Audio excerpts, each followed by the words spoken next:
kakovosti in so dodatno kontrolirani, prepoznamo po znaku Izbrana kakovost Slovenija.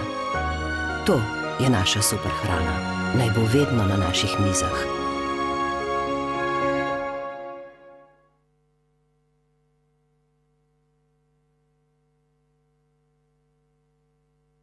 Priložnost za sodobno kmetovanje se začne z dobro finančno rešitvijo. NLB Agro. Svetovanje, financiranje, razvoj. NLB.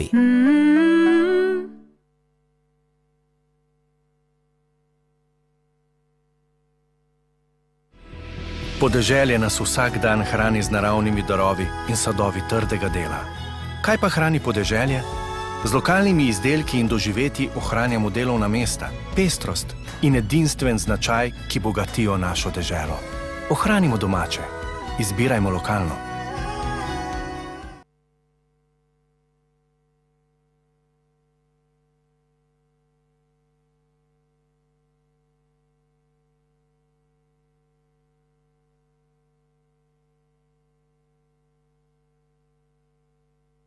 Poland has been a granary of Europe for a long time. Today, thanks to the unique conditions of growing and producing our food, we are becoming the granary of the whole world. We are getting better and better at taking advantage of the fact that, compared to many other countries, Poland and its agriculture are characterized by a high level of biodiversity. Let's start with the bees. We are at the top of the European Union states in terms of the number of bee colonies, and the number of apiaries is constantly growing. Great honey varieties are also produced thanks to the cultivation of rapeseed, just like the excellent oil appreciated by consumers who care about taste and health. The popularity of grain cultivation results from, among others, favourable climatic and soil conditions. We produce a lot of good quality grain at reasonable prices, so it's no wonder that our grain exports are breaking records. In terms of quality and taste, Polish beef is at the top around the world. Great attention is paid to the protection of genetic resources of farm animals. It is thanks to the biodiversity and the use of the potential of our native breeds, like Zlotniki pig's bread, that high-quality food is produced. The main product of our fruit growers are apples, which are grown practically all over Poland. Every year, we collect over 3 million tons of apples. Poland is among the top 3 largest European producers of mushrooms. We are at the forefront of European goose meat producers. Our farms are dominated by snow-white Koluda geese, offering extremely valuable meat and down. Poultry is still often grown in the traditional way in the Polish countryside. Chickens, geese and ducks roam freely in enclosures and yards. Until recently, nobody heard of caviar from Poland, but today we are the 3rd top manufacturer of this product in the world. We want to share our unique food with connoisseurs around the world. It's worth it, because Poland tastes good.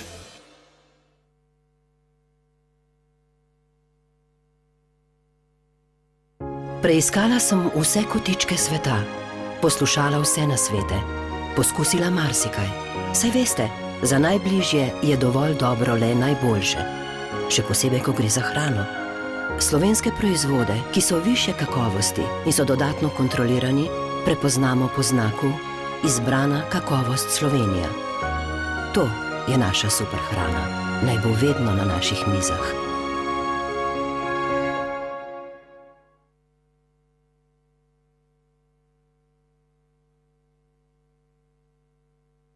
Priložnost za sodobno kmetovanje se začne z dobro finančno rešitvijo. NLB Agro. Svetovanje, financiranje, razvoj. NLB.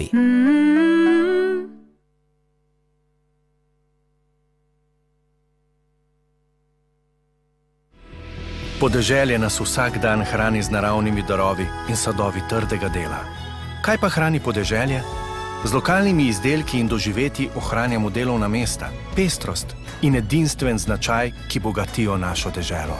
Ohranimo domače, izbirajmo lokalno.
Dober dan in prav lepo Good pozdravljeni pri morning spremljanju and šeste welcome konference nove at tehnologije the sixth v kmetijstvu, conference, New ki bo tako Technologies kot in lansko Agriculture. leto tudi letos. As was the case last year, this year's conference will again take place online, disseminating new findings regarding the development of agriculture and the food industry.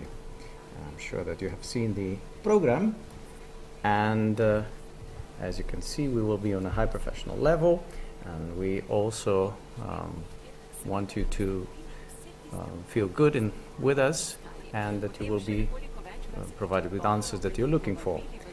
And regarding the answers, you will also be invited to take part in the conference. And I should point this out at the beginning, because through the chat you will be able to ask questions and for our guests who will be with us throughout the day. And the conference will take place both in Slovene and in English, with simultaneous interpretation into English, because we have both speakers and listeners from other EU member states. Our dear participants from other countries, the conference will be held in Slovene and English with simultaneous translations into English, and we hope that you will enjoy today's program with excellent speakers and examples of good practice, and that we will meet your expectation. Brez dvoma je, da se prebivalstvo So na there's našem no planetu doubt that the population of our planet is growing, and projections show that agricultural production will have to be increased dramatically if we want to feed billions of hungry people. But this is a viable option, if not in a purely classical way. At least we can grow food in a modern way, which means to increase yields using modern approaches and technologies, which you will get to know during the course of today. During today, and future of agriculture is also emphasized by our minister, Dr. Jože Podgoršek, Minister of Agriculture, Forestry and Food, who is going to present the strategic plans for the reform of the common agriculture policy in EU member states. But before I give the floor to Dr. Podgoršek, let me point out that you all have the opportunity to ask questions. You really kindly invite you to take part in the conference and ask questions. Speech about strategic plans So, for reform of the common agriculture policy will be held by our minister. Please take opportunity and ask any question if you want. Gospod minister, beseda je zdaj. Mr. Minister, Mr. Podgoršek, the floor is yours. Good morning, and I hope you can hear me. Yes. Please allow me to welcome the guests, both Slovenian and international. This conference is very important. It is important because it addresses the right topics regarding the development of both Slovenian and European agriculture. When we talk about new technologies and digitalization of agriculture, we are talking about producing healthier food, which is less contaminated and impacts the environment in less harmful ways. So, at the beginning, I would like to point out the following. If we want to follow the guidelines of the EU, we have to invest in the transfer and adoption of new technologies. This strategy from a pitchfork to the fork expects major changes from us in the decades to come. But not only the decades, but in the years to come. We will have to decrease the use of antibiotics. We'll have to halve that. We will have to use less herbicides. We will have to halve the amount of herbicides. We have to reduce the use of fertilizers considerably. And we know that the price of fertilizers is growing, and we will have to increase the number of fields where food is produced in an organic way. And These are very ambitious strategies, and if we want to achieve these objectives, we will have to invest into knowledge, into the transfer of knowledge, into new technologies. On the other hand, there are the demands of European customers, the taxpayers, regarding the well-being of animals. So this does not only have to do with doing away with cages, but it also has to do with transport and treatment of animals. And we are seeing new initiatives to improve the well-being of animals. And then there is climate change, because climate change also forces us to adopt and develop new technologies. Climate change is a fact, and in the last 6 years, Slovenia has witnessed 3 extremely cold winters and frosts, which had an impact on the yield. And this was the direct consequence of climate change. And then there was hailstorms, and then we have had periods of drought. So we definitely need new technologies, new knowledge. We need digitalization. And these topics are also addressed in our strategic plans. And this is the case in all EU member states. And I personally can claim that this is definitely the case in the Republic of Slovenia. And the Republic of Slovenia will definitely pay particular attention to these questions in the forthcoming years and will be supported with financial measures. The strategic plan of the Republic of Slovenia is being prepared as I speak. So negotiations are taking place and are coming to an end, and in my view we have achieved some strategic shifts, both regarding the payments and the investments, because we would definitely like to support modernization and the reform of Slovenian agriculture. And because over the last couple of years we started lagging behind the rest of Europe even more. But the strategic plan, the new one, the new strategic documents improve the position of the farmer in the food chain.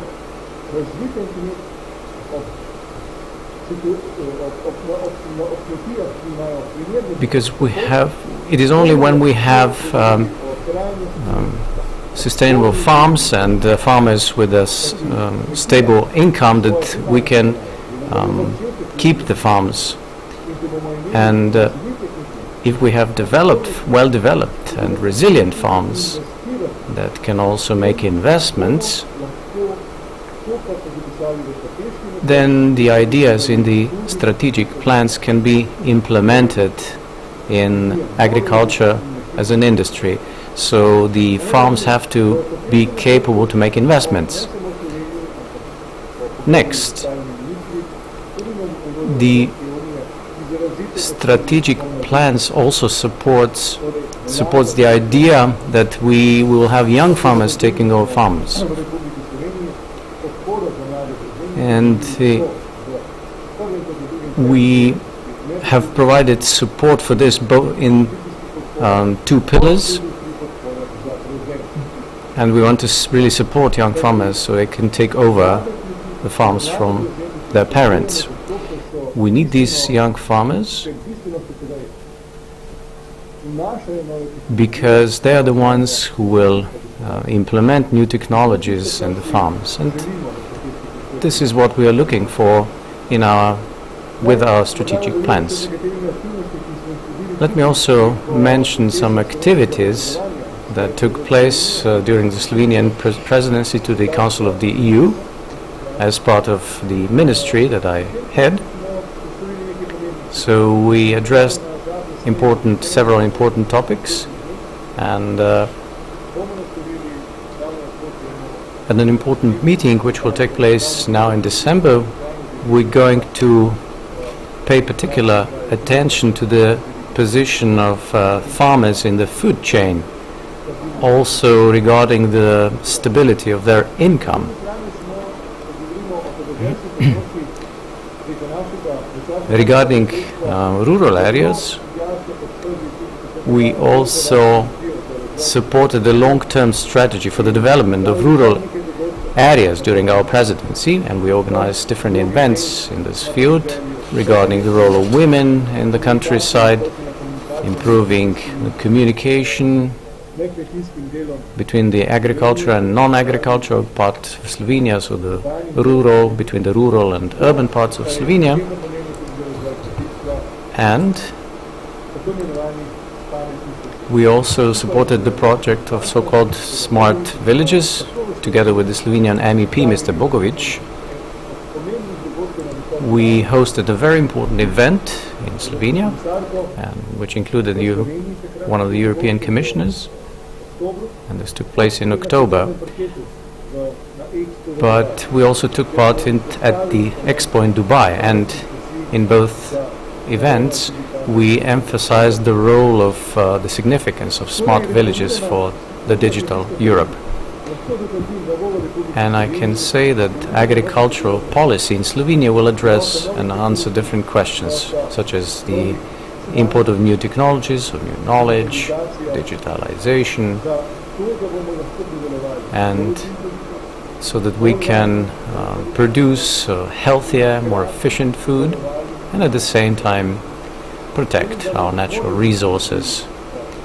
I think we all have to strive towards preserving our natural resources, and the strategic plan and the CAP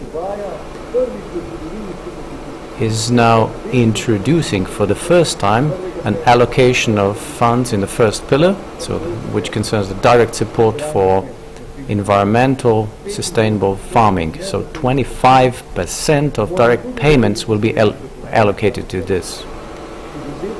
And so Slovenia, as other EU member states, will have to allocate, as I said, 25% of the funding from this first pillar to sustainable farming.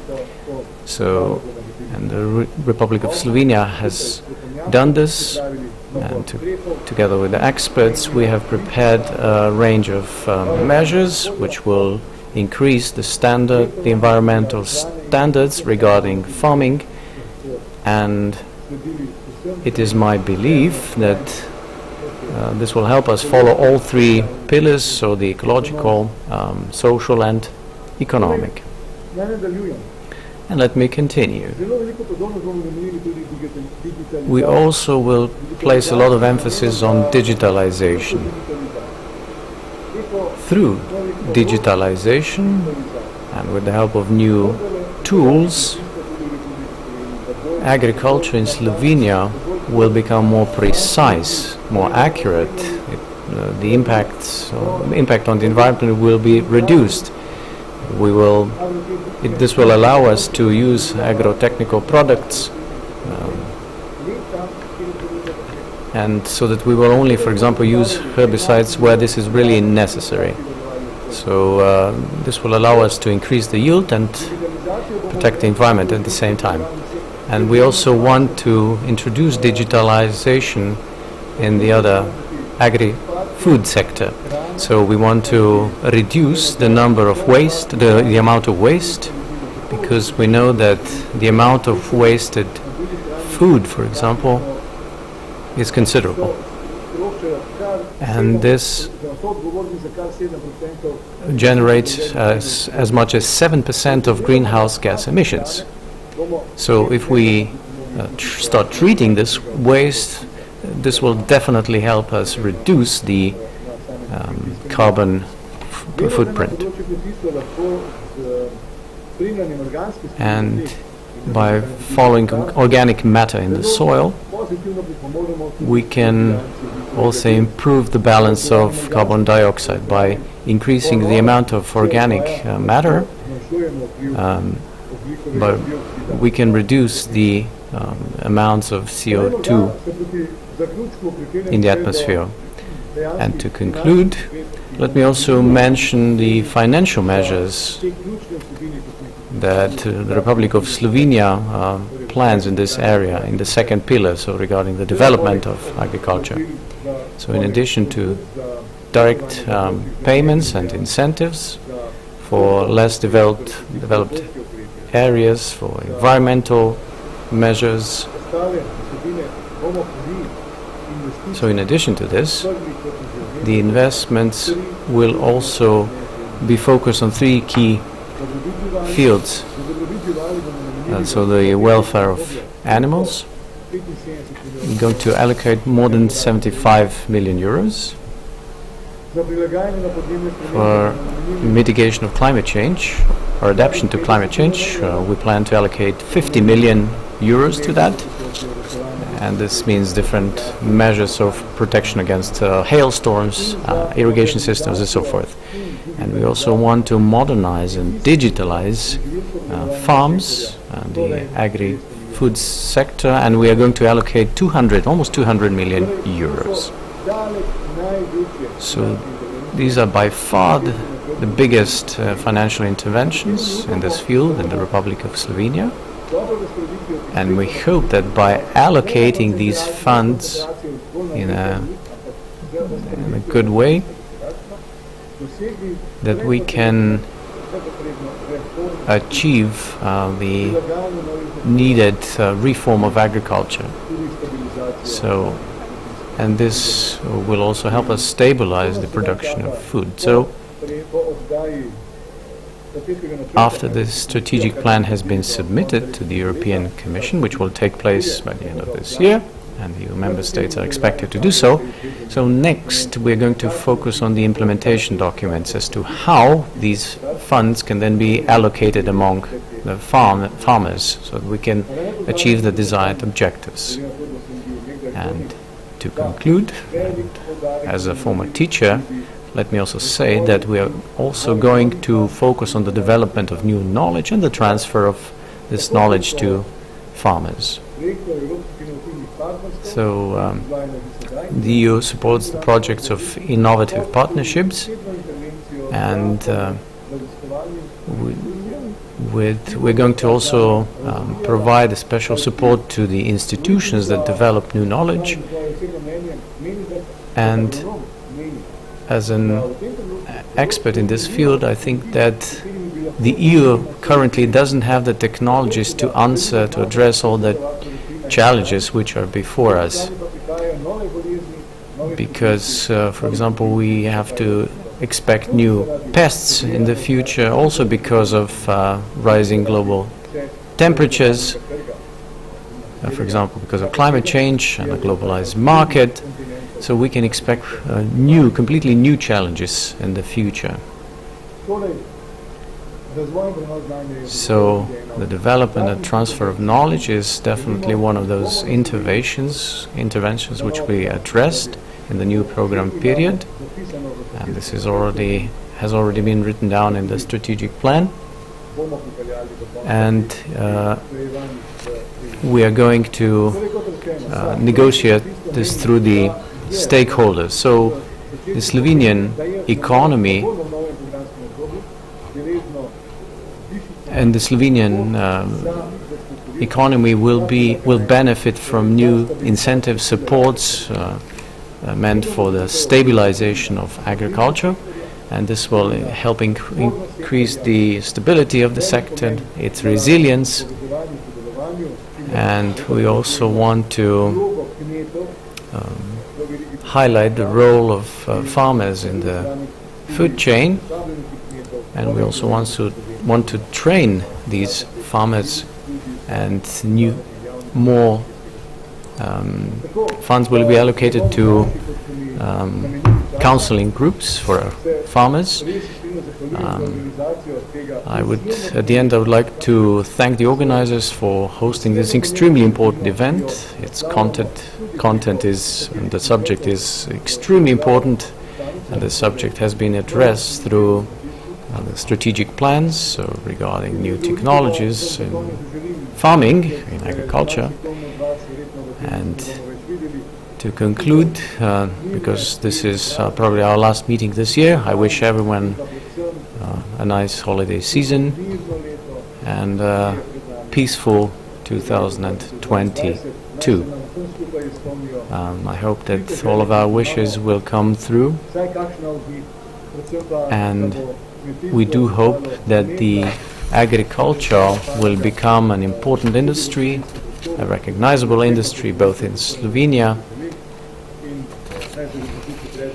and elsewhere. And at the very end, let me say that St. Nicholas has brought some hope for the new program period for all Slovenians, and in particular farmers, because the amount of money allocated to that is now higher than ever before.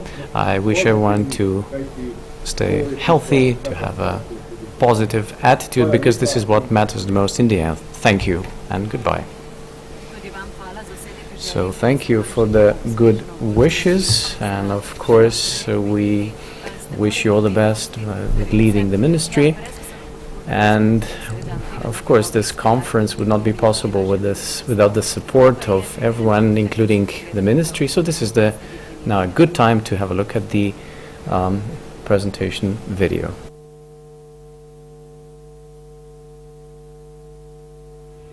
Podeželje nas vsak dan hrani z naravnimi darovi in sadovi trdega dela. Kaj pa hrani podeželje?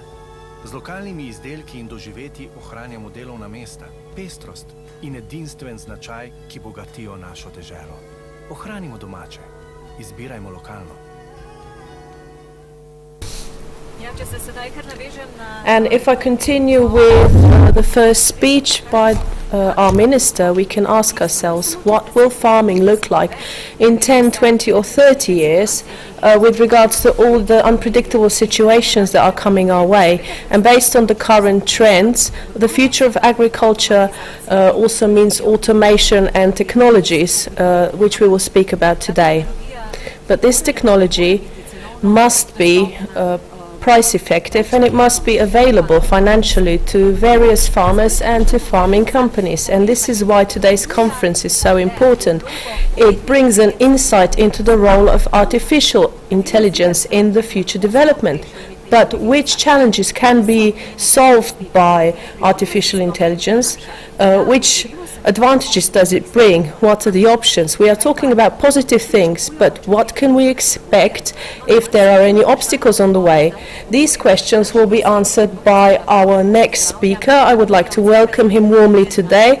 This is the head of the Department of Knowledge Technologies at the Jožef Stefan Institute, Professor Dr. Sašo Đerovski. Hello to you and good morning to you.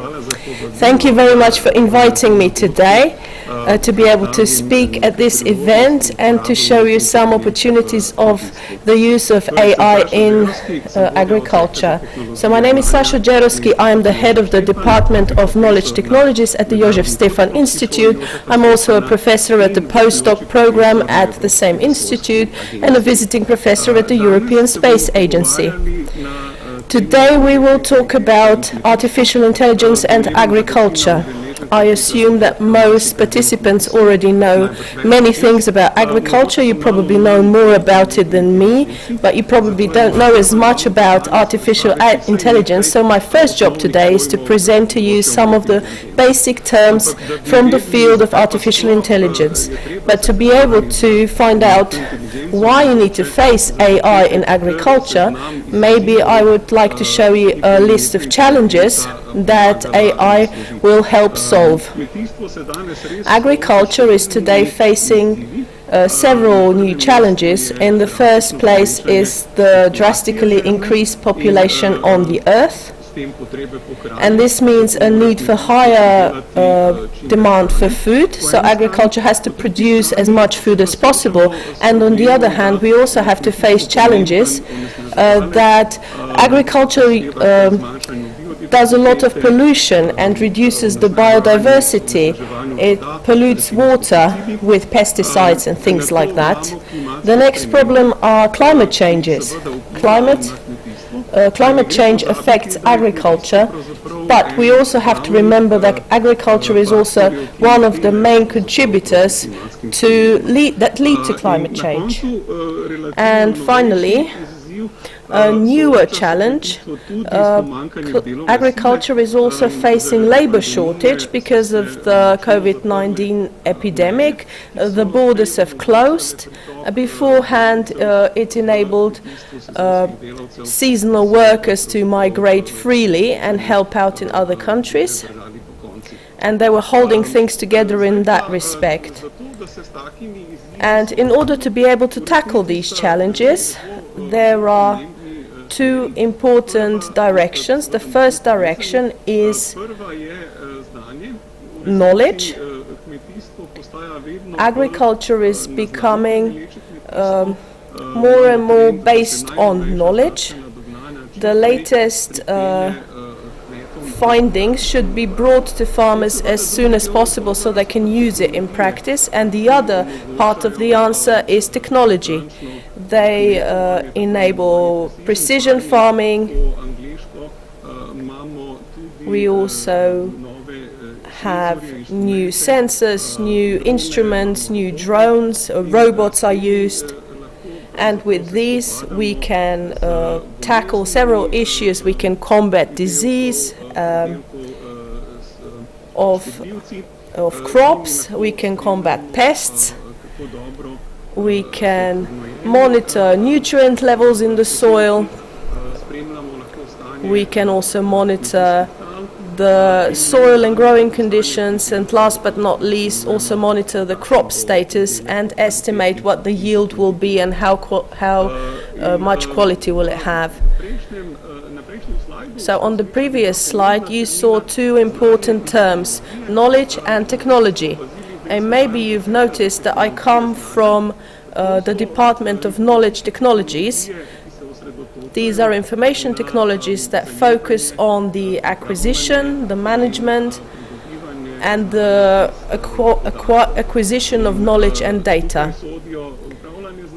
And here we have knowledge management, we have decision support, there are language technologies, and one of the most important parts of knowledge technologies is knowledge discovery with machine learning and with data mining. And all of these topics that I've just mentioned belong to the topic of artificial intelligence. So what is artificial intelligence? Artificial intelligence produces computer programs and machines that act in an intelligent way. Artificial intelligence is a very broad spectrum. It encompasses many different topics. For example, production of knowledge, deduction with use of knowledge, machine learning, and lately we also frequently measure deep learning. But AI is more than just machine learning, and machine learning is more than deep neural networks, because these topics get a lot of attention and maybe you could think it's not the way. Now, the development of artificial intelligence started with the topic of expert systems, and expert systems are still being used today very strongly. Expert systems are computer systems that emulate the decision-making ability of a human expert, so they act similarly to a human expert. They are designed to solve complex problems. They are based on knowledge in so-called knowledge bases. It usually has, it is represented mainly as if-then rules. We will look at this a bit later. And problems are solved by reasoning over this knowledge base and the knowledge that is included in this database. One of the key things is that this knowledge must come from somewhere, and it is usually knowledge captured from human experts, domain experts. So we have experts in a certain area, and then we have computer experts who, in cooperation with these experts, move this knowledge into the knowledge base. And nowadays, this area of expert systems is very lively, it's very much alive in the area of decision support. Here from the domain experts to in the process of decision modeling, we get the knowledge in the form of decision models, and we then use these decision models to evaluate different options and different decisions and how to choose the decision. So the initial work in the area of machine learning and expert systems was also very motivational to start working in the area of machine learning. So just like learning is crucial for human knowledge, machine learning is crucial for artificial intelligence. But it has proven that with these expert systems, in order to get an expert system, you need a knowledge base, and you need to acquire this knowledge from domain experts. Experts already know how to solve problems in their area, but they don't necessarily know how to explain how to solve these problems in real life and which knowledge they use to solve these problems. This is why machine learning developed as learning rules from examples that were solved by domain experts and from the data gathered from solving these problems. The problem of knowledge transfer from a human expert to a knowledge base got a very special name, and this is called knowledge acquisition bottleneck. So this is really a bottleneck when it comes from knowledge transfer from human experts to computers. To demystify this term of machine learning a little bit, I would like to show you a few examples. From this data, you can see here is a table as an example. So with programs, with machine learning software, you can learn something on examples. So here is some data about the presence of brown bears in Slovene forests, and here you can learn the habitat models on how to find and where to find bears in Slovenia, and we probably won't find them. And if you now ask yourself, what does this have to do with agriculture? On the right side of the slide, you can see a very similar example, a habitat model for pests and types of bugs, for example, a ladybug, and the control of mites on leaves, and the ladybirds control the population of these aphids. And based on this, we can calculate this model. So for 2 decades, we have been working on using these methods on decision support and machine learning in different problems with regards to agriculture.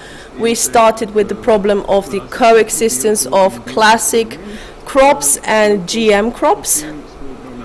Then we dealt with the problem of water pollution with plant protection products and pesticides, then biological pest control and integrated control of pests, where we combine chemical pesticides with natural pest control.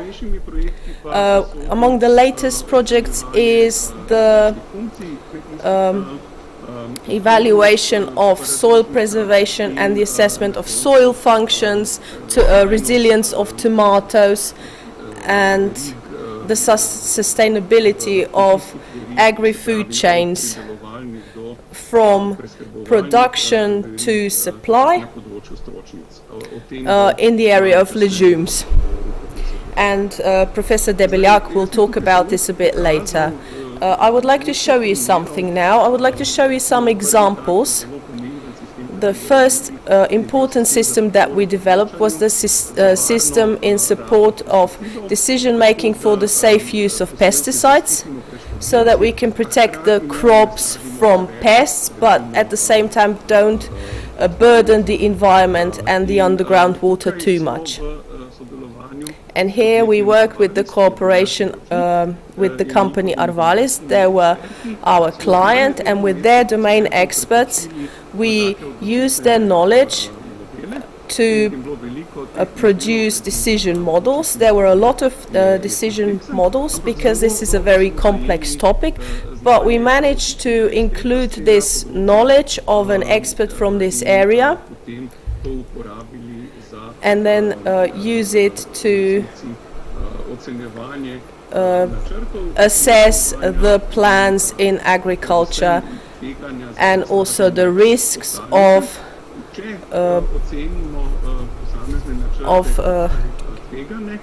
underwater pollution. And we can also then make a list of measures to avoid these risks. And I've previously showed you that based on these decision models that we showed, we have developed a decision support system that can be used by agricultural producers, where they can enter their scenario and then they get a risk assessment. In this case, I'm showing you it's a high level of drainage discharge and water pollution. And on the next slide, you can see different mitigation strategies on how to avoid this risk. And this includes several examples: when to use pesticides, which pesticide to use, and also the dosage of the chemicals that are in the pesticides. Our next example, I have already mentioned that in addition to pesticides, we also thought about integrated farming and eco-friendly control and biologic control of pests. And here we modeled the habitats of different types of organisms that are good to the environment. So we have two groups of insects that control pests. The pests in this case are aphids and slugs. And then we also have some different bugs and some wasps that control the population of these pests. And we modeled the habitats for these beneficial organisms that control the population of pests. Our last program that I would like to mention from the decision making was the Landmark project. It was an international project financed by the European Union. Here we dealt with a holistic evaluation of the functions of soil. So the function was to produce crops that we wish to have. So the primary production was one of the main functions, but we also have to make sure that we don't pollute the environment too much and that the water stays clean and not polluted. I also mentioned biodiversity and the effects of climate change. And we evaluate all these things in an integrated way. Within the project, we developed several different decision-making supporting processes. I can't go into too much detail right now, but just to get an idea, we use a lot of knowledge from domain experts into these models. Right, finally, I would like to speak about the current trends in the area of artificial intelligence. So work on AI started with an approach that was focused on knowledge and on reasoning. And the focus was on the tasks that are done by experts. Lately, this focus has been shifted towards perception and towards actions that could be performed by everyday people that don't necessarily have to be experts in a specific area. So here we can talk about and use deep neural networks. They mimic the human brain and the functions of the human brain. And the first models of neural networks had a few levels of these artificial neurons.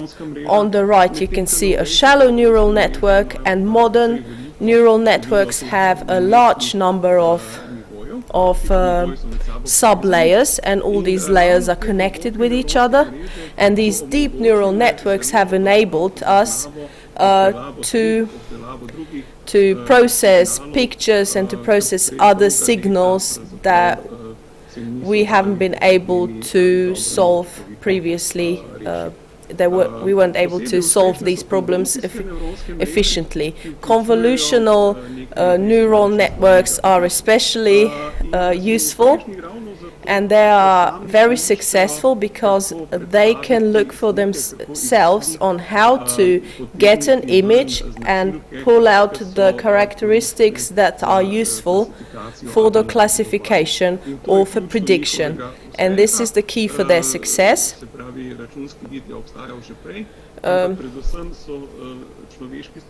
Human experts had to find the most important characteristics of images themselves physically, and now these neurons can do it. And these convolutional filters are excellent for analyzing different types of imaging. We can talk about satellite images and, for example, for recognizing areas that were subjected to droughts and any other problems related to agriculture, but we can also solve actual problems in agriculture, for example, recognizing individual pieces of fruit. Here we have an example with apples, and with a neural network you can recognize the apples, and here you can see the algorithm for machine vision. And we are very close to having robots which have sensors that go through the orchards and view the sizes of the crops and evaluate and estimate the quality of the crops and the size of the apples. We are also trying to get robots to start helping with tasks. For example, for picking fruit, for example, picking apples or picking strawberries, as you can see. And there are many more things going on in this area, but I don't have much time today, so I will slowly conclude with my presentation today. I will leave some time for some questions that might arise. In conclusion, I would like to say that agriculture is becoming increasingly digital. AI in agriculture is not a phenomenon, it is actually being used already. It is becoming a part of reality. We have many different examples of machine learning and decision support applications. This area is also progressing really fast due to increase in knowledge and data and the availability of data, such as satellite imaging. We have made a tremendous improvement in terms of satellite images. Copernicus can generate high-quality, very detailed satellite images, and now we also have drones available which make images from the air, and we can integrate different types of instruments, for example, for infrared imaging and so on. And the progress is really, really fast. And we are trying to control and to monitor what's going on with the crops and what is going on with the soil. Does the soil have enough nutrients? Is there enough water? We also have a lot of things going on in the area of agricultural robots that will help you to do tasks. This brings us to more efficient and sustainable agriculture and food industry. It improves the food safety, and it also contributes to the protection of the environment, and it has environmental benefits. Of course, this is not cheap, and in long term it will lead to the decrease of lower positions in agriculture. It will become more automatized. There will be more knowledge required in agriculture. And with these words, I would like to thank you for your attention. I would like to thank all the partners in all the industrial and European projects that we cooperated on, and of course to my colleagues from the Institute of Josef Stefan, who have been working with me on this project for over 20 years, especially Marco de Beljac and my other colleagues. And Marco de Beljac will also speak about his work a little bit later on in the next section. Thank you for your attention. As you have mentioned, and you've also told us who the next speakers will be, this was a very interesting topic, and we don't really have enough time to talk about all these things. And we also have some questions that will be asked to you by Petra Šubic, the portal editor. Hello. I would like to ask you what happens with these result applications once these interesting projects are concluded. Do they start living in actual examples, or is it just theory? So the application that I've shown you earlier, the system called EVADIF, the development of this system was paid for by the French company Arvalis, and this system is used by their agricultural advisors. If you can see this picture, you can see that they have farm advisors, and these people actually go to French farmers and advise them on how to use the pesticides. We were very grateful that we found an agricultural company who is so knowledge focused, and this system is now used by their farm advisors throughout the country. So I can't say that for all the projects we've done. Not every project then finds its way to everyday application, but there are more and more that are being used. Are you facing any other new projects, maybe that was initiated in Slovenia, or are your project partners mainly from abroad? Well, I have to say that in Slovenia we could do so much more. Unfortunately, most of these projects we are working on is with partners from abroad. So both in terms of research projects and also applicative projects. But Professor de Beljac is trying really hard. I will be honest with you, I am an IT specialist, and my primary work is the development of methods of artificial intelligence and machine learning. And in terms of application, there are other people who are responsible, mainly Dr. de Beljac.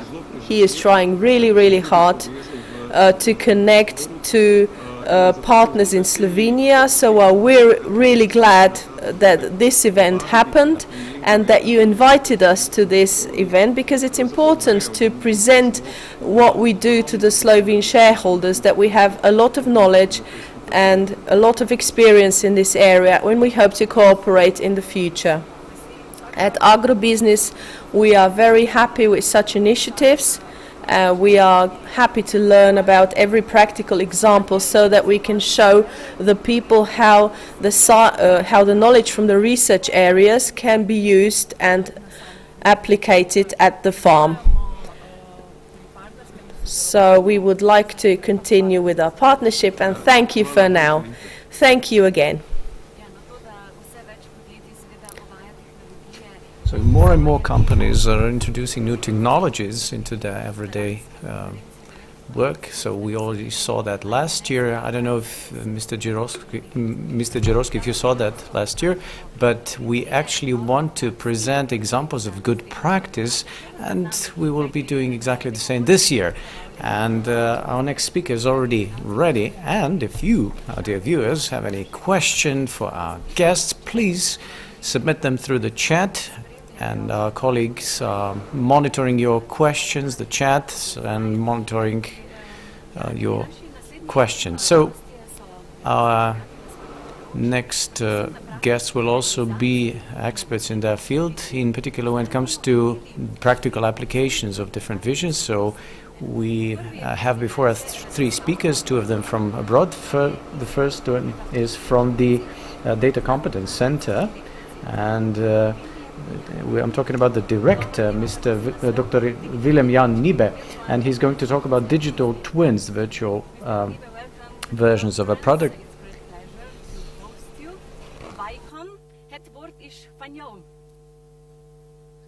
Thank you very much, and very impressed by the Dutch you can pronounce. I must admit that I cannot answer in Slovenian. I'm very sorry. I would have been happy to address this talk to you in Slovenian, but I hope my English will do for you. To start with, it's a great honor to be able to join you and a pleasure for me to share some of our research that we have been doing in Wageningen. On my first slide, you see the name of the talk, Digital Twins in a Living Environment. It is a research program coordinated by Dick de Ridder, who is a professor in bioinformatics, Jene van der Heijden, a coordinator research in our organization, and myself. I'm director of the Wageningen Data Competence Center.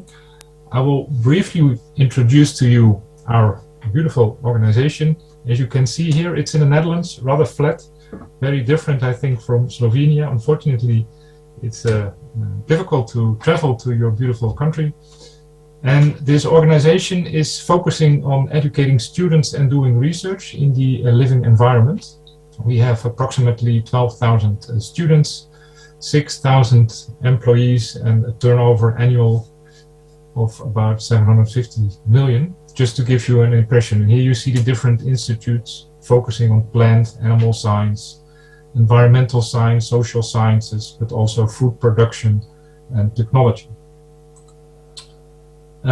So our domain is, for instance, in sustainable production of food, processing of food, research of animal feed and bio-based products, but also on lifestyle and perceptions of consumers and markets. And then as a third part, we investigate the environment.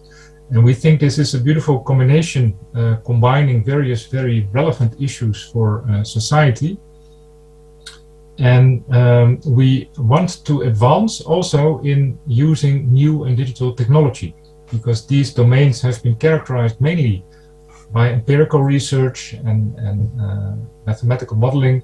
But now with the advance of digital technology, for instance, in sensoring, in cheap storage solutions, in increased network abilities, and also, of course, the intelligence of artificial intelligence, being able to exploit all these data and new methods and computing power, we really feel that there will be much advance possible in all these domains by further integrating digital competences. So we organized a small team, of which I have the pleasure to be the director, the Wageningen Data Competence Center, to more or less combine the different parts of the organization, primarily, of course, research and education, but supported by library, information technology, education, and also to provide in this manner a window to the outside world. People are working on our campus, but also companies abroad and organizations abroad want to work with us. And the Digital Competence Center or Data Competence Center is aimed to combine the efforts and to provide a window to the opportunities and to better combine the strengths in the different areas. As part of this investment effort, we started a program in 2019, of which I will be talking here, which we called the Digital Twins. And the Digital Twins is a concept mainly known from industry, for instance, airplane engines or other engines can be, so to speak, copied digitally. And then you can, in a simulated environment, investigate how well this engine will perform. It is not an entirely new technology in this domain. It has been well researched, it is being used, but these domains are entirely different from the domain I just sketched you. We are investigating the living environment, and people and animals and plants and populations have many different characteristics from machines. We tend to know more exact things about machines than we know about the living environment. So we addressed a particular challenge, how to use digital twins in the living environment.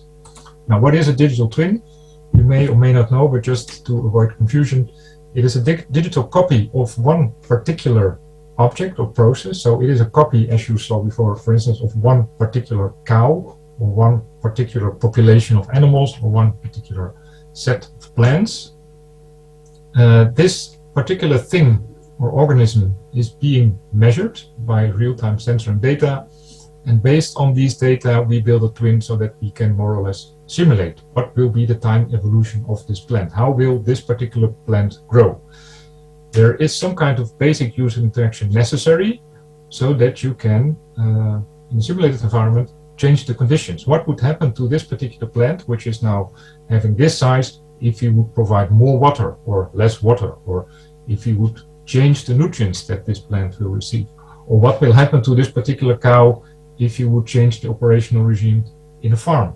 Or what would change in for instance, society if we would provide different kinds of information? So it's meant to be an exact representation of an individual organism or process, and users can, so to speak, play with this simulated environment to see what scenarios would be beneficial or not. And that's what I've tried to show in this image. Well, being a large organization, of course, we need some kind of organization how to organize the research in this question, and that's what you see here.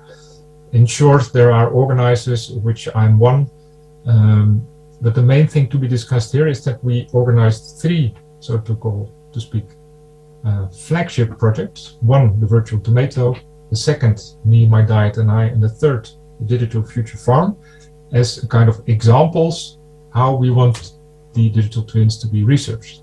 The virtual tomato will deal with a greenhouse where we grow tomatoes. Me, My Diet and I is about how people respond to eating fat.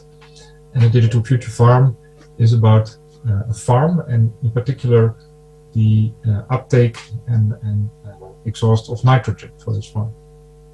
I will come back to these individual examples later in this presentation. Of course, there are also cross-cutting challenges between these three examples and others. So we organized platforms for inclusiveness. This is to address the societal and ethical aspects of twins. What happens in society if we would introduce a twin for a farm to the practice of farming? Will farmers be happy with it? How will they use it? Will they experience challenges? Do they need to be educated, etc.? And methodological challenges. What type of model should we use?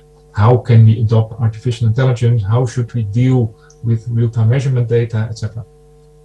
So we built an entire program of several years. We are now in the one before last, and next year we intend to finish this program.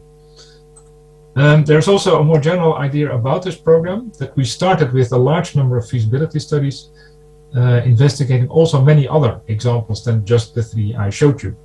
For instance, we had actually an idea to build a digital cow, so that when we would want to investigate medicine for cows, that we wouldn't have to do that with real animals, but with simulated animals.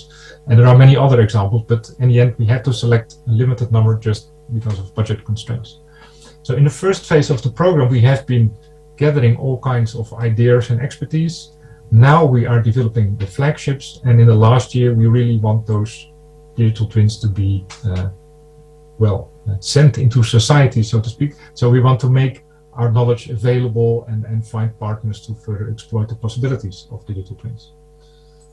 To come back to the original challenge, this is just to simulate that in the left part you see a more or less known system for which it is relatively straightforward to build a twin.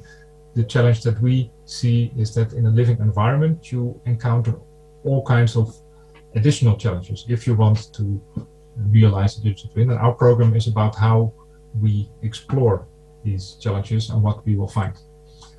Now I come to the examples.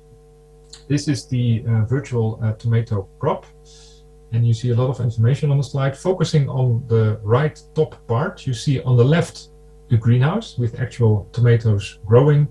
There are sensors sensing the climate environment, sensing the nutrients being offered to the plants, and also the water. And there is also information on the genotypes. Genotypes characterize the race and size and taste and color of tomatoes.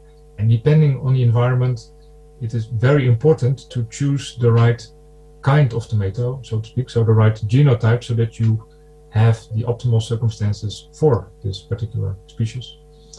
So from the left part, which is the real part, we do sensing, data processing, so that on the right part we can actually show a kind of simulated greenhouse where the plant seems to grow in this simulated environment.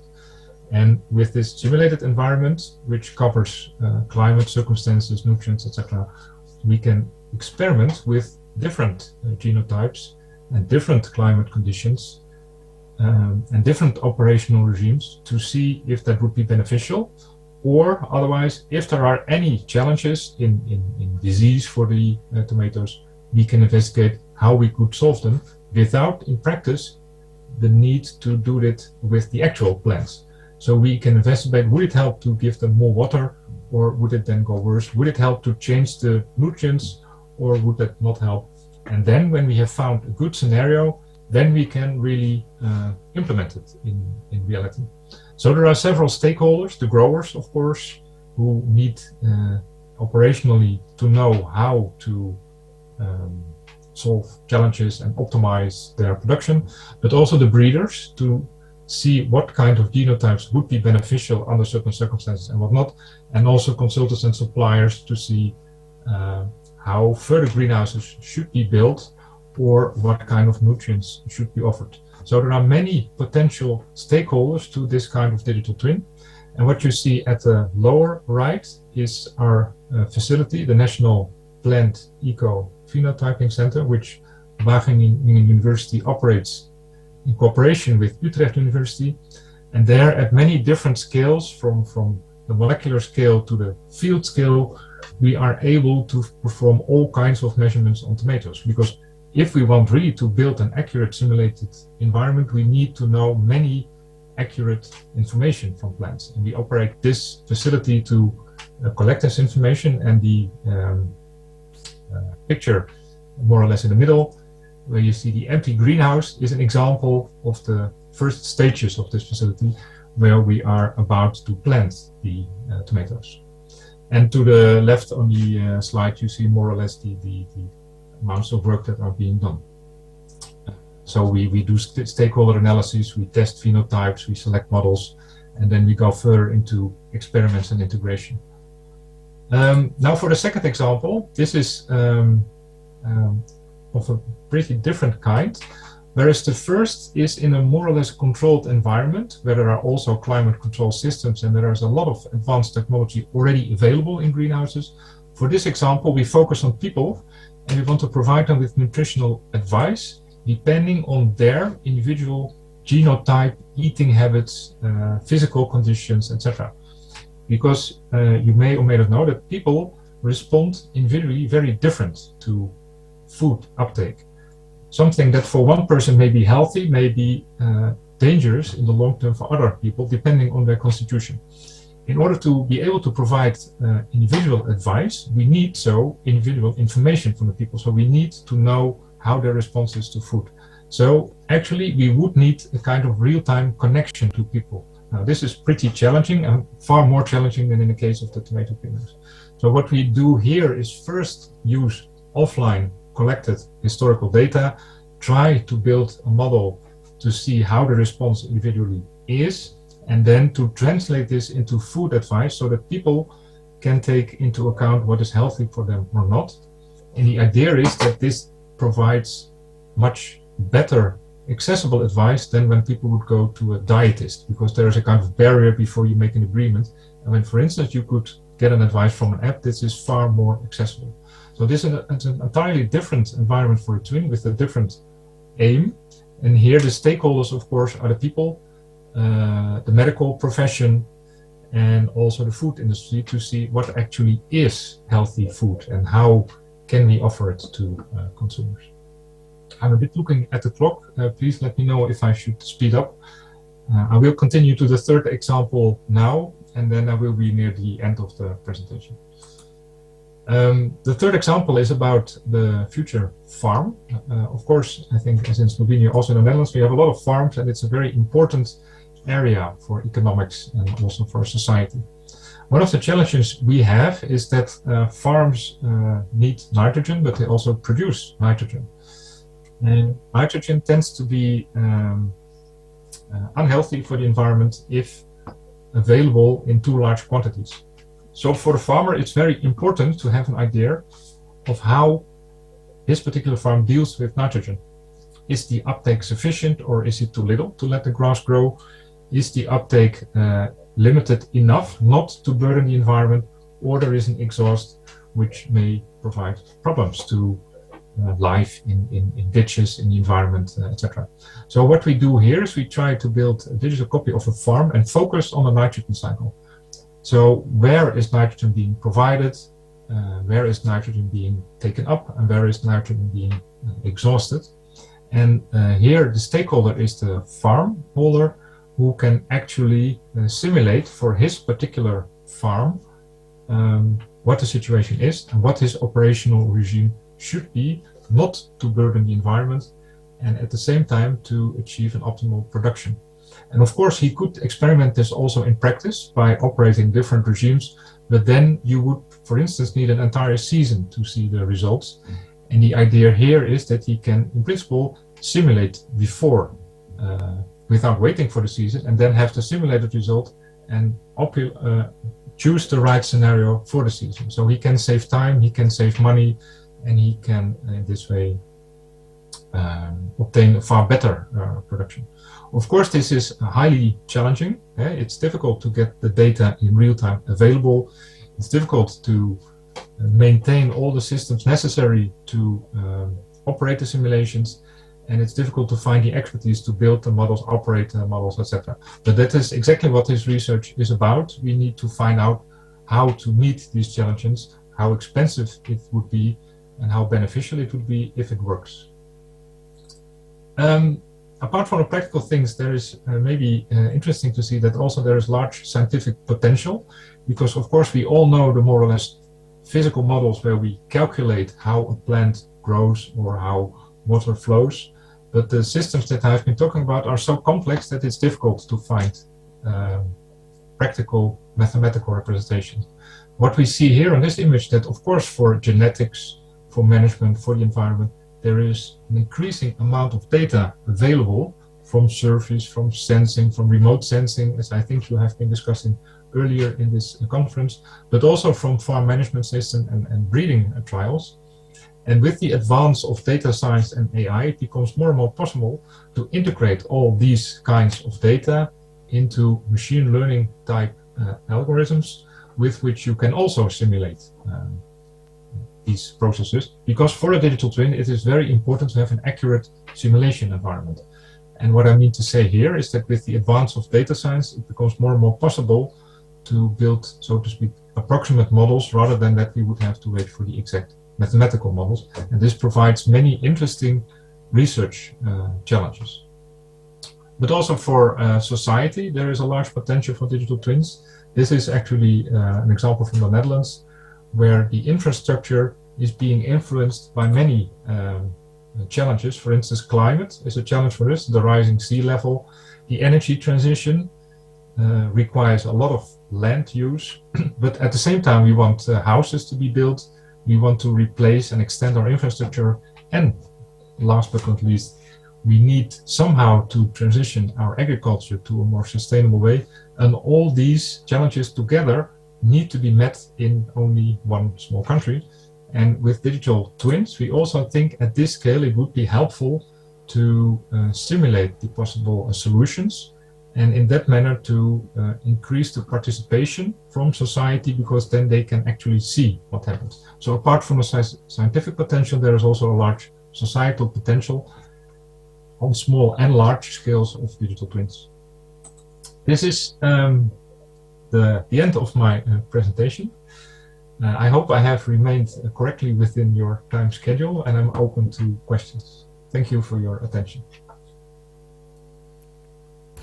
It's perfect, you are on time. Bedankt. Thank you. But Graag gedaan.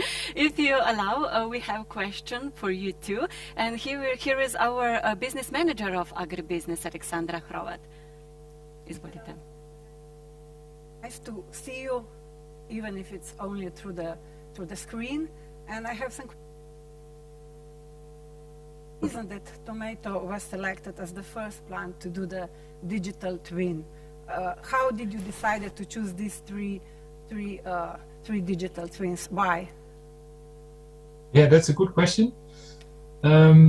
It might as well have been potato, for instance, or lettuce, but it happens to be so that in the Netherlands, and in particular in our organization, tomato is being researched very intensively. It's a very interesting organism, bearing many relations to other organisms, and it appears to be useful just to start with the tomato, and all that you learn from the tomato you can also transplant to carrots, cabbages, and many other regimes.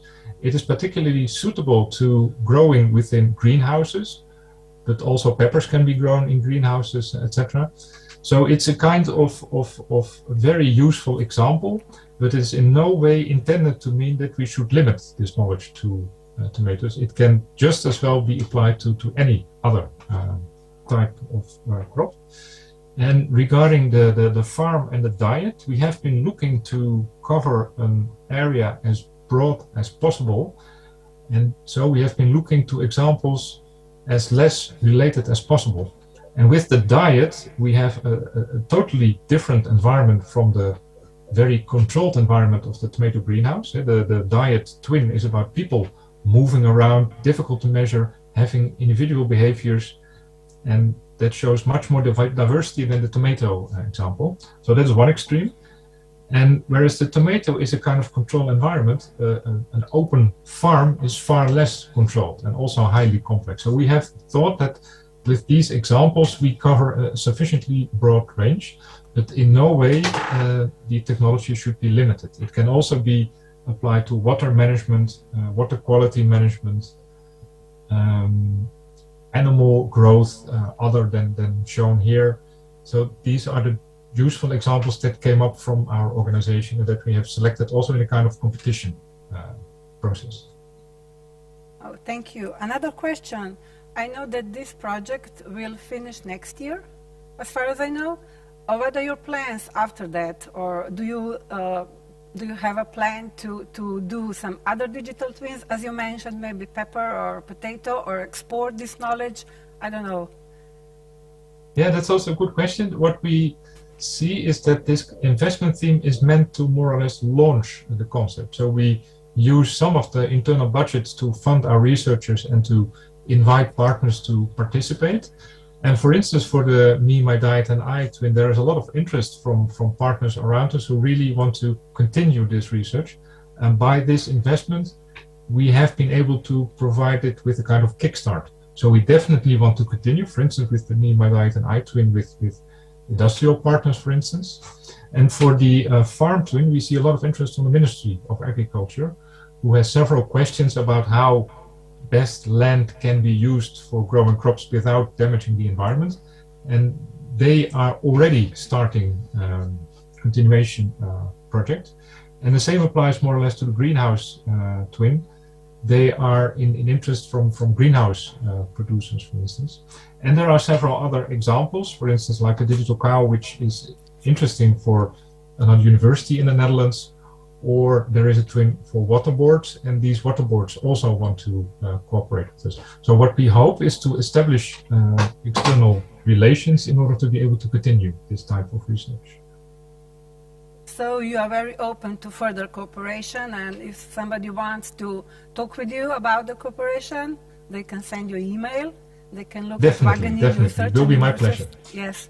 So, and the last question, in your opinion, with all this technological development, how will the farmers keep up with this, I don't know, digital farm, twin?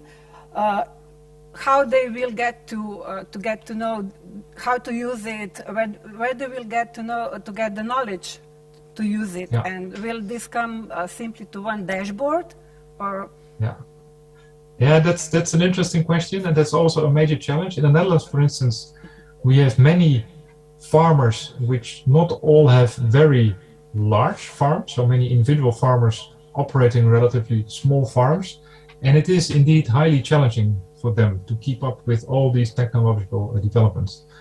There is, of course, increasing attention in education on digital technology. So we have, for instance, in the Netherlands, a so-called Green Pact to increase also the attention to IT technology and education. But that is for the future farmers. That's, of course, not for the present farmers. There are programs to invite them for information. And I think also the commercial firms offering equipment provide some information, but I do recognize that also from a European perspective, it may be helpful to provide more attention to providing information, also objective information to farmers, so that they are not dependent on commercial offerings, but can make up their own mind. I think you address a very important point there. Okay, thank you very much for your time and for your excellent presentation, and I hope to see you next time on a live conference, and I wish you all the success at your project. Thank you. It would be a pleasure to visit Slovenia once. Thanks for your kind words and good luck with your conference. Thank you very much. Back to Mojca. Hvala lepa, Aleksandra. So thank you, Alexandra, for these questions. So we will definitely see each other again, because after each speaker we're going to have a look at your questions. So please, let me ask you one more time. You're most welcome to ask questions, take part in the conference, because this is the only way you can get answers to your questions. And our next speaker has somehow already been announced by Mr. Jarolski, and he's going to talk about an interesting subject, because he comes from the Knowledge Technologies unit at the Josef Stefan Institute, because where they focus on data mining, focusing on the system for assessment and management of sustainability of agri-food value chains. And with this, I'll give you the floor to Dr. Debeljac. But before we do so, we're going to have a look at a video by one of the sponsors. Leader in the production of tasty event. and high-quality food. Our agriculture is characterized by a high level of biodiversity and the diversity of geographic regions, and the location on the border of climates, combined with the multitude of plant and animal species, make Poland the real granary of the world. We want to share our unique food with connoisseurs around the world. Please, sit down at our hospitable Polish table. It's worth it, because Poland tastes good. So thank you. We really appreciate your support, and we appreciate your attendance. So now I'd like to welcome Mr. Debeljac one more time. So he's going to talk about the decision support system for the assessment and management of sustainability of legume agri-food value chains. Thank you. Good morning, and thank you for the invitation and for this opportunity to present our work. My presentation will deal with a very concrete subject. My colleague Dr. Jarowski provided a broader framework of our activity, and whereas my presentation is, I think, a good result of a European project. So I'm going to talk about the Pathfinder system, which was developed as part of a European TRUE project. The project ended in September last year, and the objective of this TRUE project was focused. So the project was focused on the identification of the best routes or transition paths of to increase sustainable development. So this also had to do with the objectives of the 2030 program, and the project focused on legumes, on the consumer chain involving legumes, and the project was actually focused in particular on the notion of sustainability. What we tried to do was we tried to increase the level of legumes and the overall production, but also increase the consumption of legumes. So we wanted to connect consumers with the production in a sustainable way. So our objective was to develop a system that would allow a controlled transition towards sustainable production and consumption of legumes at the level of Europe as a whole. The Pathfinder system is a decision support system which assesses and manages the sustainability of the entire agri-food value chains of legumes. So, and this project is defined through three notions which are key here, and their properties outline this project. And this is why it is important that they be mentioned and explained, because this will help us understand the system as a whole. So those three items are the decision support system, sustainability, and the agri-food value chains. So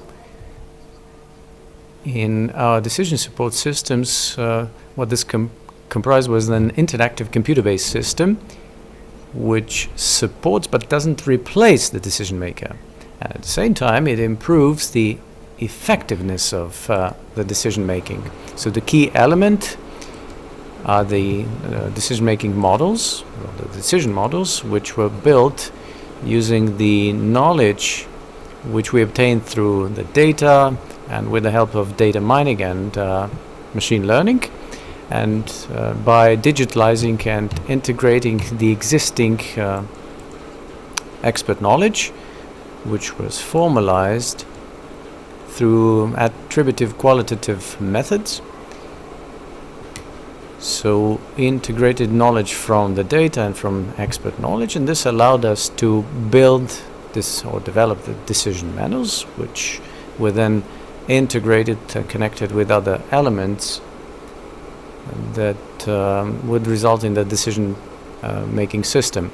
So sustainability, we started off with the definition of sustainability from 2002, and this definition comprises three pillars: the environmental, economic, and the social pillar, and all three pillars are interconnected.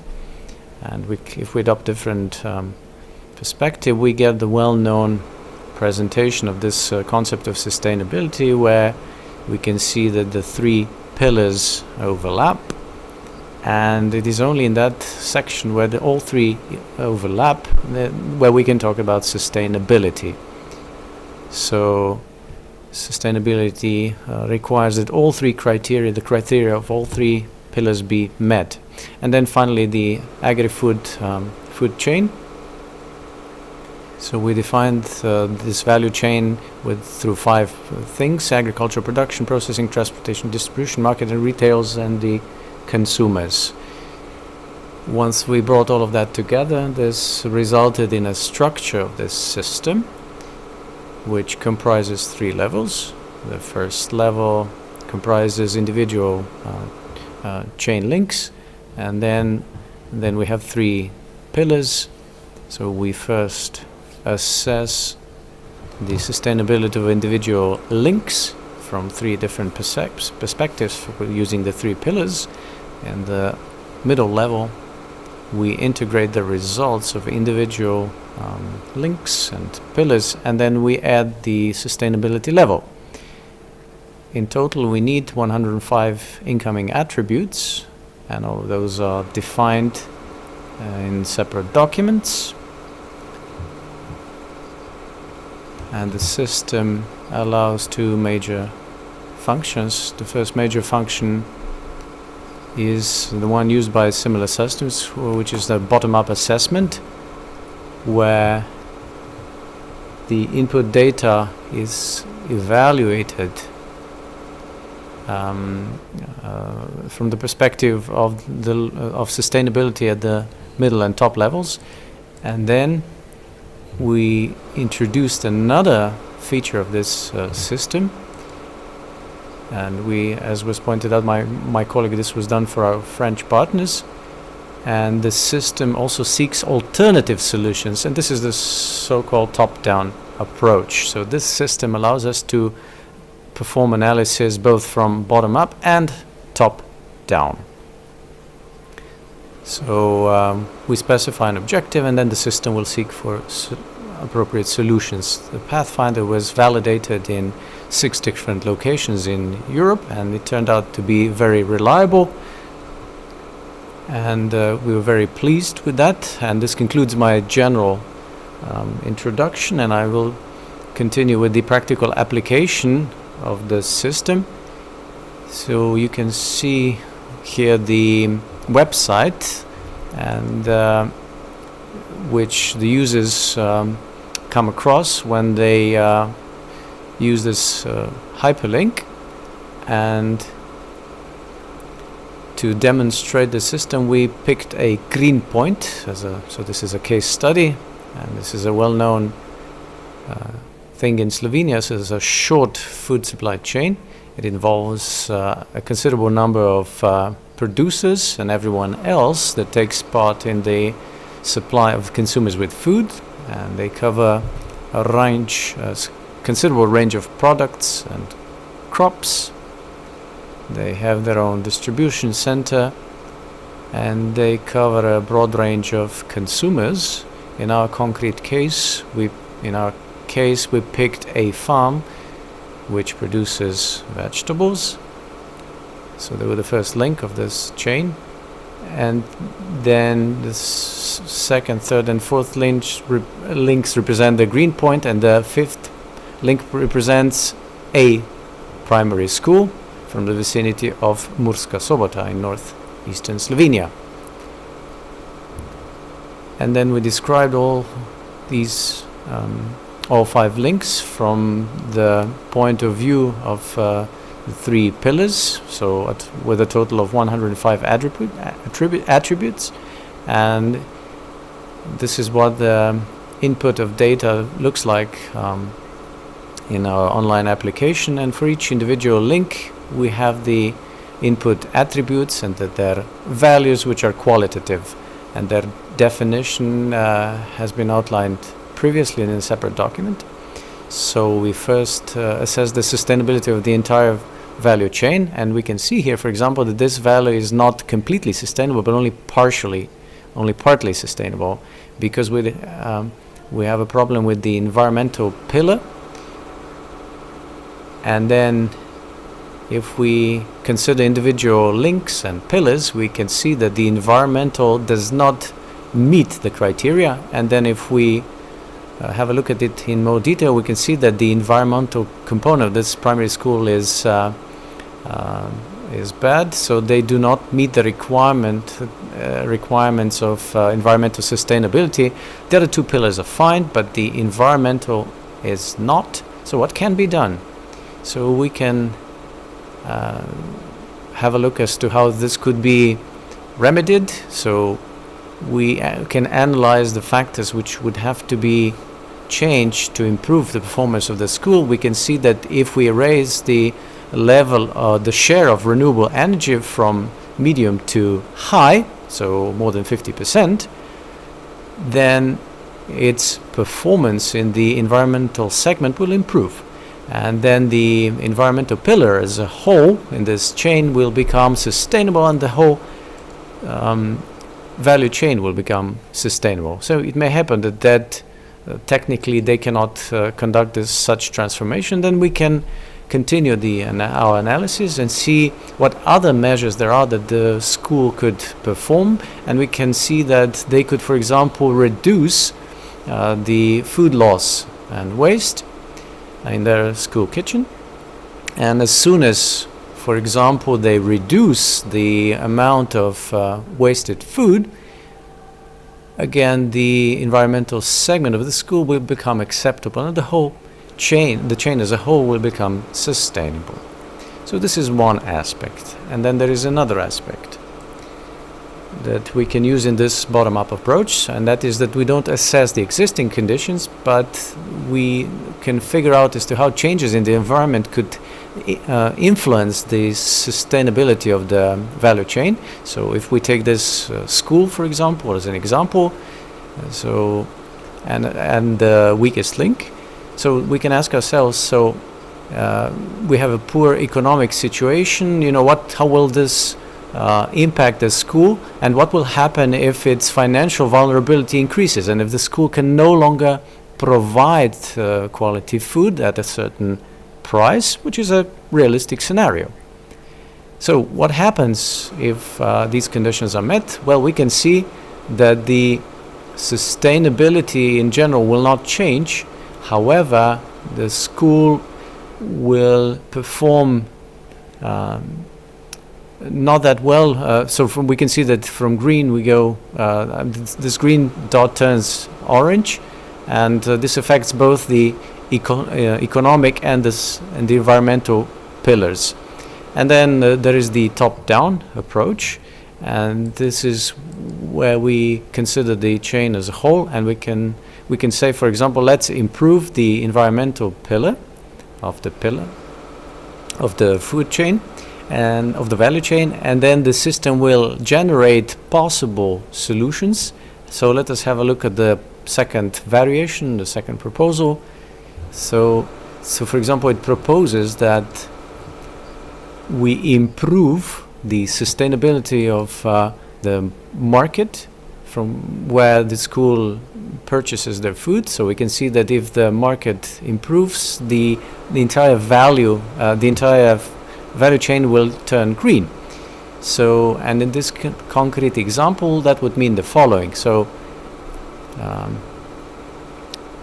if we can see that this link would then have to improve the energy efficiency from medium to high. They would also have to transform the sources of energy, have more renewable energy, and then to also improve the recycling process. So these are very concrete measures. And then there is another example, another top-down example. So if we have a global economic crisis, then we can expect that the economic pillar will be affected considerably. So what will happen if the economic pillar deteriorates? So which segments of the value chain will be exposed the most? And it turns out that the first three will be affected the most. So the production will turn red the first, then processing and transport. So these are the elements of the value chain that will be affected by a possible economic crisis. To conclude, so who are the users of this system which we developed? First and foremost, the users are those who deal with the value chain as a whole. So the system was developed to control the value chain as a whole, so not for individual links. So this is useful for the decision makers who make sustainable development plans, and also regulatory organizations. Then are also the financial institutions, because they decide as to which link has to be provided with financial support. So for example, if you want to increase the share of sustainable energy resources, so this probably means that we need new solar panels, so something that costs basically. And then we have technological development. So it's of no use to have money if you can't identify the points which have to be upgraded and which technologies you need. So how do you improve, for example, the energy efficiency? Using what machinery do you need, and so forth. So, and the next element is education and knowledge transfer. So the users, for example, sometimes simply do not have enough knowledge regarding sustainability in order to be able to implement these new solutions. And then the public sector, of course, is another target group. So these are the target groups, and I would also like to, in the end, I would like to thank a large number of colleagues who took part in the project and who helped develop the Pathfinder. We also want to thank the EU for the funding and for financial support. And I would just like to remind you that our activities regarding the development of such systems, so that we have been really active in this field. Here is just a brief overview of similar decision-making systems that we have developed in recent years. And if there's any time left, of course, I'm available for questions. Thank you. Among all the projects that you haven't mentioned yet, maybe we will report about them on our portal, and we also have a question, so let's move on to the questions. Dr. De Beljac, welcome also from me. I would like to ask you, do you think that maybe, I am speaking about myself, I am middle-aged, and I am not a lover of technology, not enough anyway to scan QR code and check the origin of produce. Do you think that the coronavirus and all these measures to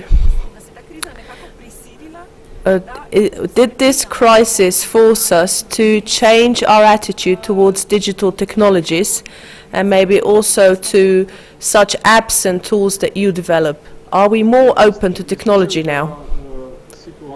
I think that the situation has shown us problems on both sides of the spectrum. The digital age should support and help the society. It should not be an obstacle to society. So the user or the member of the society of the digital age, they should not be able to see the digital age, they should just experience it and say, my life is easier now because of digitization. In the case of the coronavirus, we are stuck in another system. We are stuck with systems that killed the regular user. The regular user does not have the skills and the knowledge to use this technology. Old people have fingers that can't use small buttons. They don't know how to get around technology. So I think that this crisis, we should take advantage of it and aid the transformation and become aware that we have to develop tools with which people can help themselves with, and not having to deal with instructions on how to use these tools, and then they lose the motivation and the drive to use them, and that's a great challenge. And we are trying really hard when we develop our system to keep them user-friendly, and so that the users wouldn't even notice what goes on behind all these tools. So we are trying to improve the positive user experience, and we pay a lot of attention to this. This is also something I wanted to mention. So when we write about new technologies here at Agrobusiness, we write about them simply and from the user's perspective, and in the background there are many data analyses going on, examples, comparisons, acquiring data from various resources. And I think that when we can write a story and present a new technology in a very simple way, then this is the real value. And with it, we can open doors to these new technologies so that it can be accepted to a farm, maybe. But I would also like to know the sustainable chain, as you presented it just now. How far do you think?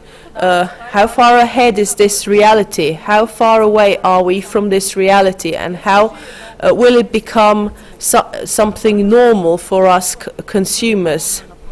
I've been buying for my own household for 10 years. I'm very aware of what's in season, what is sustainable.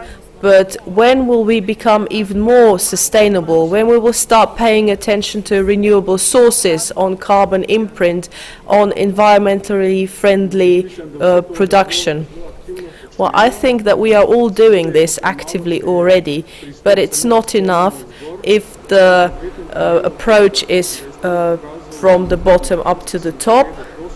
I also showed you who the end users are, and I never said it's the consumer, because the consumer is not the user of this system.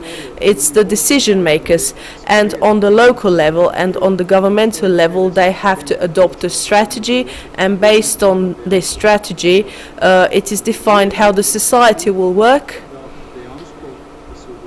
and to find out which conditions must be met in order to do this. The consumer or the regular person, we are all very interested in this. We often face the problem that there is nothing concrete for us to do. But I would like to say that this background that we can't see is of key importance. Those who define the conditions and those who enable the development of modern technologies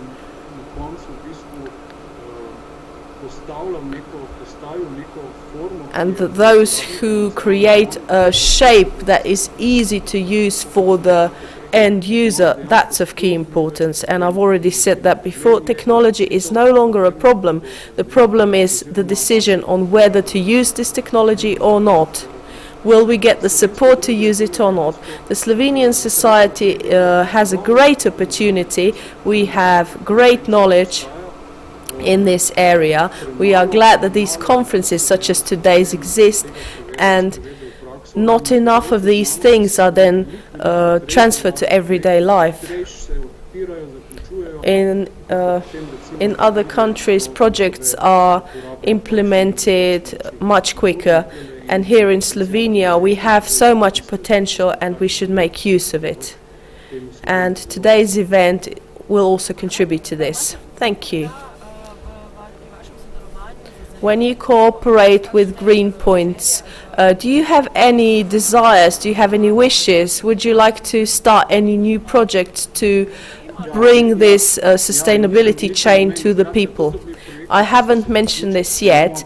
I was talking about projects that have already completed, but we also have projects that are going on, and one of them also includes the Green Point. We know that there are no supply chains, we have supply networks, and these supply networks are players who change all the time, and it is difficult to connect the producer with the end user because the product travels through a network.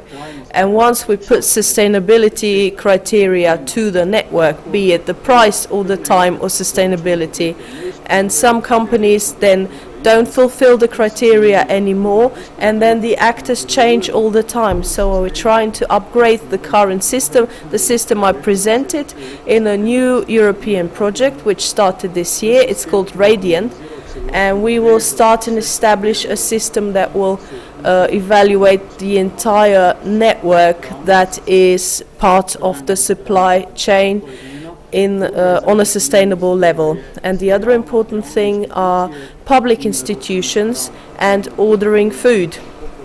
We also have a project with regards to this.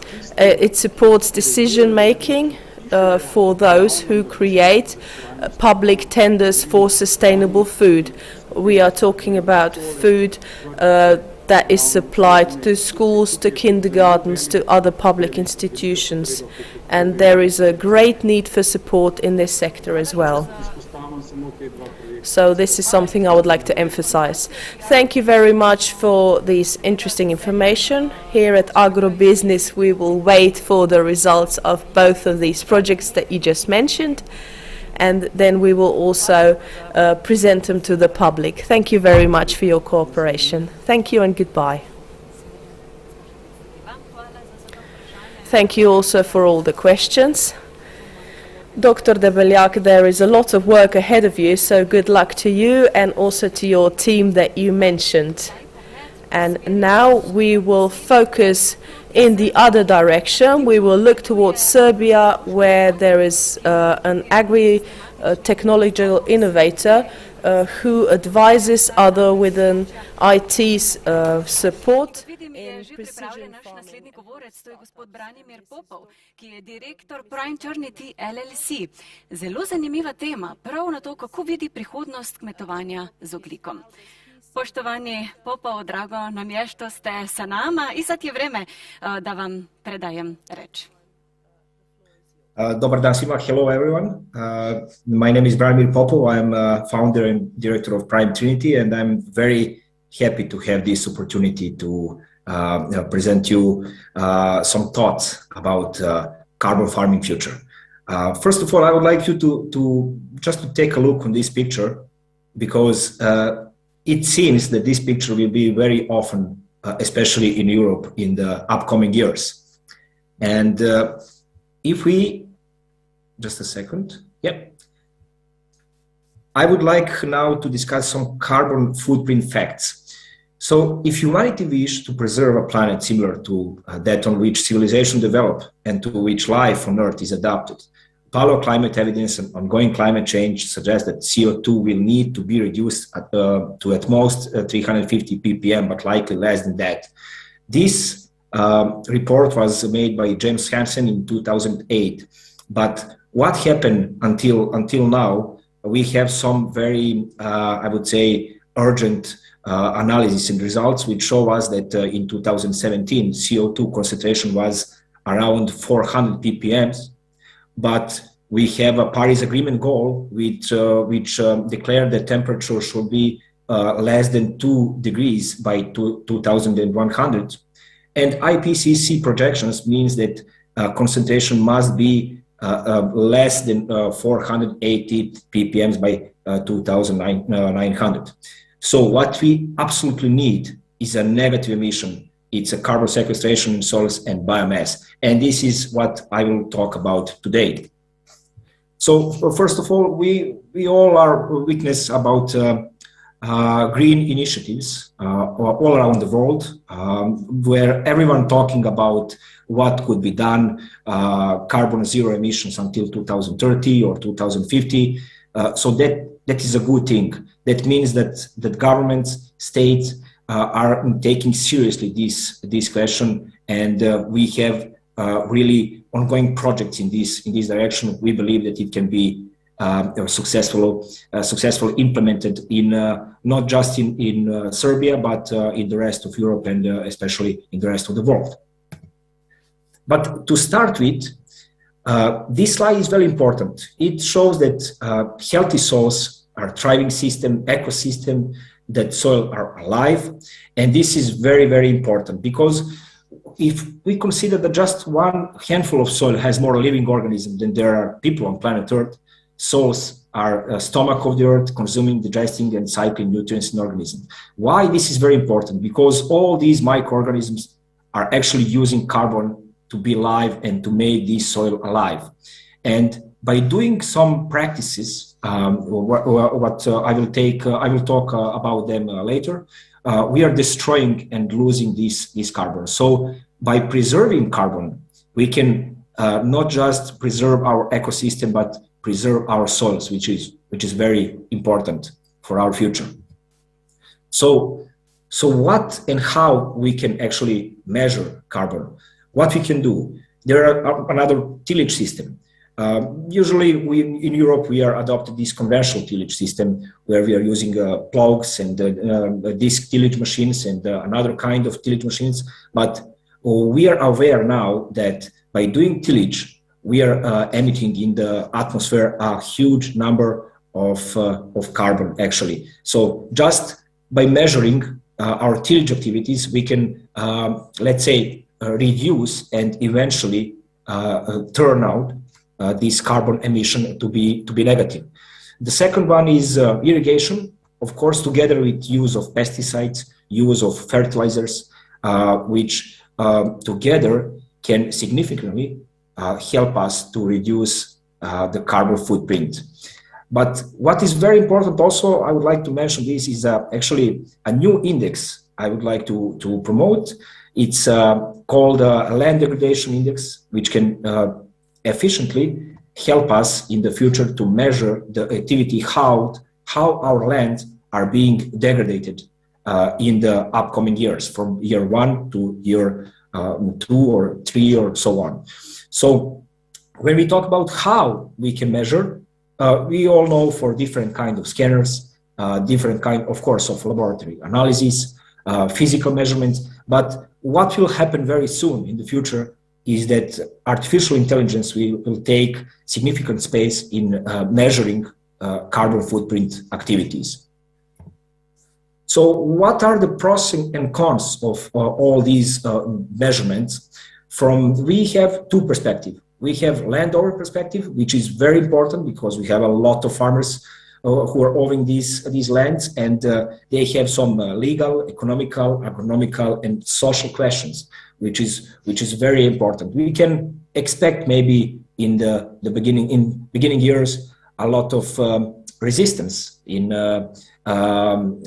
quitting for example, tillage practice and adopting new kind of technologies like we are let's say experiencing here in Serbia, because when we start to do regenerative agriculture, we receive a lot of negative feedback about it, that we are actually destroying the soil, which is not true, of course. So from this side, we need to work a lot with the farmers on social introduction, agronomical introduction of perspectives of how they can preserve the carbon in the soil, and why this is important. There is also economical and legal things which must be done usually by government, and this is strongly correlated with the second part of this slide, that our society and governmental perspective must go in a direction that we must provide to our farmers bigger subsidies, especially for these kind of activities.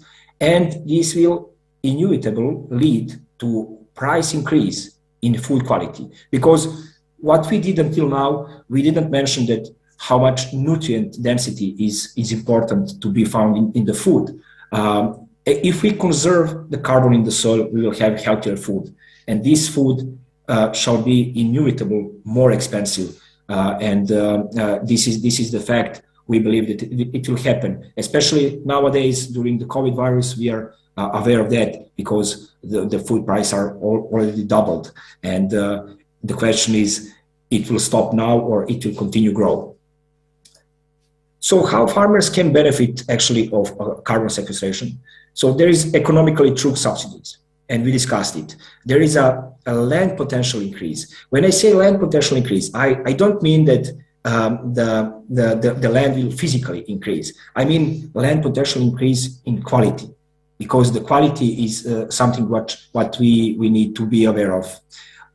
Also, at the same time, by implementing some new practices, we believe that arable land area could actually decrease, especially if we go into agroforestry.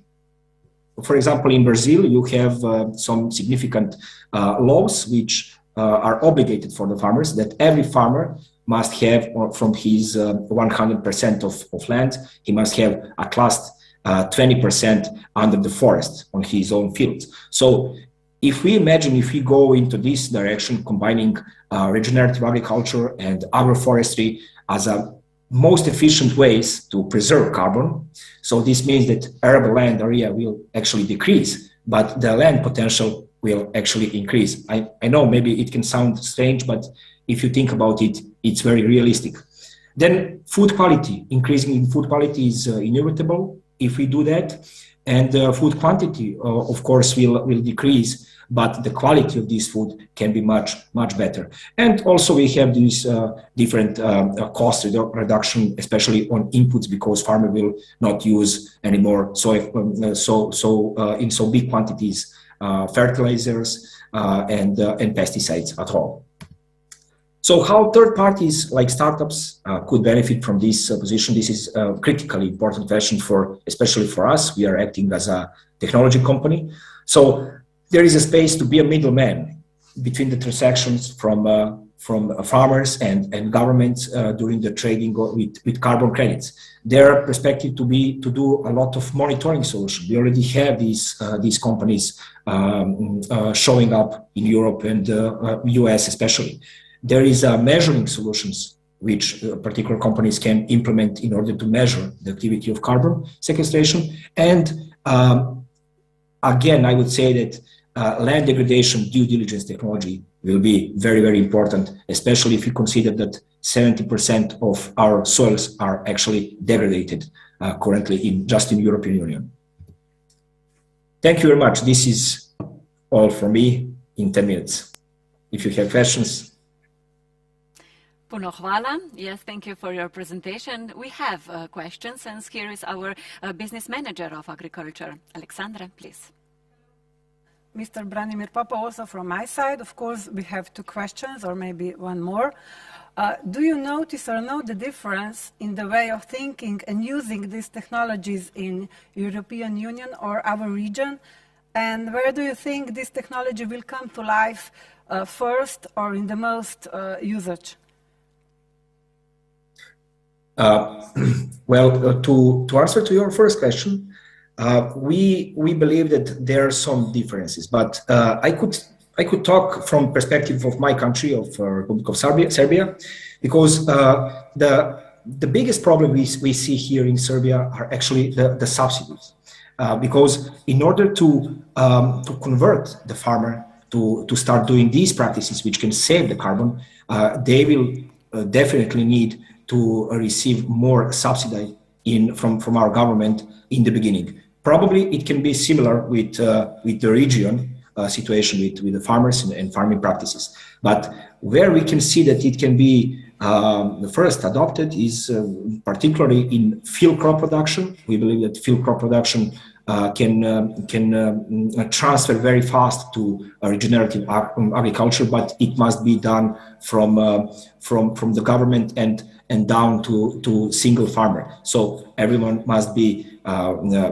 clearly educated and informed about what are the pros and cons of this new technology, which is already here. It's not approaching anymore. It's already here. Thank you. One question more. What do you think that the main challenges that the farmer can face when adopting this carbon farming? Well, because I already mentioned what are the difficulties, I believe that this can also be challenges. Well, we have, first of all, we have these social challenges, how to break into the farmer mind, because they're used to it something for centuries, for a generation, and it is very hard from our experience to transfer the farmer, to regenerative concept of thinking, and especially if he must learn new things and technologies. So I believe that the challenges will be how to educate, how to transfer the knowledge to the farmer, and how to turn his mindset from conventional production model, where he is using a lot of pesticides, a lot of fertilizers, where he and all the surrounding environment is pushing him to produce more and more, but he is not taking care about the food, the nutrient density in this food. So now he must turn back and start producing in a regenerative concept in order to preserve the carbon in the soil. But this will inevitably lead to maybe smaller yields in terms of quantity, but it will allow him to have better quality, which is very important. So we must work with the farmers in this way, I believe so. So at the same time, the government, the policy shall be different and even bigger with subsidies for the farmers in order to attract them to start doing this practice. Thank you very much. Another question for you from the public. What do you think is the most optimal way to monitor soil in the large fields, with robots taking samples, satellite images, or somehow different? This is excellent question. So by doing this job, this business for already 10 years, we gathered a lot of knowledge in this area, especially in soil nutrient monitoring and balancing the biomass from the field. What we believe that actually can be the most efficient way to understand and to calculate how much carbon left in the soil, let's say, is a mix of these technologies. So not only the soil technology, but also we need to focus on satellite imagery, and especially what we believe that it can be very, very successful from the perspective of technological companies will be new generation of machine learning, AI things like in vivo cameras, which will be capable to monitoring what we actually have in the field. Because I would just give one explanation. If you watch from the satellite imagery perspective, you can't actually calculate precise how much yield you have in one field. But if you have the technology to monitor how much yield you left this field, which is very important, then you can start calculating how much carbon you already lost, or how much carbon you can preserve by doing different practices. But certainly the combination of soil technologies with satellite monitoring will be for sure something which will shape the future of carbon measurement in Europe and globally. Okay, another question. I think this is the last one. What is your recommendation frequency of taking samples? So we know that usually in taking sample procedure, we are following some procedures which are 50 or 60 years already old. That means that, for example, for micronutrients, for phosphorus and potassium, we are taking samples by doing this every 4th year. I strongly believe that this is wrong because we implementing this new approach, a new feature in our software, which is called dynamic soil analysis. Because what is happening in the soil is balancing itself every single year. So if you take sample in 1st year and then you come in 4th or 5th year, so you actually don't know what's happened in this 2nd, 3rd, and eventually 4th year. So you don't have this information. We believe that dynamic analysis of soil will be possible to do every single year, but on some specific spots in the soil. We can find these specific spots by using exactly these technologies like drones, like satellite imagery, and so on. But to point out, the idea here is soil is living organism, live organism, so it must be controlled constantly, not just occasionally every 4th or 5th year. Thank you very much for your time, for your presentation and all the answers. I think you are very open to the public, so if anybody has some other questions, they can look for you at LinkedIn and write to you, and they will get more answers for the Exactly. problems. Thank you very much Thank for you this very opportunity. much. Thank you very much also. Bye-bye. And thank you for you too, Mrs. Alexandra. Now we will just have 5 minutes break to prepare everything for the round table. Torej imamo samo 5-minuten odmor, da se pripravimo za naslednji drugi del konference. Se vidimo. 5 minut. Ja, pa smo pa spet.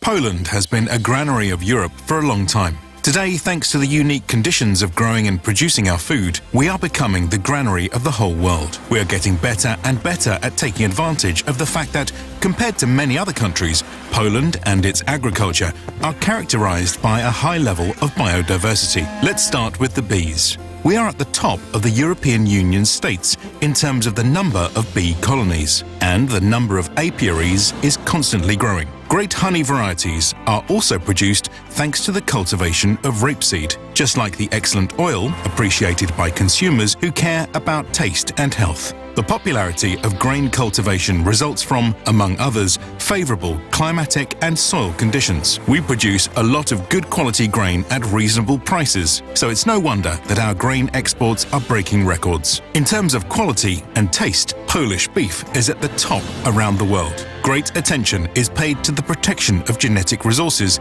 of farm animals. It is thanks to the biodiversity and the use of the potential of our native breeds, like Zlotnicki pig's bread, that high-quality food is produced. The main product of our fruit growers are apples, which are grown practically all over Poland. Every year, we collect over 3 million tons of apples. Poland is among the top 3 largest European producers of mushrooms. We are at the forefront of European goose meat producers. Our farms are dominated by snow-white Koluda geese, offering extremely valuable meat and down. Poultry is still often grown in the traditional way in the Polish countryside. Chickens, geese and ducks roam freely in enclosures and yards.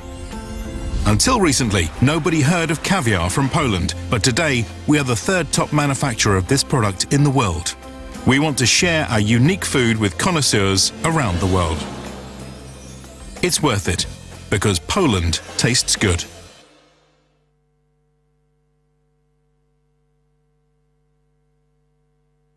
Preiskala sem vse kotičke sveta, poslušala vse nasvete, poskusila marsikaj. Saj veste, za najbližje je dovolj dobro le najboljše, še posebej, ko gre za hrano.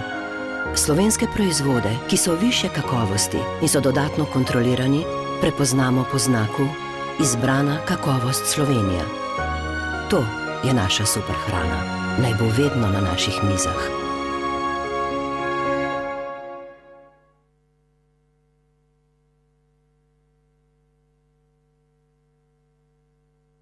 Priložnost za sodobno kmetovanje se začne z dobro finančno rešitvijo. NLB Agro. Svetovanje, financiranje, razvoj. NLB.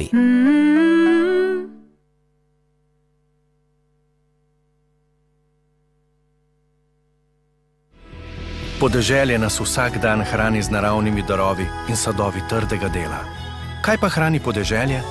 Z lokalnimi izdelki in doživetji ohranjamo delovna mesta, pestrost in edinstven značaj, ki bogatijo našo deželo. Ohranimo domače, izbirajmo lokalno.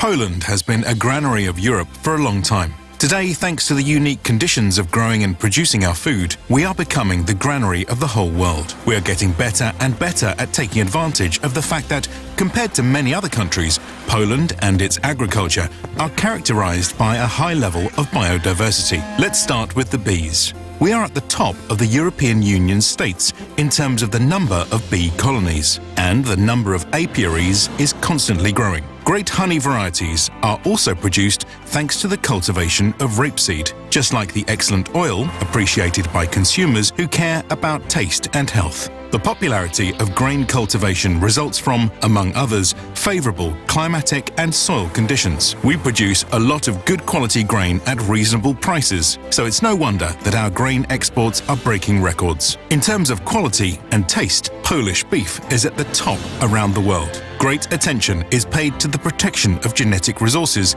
of farm animals. It is thanks to the biodiversity and the use of the potential of our native breeds, like Zlotnicki pig's bread, that high-quality food is produced. The main product of our fruit growers are apples, which are grown practically all over Poland. Every year, we collect over 3 million tons of apples. Poland is among the top 3 largest European producers of mushrooms. We are at the forefront of European goose meat producers. Our farms are dominated by snow-white Koluda geese, offering extremely valuable meat and down. Poultry is still often grown in the traditional way in the Polish countryside. Chickens, geese and ducks roam freely in enclosures and yards.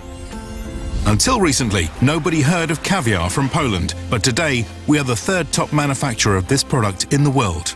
We want to share our unique food with connoisseurs around the world. It's worth it, because Poland tastes good.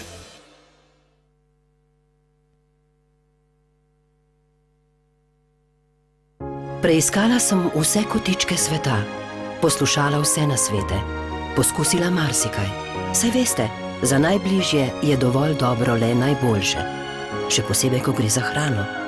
Slovenske proizvode, ki so višje kakovosti in so dodatno kontrolirani, Prepoznamo po znaku izbrana kakovost Slovenija. To je naša superhrana. Naj bo vedno na naših mizah.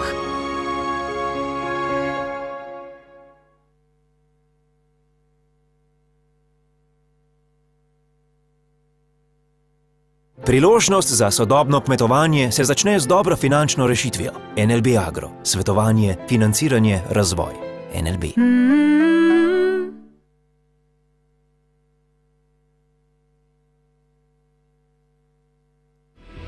Podeželje nas vsak dan hrani z naravnimi darovi in sadovi trdega dela.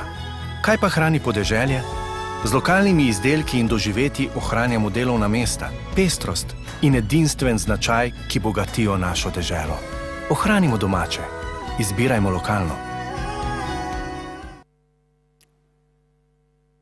So welcome to the second part, where we will listen to the roundtable financing and development of startups and projects in agriculture. Na okrogli mizi se bomo torej z gosti pogovarjali, kje v kmetijstvu so torej priložnosti za ta tehnološki digitalni razvoj, o katerem danes govorimo, in sploh kako do virov financiranja ter ustrezne svetovalne podpore. Glede na to, da se naši govorci torej pripravljajo, imate še nekaj sekund, mi dovolite, da izkoristim to priložnost in se zares zahvalim prav vsem, ki sodelujete na tej konferenci, celotni ekipi sodelavcev in vodstva financ, ki vedno znova prorazvojno tudi osvetljujejo različne perspektive v kmetijstvu in s tem kažejo tudi izrazit posluh in z organizacijo te konference za te premike kmetijstva na bolje. In ves čas se seveda zahvaljujemo prav vsem podpornikom in zdaj je čas, da si pogledamo na kratko še en video. To je Ministrstva za kmetijstvo, gozdarstvo in prehrano. Podeželje nas vsak dan hrani z naravnimi darovi in sadovi trdega dela. Kaj pa hrani podeželje? Z lokalnimi izdelki in doživetji ohranjamo delovna mesta, pestrost in edinstven značaj, ki bogatijo našo deželo. Ohranimo domače, izbirajmo lokalno. So the round table will be held in English, and the moderator is Rok Picon, executive editor of portal Finance.si. Thank you, Mojca. And not just an editor, also a great admirer of agriculture business companies, but especially when it comes to their products. Unfortunately for me, we won't be talking directly about food, but something no less important today, about financing and development of startups and projects in agriculture. We have 5 guests today, all joining us online. We'll be talking to 2 startups, one from Denmark and one from Slovenia, and 3 financial experts, one from venture capital, one from a startup accelerator, and one from a bank. I will shortly introduce all 5 of them. Joining us from Copenhagen is Dragana Vukosinovic, founder and CEO of Fauna Smart Technologies, a startup dedicated to creating farming practices in line with nature. From Slovenia, Matej Štefančič, founder of the high-tech company EFOS, which has established itself globally with the TrapView. This is an automated pest monitoring system. Our third guest is Jure Mikuš, an experienced venture capital investor with more than 30 transactions in the field of various technological industries. And from Warsaw, we have Michał Piosik, ACVC Fund General Manager, Foodtech AC co-founder, a serial entrepreneur, ex-restaurateur, and a failed wakeboarder. His startup accelerator 6 House and accelerates growth and finance sustainable startups. And last but not least is Dejan Pristonik, small enterprise manager and coordinator for agrobusiness at NLB Bank. I would also like to extend my greetings to our online guests from all over the world. You're all welcome to write your questions in the chat, and I will read them out to our panelists. And I would like to keep this as informal as possible. So just when you have a question, just raise your hand, and if you want to comment on each other's, just do so. Let's let's all feel like we're in a restaurant. Okay, so we have 2 people from real economy and 3 people from finance. And I'd like to start with the companies. Dragana and Matej. Just a second. Could you introduce your companies a little bit further?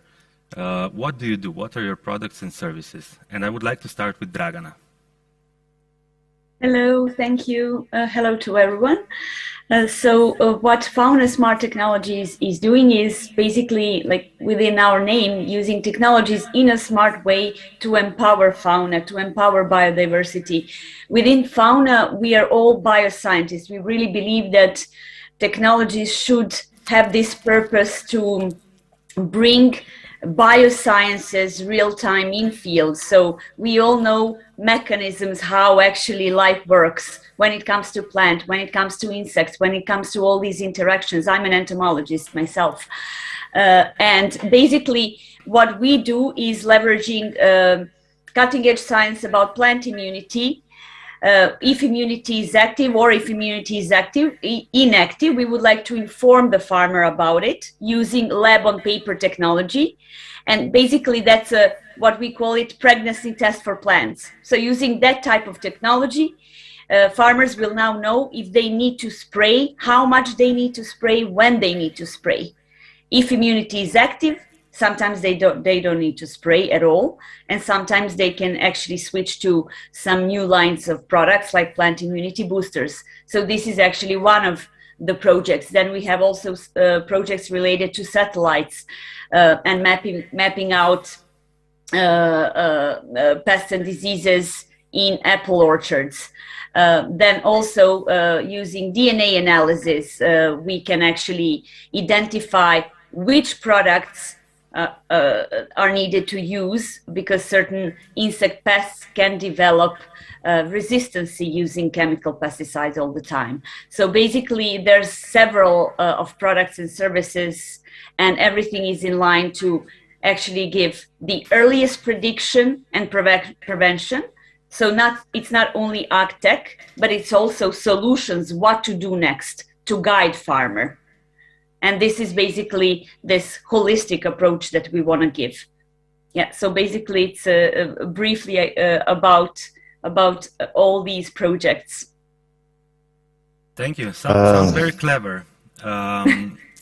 And where do you sell these products? All over the world, in Scandinavia, maybe also in the Balkans?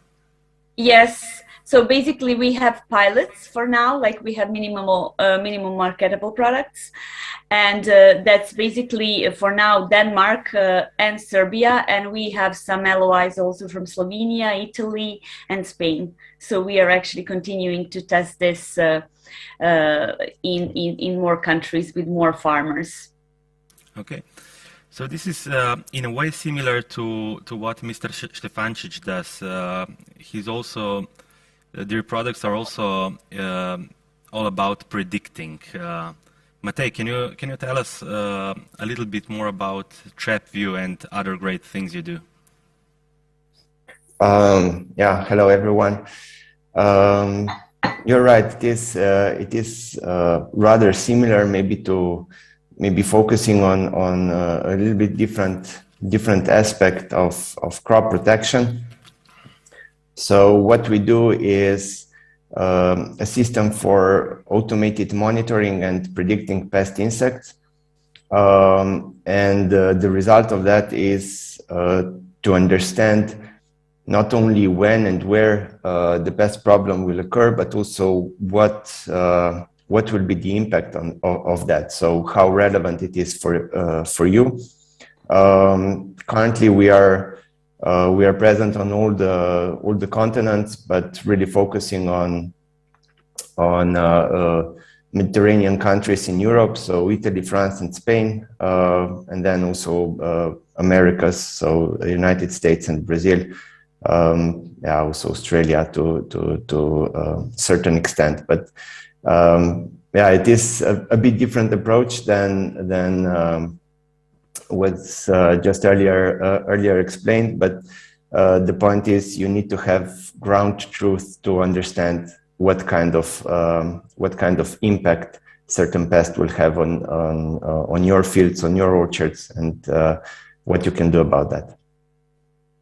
Okay, thank you. I think I remember I've read that the pandemic actually helped your business a little bit in a way because the labor force couldn't move around Europe. Farmers started buying the trap-view. Yeah, definitely with the shortage of labor and inability to be out there or to import also people from other countries, it became much more important to have remote sensing. So to have a centralized way to monitor different fields, different orchards, and also to introduce the new products. You know, one of the side effects of these pandemics is also the really significant rise of the cost of traditional crop protection products, and that also means that new approaches, especially when we're looking at more biological crop protection or new insecticides. This was, due to the rise of the price of existing products, those options became much more viable. But of course, those options also require much better understanding of what is happening, and that's how it closed the loop. Okay. Let's touch financing a little bit because you have quite some experiences with venture capital, and one of the early investors was even Jure Mikuš. I mean, his RSG Capital, if I remember correctly. So, Matej, have you and Jure become friends? Yeah, I mean, it was for us was really the major boost in developing the company was clearly when Jure and his team joined or invested in Trapview, because that was the biggest step forward from having something called more like an idea and maybe focusing on some prototypes, maybe some early trials going on into making the first product that could be shipped around the world. That was definitely a big boost, and also something that helped us later on work on other projects, get SME phase 2 funding, go abroad, and so on. So definitely this wouldn't happen without that investment. So it wasn't hard for you to give up ownership in exchange for that knowledge and capital? I think as a founder, you have to decide, very quickly whether you want the company to grow or you want to own the company, right? That's the biggest question you have to ask yourself, and for all of us, it was quite simple, right? We knew that we have something that is really interesting, that is also quite unique in the world. So the goal was to grow, and no, it wasn't such a hard decision to be made. Yeah, that's a very typically startup approach. Dragana, what are your experiences with venture capital and financing in a broader sense? Do you use credit, venture, or your own assets to grow and develop your business? Soft funding. So I'm right now in this stage. We are early stage startup. We are like 2.5 years. But of course, we are all scientists who lived in academia all our lives and then stepped out. So the science that we have is longer than 2.5 years. But right now, I am in this stage where Matej was. And I also don't think it's actually a problem to give part of the company if you really want your baby to grow. For now, it's soft funding, and right now we are in a stage where we are actually talking to diversity of investors. Yes. Okay, so it actually seems that you're in a right place right now, because we have three financiers here: Jure, Dejan, and Michał. Anyone interested in giving Dragana some money?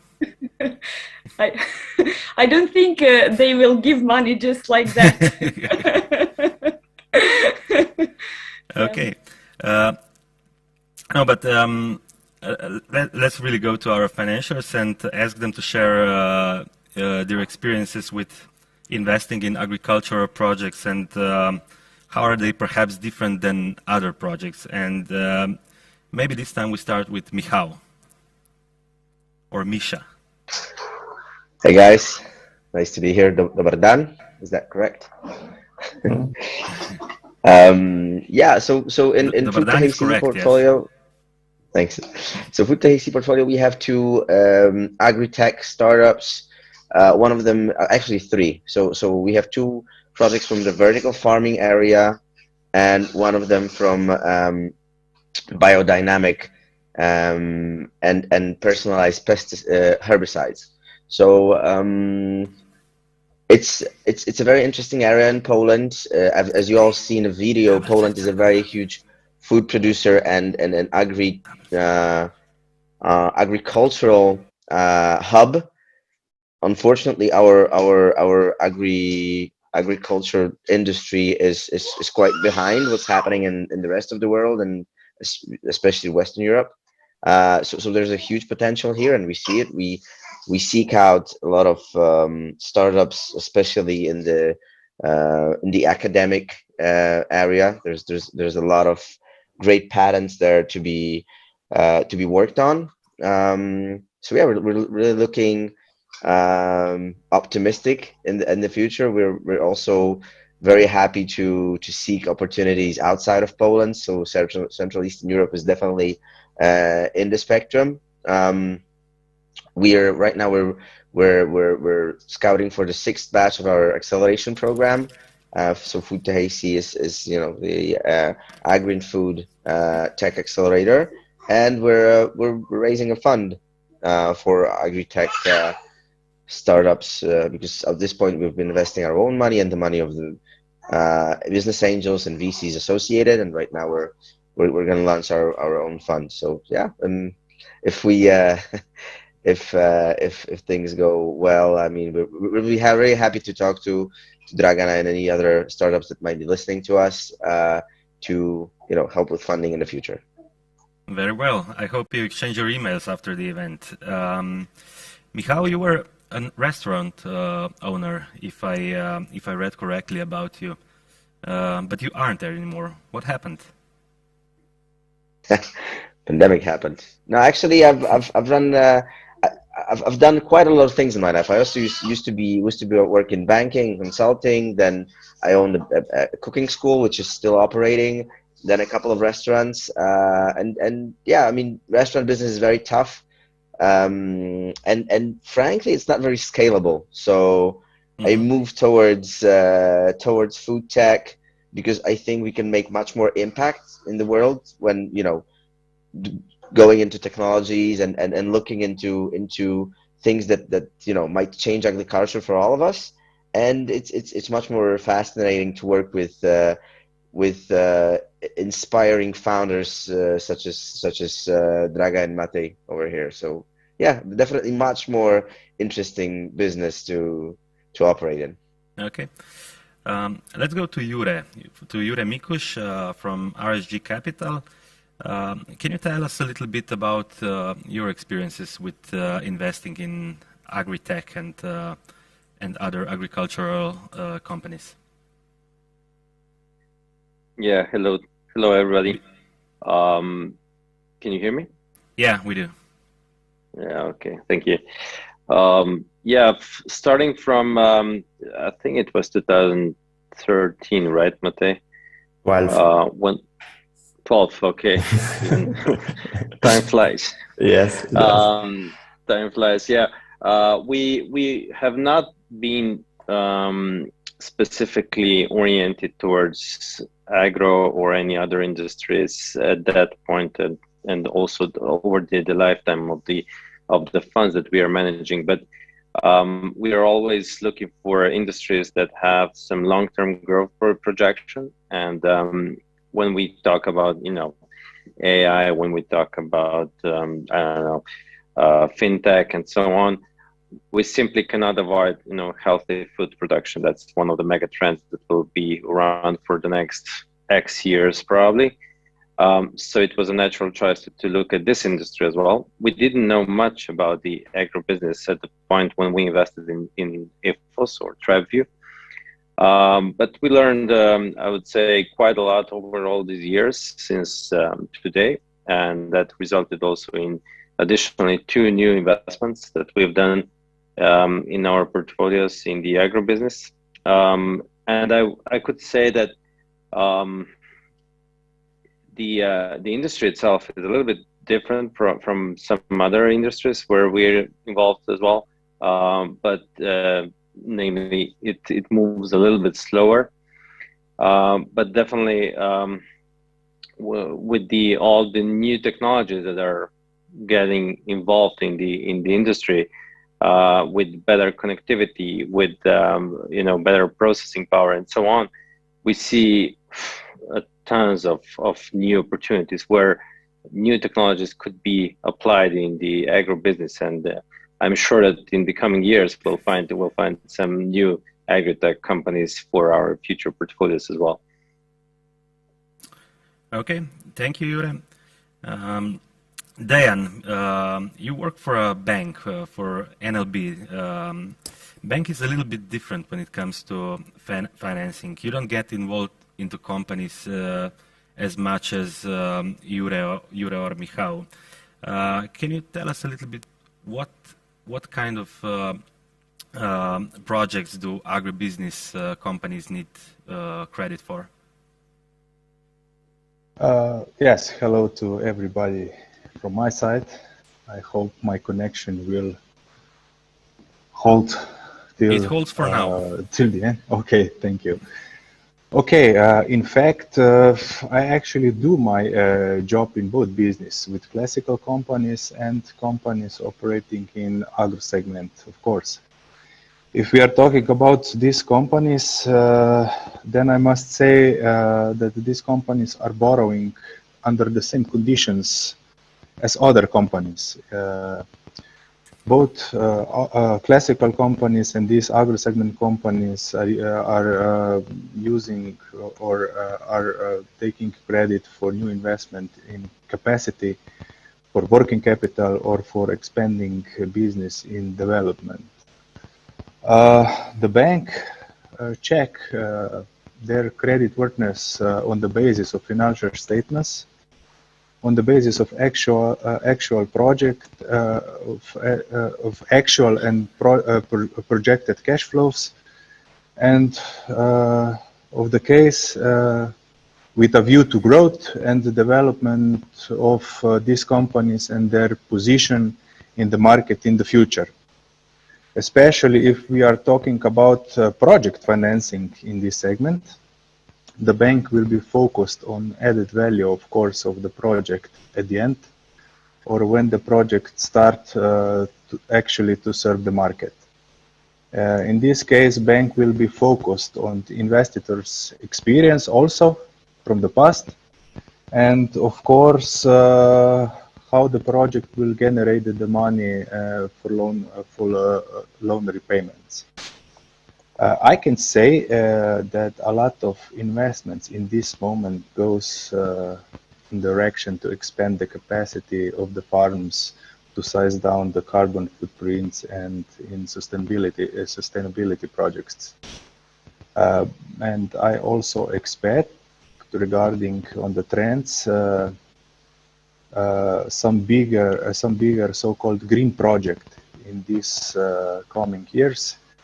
And I must say that in NLB, we have the knowledge, experience, and at this moment, very high liquidity to support that kind of project. And we are supporting all the good projects which will help Slovenia to increase self-efficiency, of course, and which will be sustainable focused. Okay, thank you, Dejan. Now, we all know that European Union is putting a lot of money into farming through subsidies, but what about agri-tech startups? Is there some financial support available too? Who has some experiences with that? Matej and Dragana, have you ever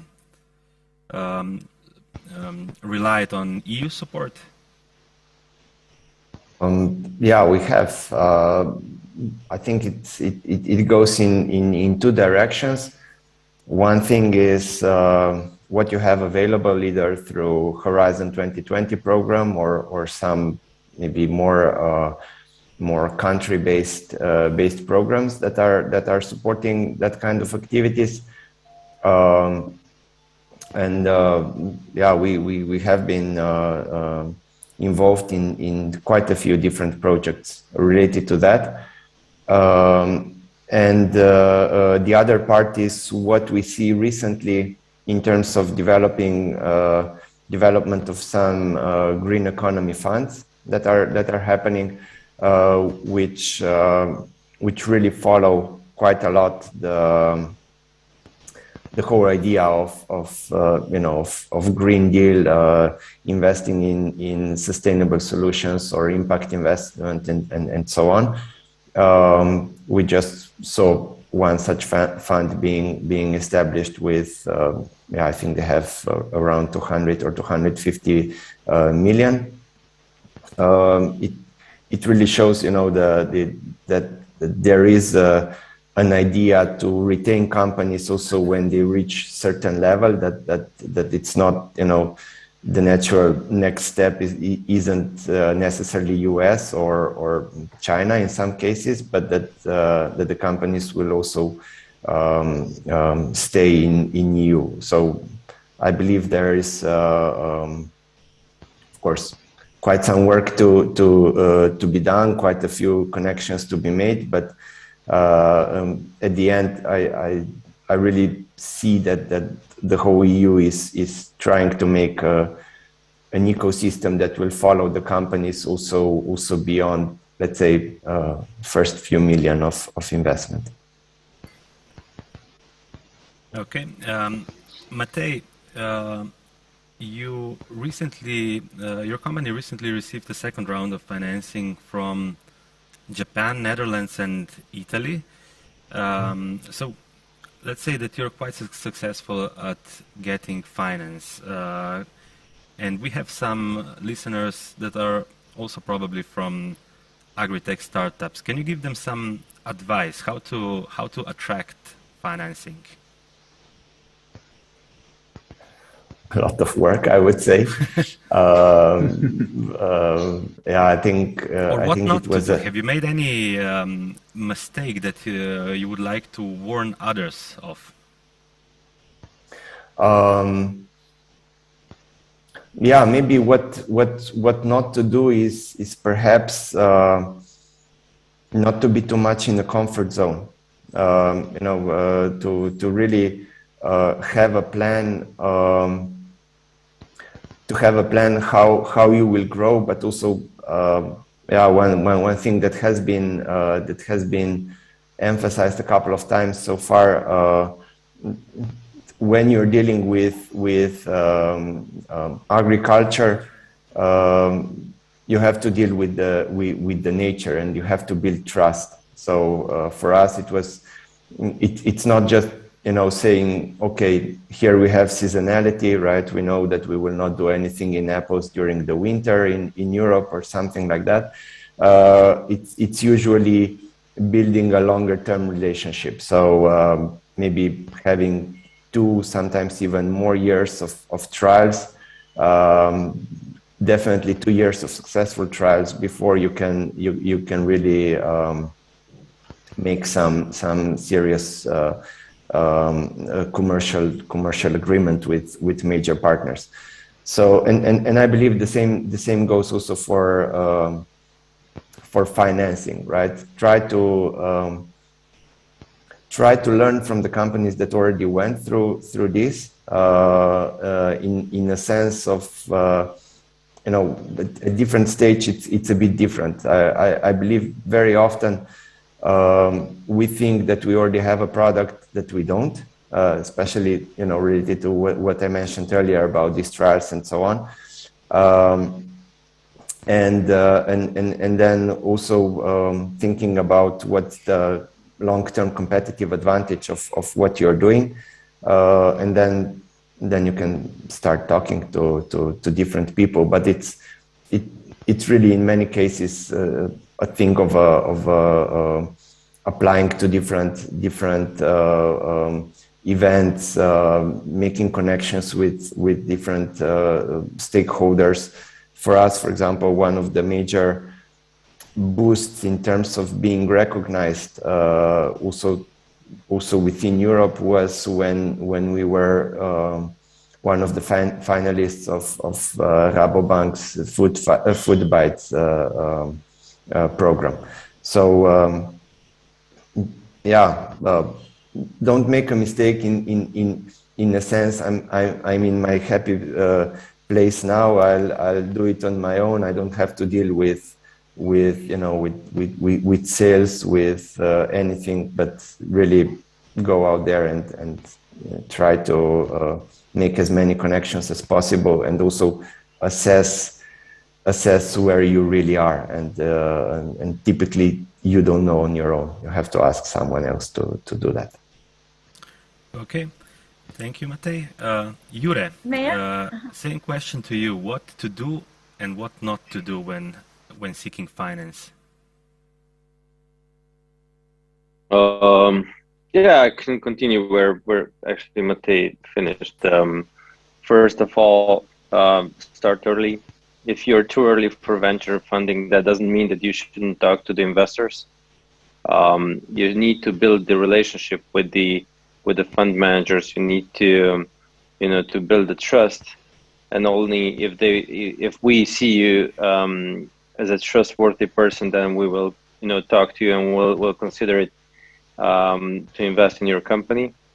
So it's nothing wrong if you start talking to us even in the stages where you know that you're not investable for venture capital at that point. Then the second thing, I think that it's not good to not know your numbers and the market potential and in general all the KPIs that we're looking at. If we see that that you're inflating your plans, that you're inflating your numbers that you're going to achieve in the coming years, and then you're not following with your revenues or other KPIs, your plans, this will not help you to raise the funding neither. And of course, be open to new suggestions about changing or your business plans or business models, in general, because it is, if we are talking about the any kind of technology that's new, that's very innovative, it normally brings alongside the changes in the business models. And based on our experience, and I don't want to be very specific just for Matej here, but based on our experience, most of the startups are good in technology, so good in sales and business modeling, it's sometimes easier to find reserves in business model than it is in technology. So it's good to listen to a lot of people, to share your ideas about your product, about your market potential, and so on, and hear what others have to say about you, about your product, about your your markets, because this might result in a better and more optimized business model that you'll be putting together for your startup. I can just fully agree with Yuri on that. Yeah, and it's a constant change, right? And really, usually it is Yeah, we are usually a bunch of some either engineers or entomologists, Dragana in your case, or something like that. We see only technology. You have to build business around something else, around technology, but it's a different skill set and different type of organization of the company. Yeah, thank you.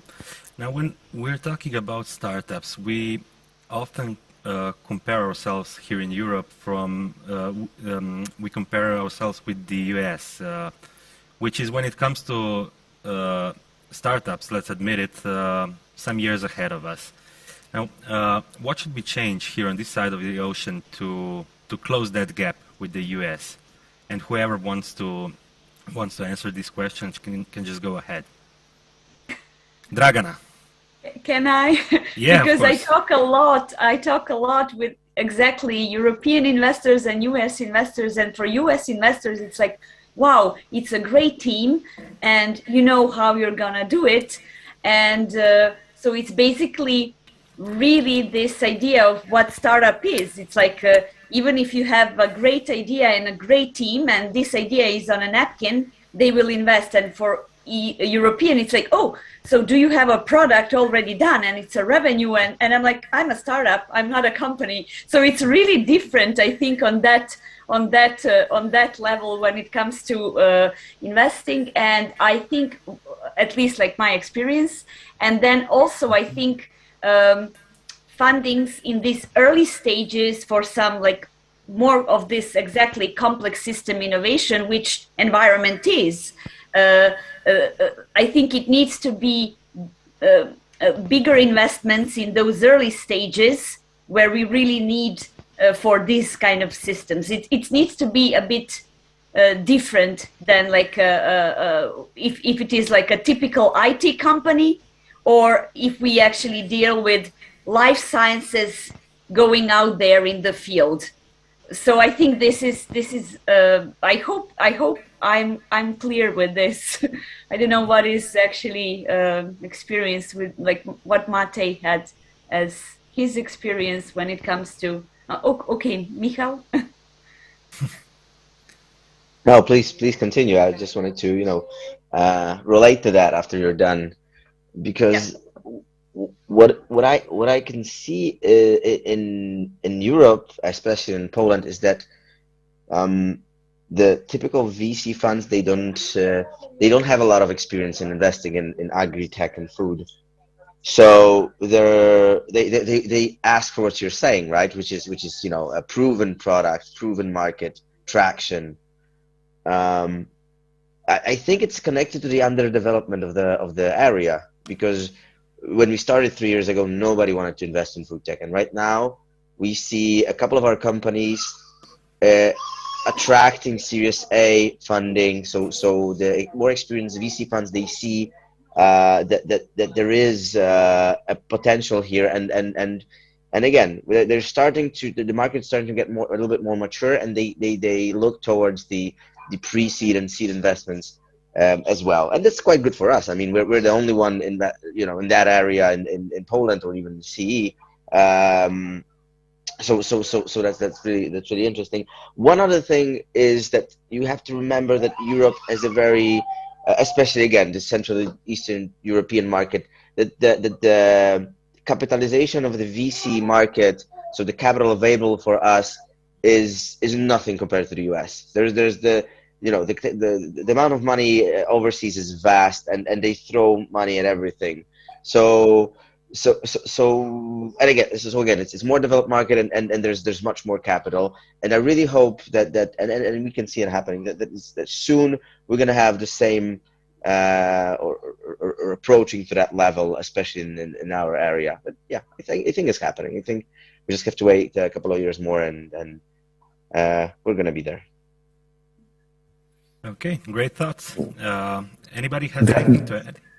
Yeah, I would just like a very quick advice to Dragana. Don't put too many hopes into the US investors at this stage, because you will see one of the key condition is that you have the US operation as the main operation, or Israel, one of those. I think that's really the biggest challenge, you know, to find the right investors within Europe, whether that's, you know, generalists like Jure and the funds he have, or more specialized, or corporate or whatever, but don't think too much, or don't put too many hopes into the US investors, because yes, the tickets are typically higher, but also the costs will be much higher, and you will have to think about reallocating the whole thing. Thank you. Okay, and we're slowly going to wrap up with one final question. What do you think is the next big thing in agricultural high-tech? What will change the industry? And let's start again with Dragana. I think really, I think I have this, like, life sciences will really break and make the new world. So I think there's plenty of beautiful science in Europe, and it's really time to make that science, to wrap it up as a business, to make products and services really based on those mechanisms that we learned in a lab. How do they work in a lab? But they come from nature, right? So now it's just like, for example, within all of these projects that we have, I think really plant immunity, it's a shining star of our portfolio. So it's, nobody was betting on such a logical parameter to introduce in farming industry as plant immunity, right? So if immunity is active, plants are capable to defend themselves. So this is actually some of the things we learned in a lab, and science about plant immunity matured in just like a couple of years back. So now it's really time to use that and put it real-time in field, to leverage it using real-time technologies that are already there. So really coupling science and tech, because it's not only the tech, but how to make that tech smart, when to apply technology, what will you gain out of it. So I think these are things where we need to start connecting these dots in a different way, because I think we live in an era where we do have everything. Now we really need to be smart how to connect these things. So this is actually something that we need to put more of these scientific findings, and Europe has beautiful science, to really put it out there in the field. So to make this entrepreneurial scientists, like to really work on that, just like Stanford is in US. We need to work on this. Okay. So this is the next, I think, big thing, to really make this European scientists, that it's not something that is shameful to be all your life in academia and then to step out and make business. But it's actually, you're putting your science on a next level if you're making business out of it, you know? So this is, I think, really the next big thing for the whole European ecosystem, and for not only for agriculture, but for so many things. Okay, thank you, Dragana. Michał, what do you think is the next big thing in agri-tech? Robotics and automation, especially vertical farming. Again, in Poland, we see a lot of land is cultivated, and this land is getting deteriorated. We have the lowest level of groundwaters in Europe, so we will have to switch to vertical farming, or we starve. That's it. So yeah. Okay. Robotics. I think these are more niches, but in terms of two major trends, one is in terms of food tech, it's definitely more plant-based diet. And in terms of food production is sustainability. Now, of course, then there are many niches within that, right? Whether that's robotics, whether that's digitalization of crop protection, whether it is better understanding of the maybe monitoring on a plant-based basis, especially in high-value crops. But in general, I really believe it's how we address sustainability within production and that how we can produce food that is more plant-based, because that's where it seems that things are really going.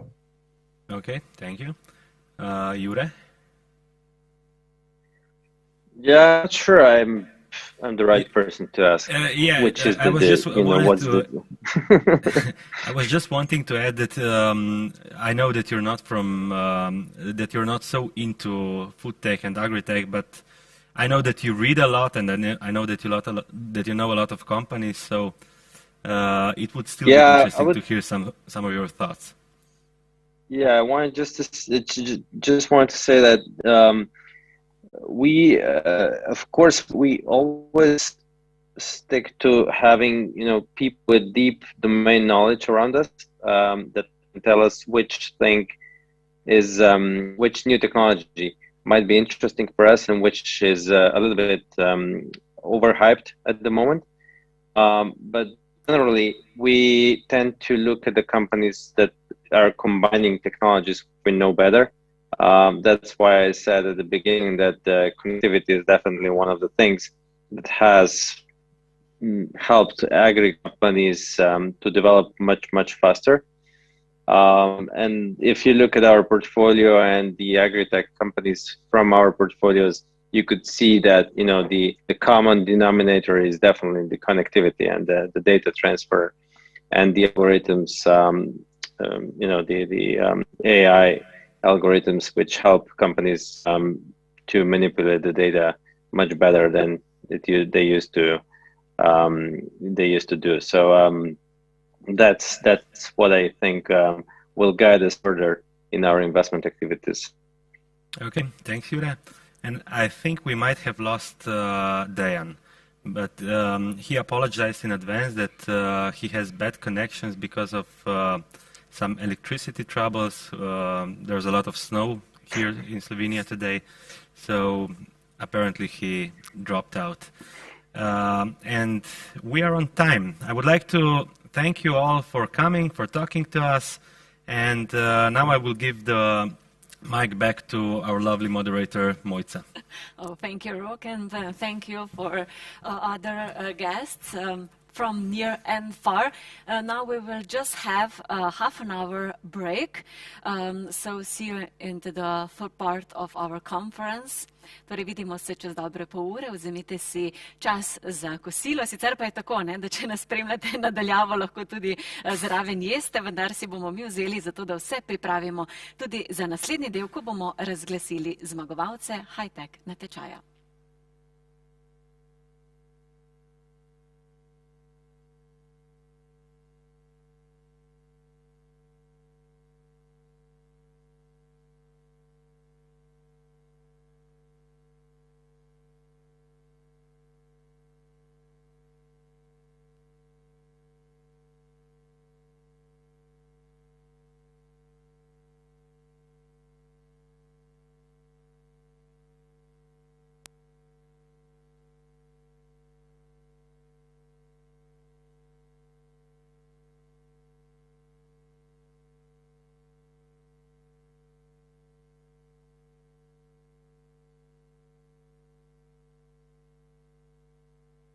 Poland has been a granary of Europe for a long time. Today, thanks to the unique conditions of growing and producing our food, we are becoming the granary of the whole world. We are getting better and better at taking advantage of the fact that, compared to many other countries, Poland and its agriculture are characterized by a high level of biodiversity. Let's start with the bees. We are at the top of the European Union states in terms of the number of bee colonies. and the number of apiaries is constantly growing. Great honey varieties are also produced thanks to the cultivation of rapeseed, just like the excellent oil appreciated by consumers who care about taste and health. The popularity of grain cultivation results from, among others, favourable climatic and soil conditions. We produce a lot of good quality grain at reasonable prices, so it's no wonder that our grain exports are breaking records. In terms of quality and taste, Polish beef is at the top around the world. Great attention is paid to the protection of genetic resources of farm animals. It is thanks to the biodiversity and the use of the potential of our native breeds, like Zlotniki pig's bread, that high-quality food is produced. The main product of our fruit growers are apples, which are grown practically all over Poland. Every year, we collect over 3 million tons of apples. Poland is among the top 3 largest European producers of mushrooms. We are at the forefront of European goose meat producers. Our farms are dominated by snow-white Koluda geese, offering extremely valuable meat and down. Poultry is still often grown in the traditional way in the Polish countryside. Chickens, geese and ducks roam freely in enclosures and yards. Until recently, nobody heard of caviar from Poland, but today we are the 3rd top manufacturer of this product in the world. We want to share our unique food with connoisseurs around the world. It's worth it, because Poland tastes good.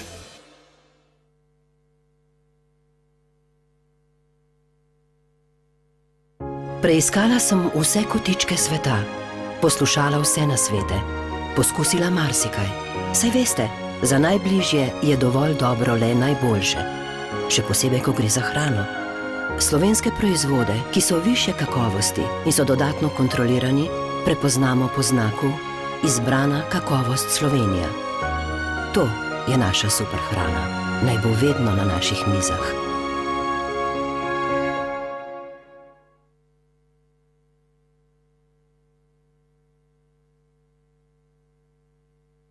Priložnost za sodobno kmetovanje se začne z dobro finančno rešitvijo. NLB Agro. Svetovanje, financiranje, razvoj. NLB.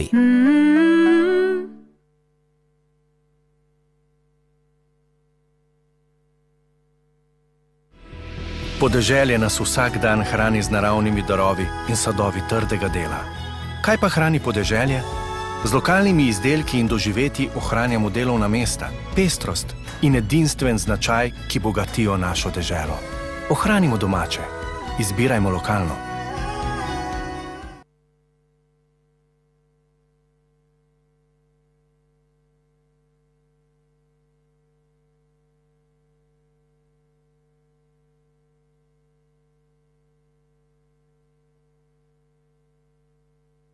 Poland has been a granary of Europe for a long time. Today, thanks to the unique conditions of growing and producing our food, we are becoming the granary of the whole world. We are getting better and better at taking advantage of the fact that, compared to many other countries, Poland and its agriculture are characterized by a high level of biodiversity. Let's start with the bees. We are at the top of the European Union states in terms of the number of bee colonies, and the number of apiaries is constantly growing. Great honey varieties are also produced thanks to the cultivation of rapeseed, just like the excellent oil appreciated by consumers who care about taste and health. The popularity of grain cultivation results from, among others, favourable climatic and soil conditions. We produce a lot of good quality grain at reasonable prices, so it's no wonder that our grain exports are breaking records. In terms of quality and taste, Polish beef is at the top around the world. Great attention is paid to the protection of genetic resources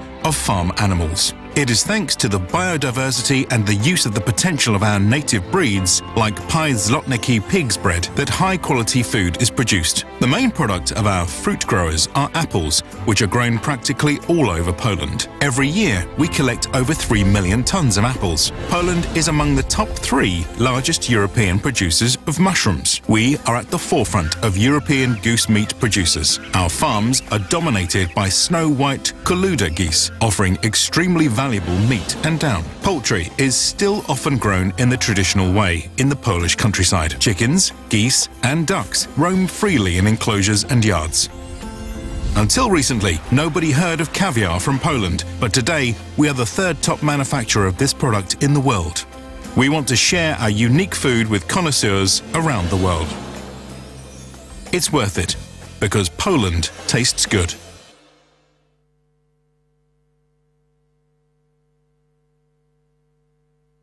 Preiskala sem vse kotičke sveta, poslušala vse nasvete, poskusila marsikaj. Saj veste, za najbližje je dovolj dobro le najboljše, še posebej, ko gre za hrano. Slovenske proizvode, ki so višje kakovosti in so dodatno kontrolirani, prepoznamo po znaku Izbrana kakovost Slovenija.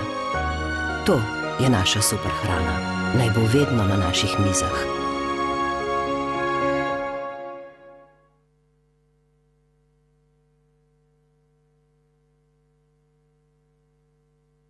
Priložnost za sodobno kmetovanje se začne z dobro finančno rešitvijo. NLB Agro, svetovanje, financiranje, razvoj. NLB.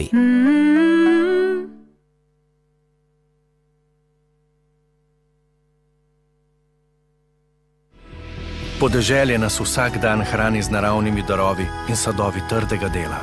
Kaj pa hrani podeželje? Z lokalnimi izdelki in doživetji ohranjamo delovna mesta, pestrost in edinstven značaj, ki bogatijo našo deželo. Ohranimo domače, izbirajmo lokalno.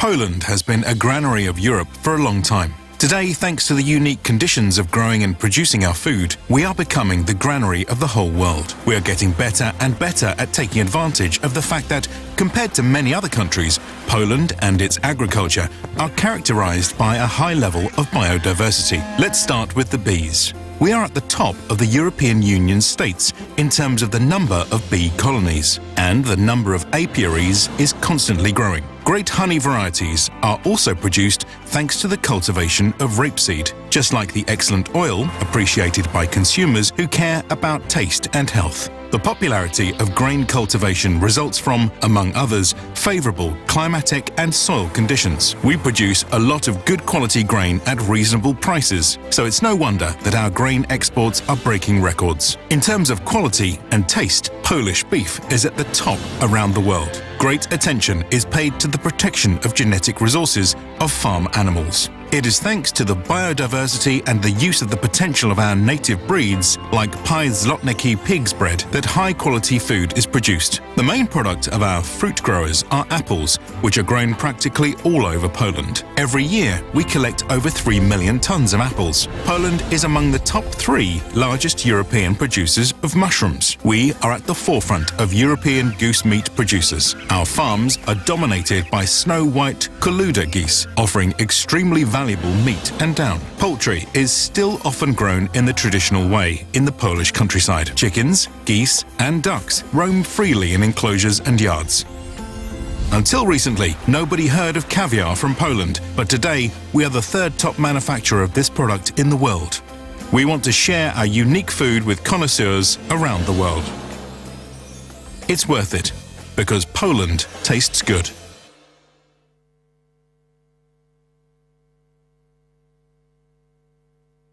Preiskala sem vse kotičke sveta, poslušala vse nasvete, poskusila marsikaj. Saj veste, za najbližje je dovolj dobro le najboljše, še posebej, ko gre za hrano. Slovenske proizvode, ki so višje kakovosti in so dodatno kontrolirani, prepoznamo po znaku Izbrana kakovost Slovenija. To je naša super hrana, naj bo vedno na naših mizah.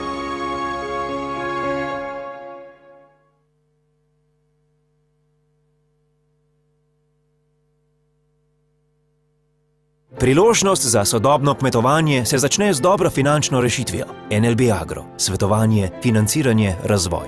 NLB.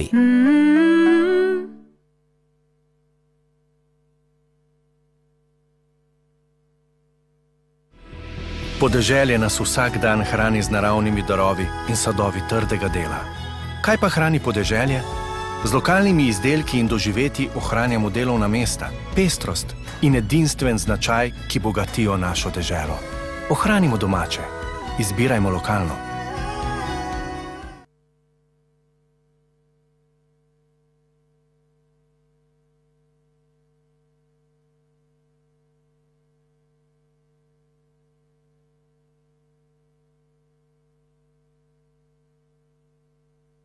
Poland has been a granary of Europe for a long time. Today, thanks to the unique conditions of growing and producing our food, we are becoming the granary of the whole world. We are getting better and better at taking advantage of the fact that, compared to many other countries, Poland and its agriculture are characterized by a high level of biodiversity. Let's start with the bees. We are at the top of the European Union states in terms of the number of bee colonies, and the number of apiaries is constantly growing. Great honey varieties are also produced thanks to the cultivation of rapeseed, just like the excellent oil appreciated by consumers who care about taste and health. The popularity of grain cultivation results from, among others, favourable climatic and soil conditions. We produce a lot of good quality grain at reasonable prices, so it's no wonder that our grain exports are breaking records. In terms of quality and taste, Polish beef is at the top around the world. Great attention is paid to the protection of genetic resources of farm animals. It is thanks to the biodiversity and the use of the potential of our native breeds, like Zlotnicki pig's bread, that high-quality food is produced. The main product of our fruit growers are apples, which are grown practically all over Poland. Every year, we collect over 3 million tons of apples. Poland is among the top 3 largest European producers of mushrooms. We are at the forefront of European goose meat producers. Our farms are dominated by snow-white Koluda geese, offering extremely valuable meat and down. Poultry is still often grown in the traditional way in the Polish countryside. Chickens, geese and ducks roam freely in enclosures and yards.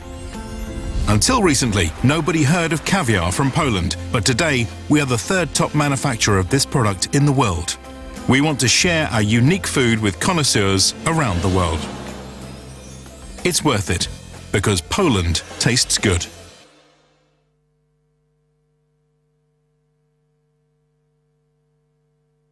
Preiskala sem vse kotičke sveta, poslušala vse nasvete, poskusila marsikaj.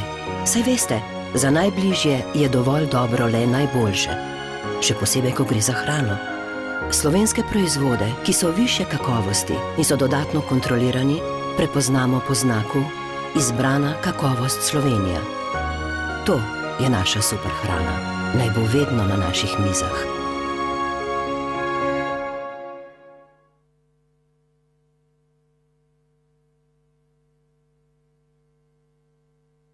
Priložnost za sodobno kmetovanje se začne z dobro finančno rešitvijo. NLB Agro. Svetovanje, financiranje, razvoj. NLB.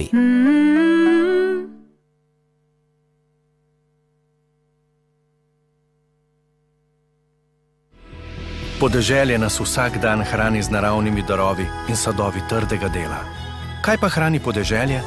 Z lokalnimi izdelki in doživetji ohranjamo delovna mesta, pestrost in edinstven značaj, ki bogatijo našo deželo.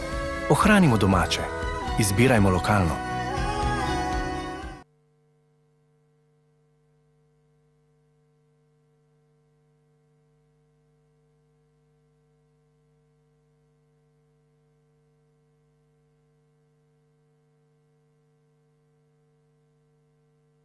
Poland has been a granary of Europe for a long time. Today, thanks to the unique conditions of growing and producing our food, we are becoming the granary of the whole world. We are getting better and better at taking advantage of the fact that, compared to many other countries, Poland and its agriculture are characterized by a high level of biodiversity. Let's start with the bees. We are at the top of the European Union states in terms of the number of bee colonies, and the number of apiaries is constantly growing. Great honey varieties are also produced thanks to the cultivation of rapeseed, just like the excellent oil appreciated by consumers who care about taste and health. The popularity of grain cultivation results from, among others, favourable climatic and soil conditions. We produce a lot of good quality grain at reasonable prices, so it's no wonder that our grain exports are breaking records. In terms of quality and taste, Polish beef is at the top around the world. Great attention is paid to the protection of genetic resources of farm animals. It is thanks to the biodiversity and the use of the potential of our native breeds, like Zlotniki pig's bread, that high-quality food is produced. The main product of our fruit growers are apples, which are grown practically all over Poland. Every year, we collect over 3 million tons of apples. Poland is among the top 3 largest European producers of mushrooms. We are at the forefront of European goose meat producers. Our farms are dominated by snow-white Koluda geese, offering extremely valuable meat and down. Poultry is still often grown in the traditional way in the Polish countryside. Chickens, geese and ducks roam freely in enclosures and yards. Until recently, nobody heard of caviar from Poland, but today we are the 3rd top manufacturer of this product in the world. We want to share our unique food with connoisseurs around the world. It's worth it, because Poland tastes good.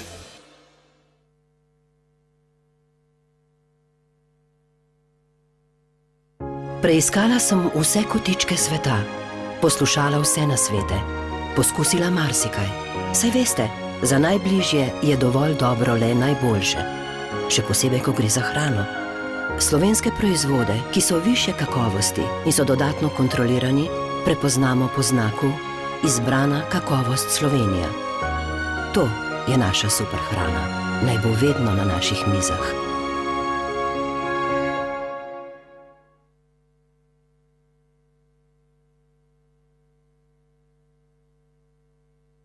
Priložnost za sodobno kmetovanje se začne z dobro finančno rešitvijo. NLB Agro. Svetovanje, financiranje, razvoj. NLB.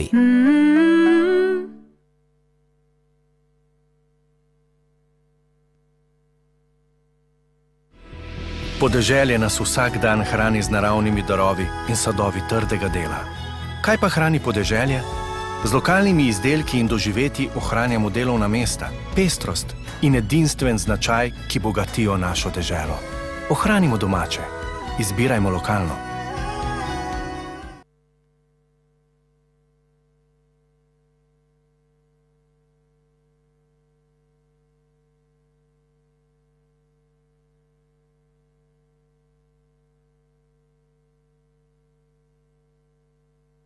Poland has been a granary of Europe for a long time. Today, thanks to the unique conditions of growing and producing our food, we are becoming the granary of the whole world. We are getting better and better at taking advantage of the fact that, compared to many other countries, Poland and its agriculture are characterized by a high level of biodiversity. Let's start with the bees. We are at the top of the European Union states in terms of the number of bee colonies, and the number of apiaries is constantly growing. Great honey varieties are also produced thanks to the cultivation of rapeseed, just like the excellent oil appreciated by consumers who care about taste and health. The popularity of grain cultivation results from, among others, favourable climatic and soil conditions. We produce a lot of good quality grain at reasonable prices, so it's no wonder that our grain exports are breaking records. In terms of quality and taste, Polish beef is at the top around the world. Great attention is paid to the protection of genetic resources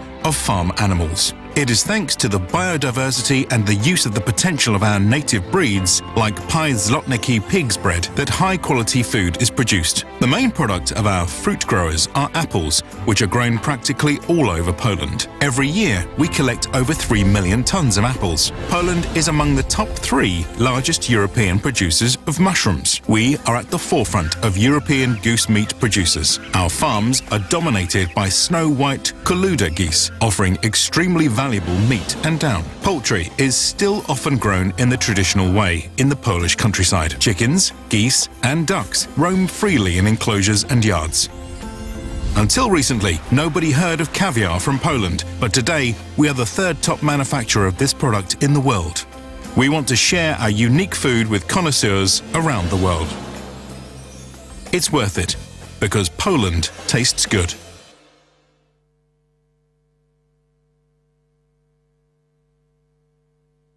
Preiskala sem vse kotičke sveta, poslušala vse nasvete, poskusila marsikaj.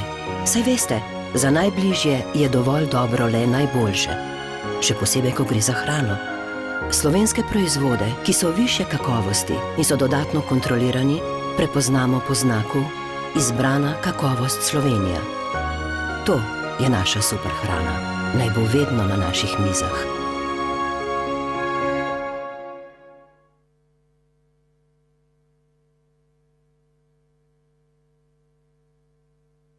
Priložnost za sodobno kmetovanje se začne z dobro finančno rešitvijo. NLB Agro. Svetovanje, financiranje, razvoj. NLB.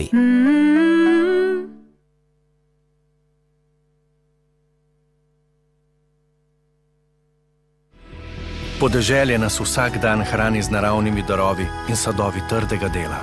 Kaj pa hrani podeželje? Z lokalnimi izdelki in doživetji ohranjamo delovna mesta, pestrost in edinstven značaj, ki bogatijo našo deželo. Ohranimo domače, izbirajmo lokalno.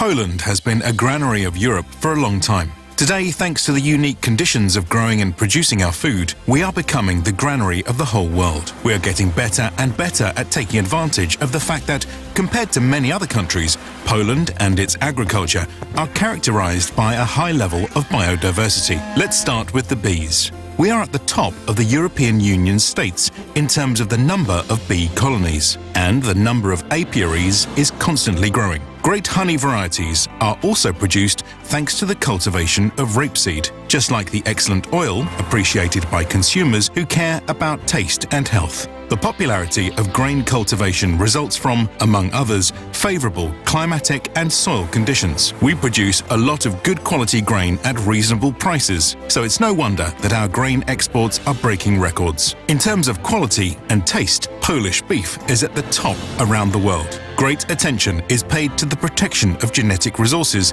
of farm animals. It is thanks to the biodiversity and the use of the potential of our native breeds, like Zlotniki pig's bread, that high-quality food is produced. The main product of our fruit growers are apples, which are grown practically all over Poland. Every year, we collect over 3 million tons of apples. Poland is among the top 3 largest European producers of mushrooms. We are at the forefront of European goose meat producers. Our farms are dominated by snow-white Koluda geese, offering extremely valuable meat and down. Poultry is still often grown in the traditional way in the Polish countryside. Chickens, geese and ducks roam freely in enclosures and yards.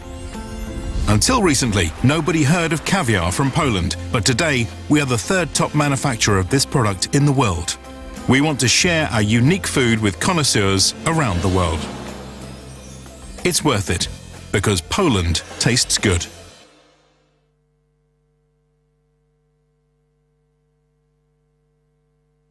Preiskala sem vse kotičke sveta, poslušala vse nasvete, poskusila marsikaj. Saj veste, za najbližje je dovolj dobro le najboljše, še posebej, ko gre za hrano. Slovenske proizvode, ki so višje kakovosti in so dodatno kontrolirani, prepoznamo po znaku Izbrana kakovost Slovenija. To je naša super hrana, naj bo vedno na naših mizah.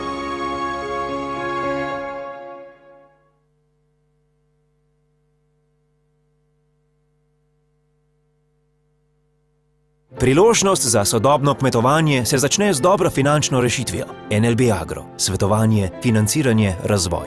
NLB.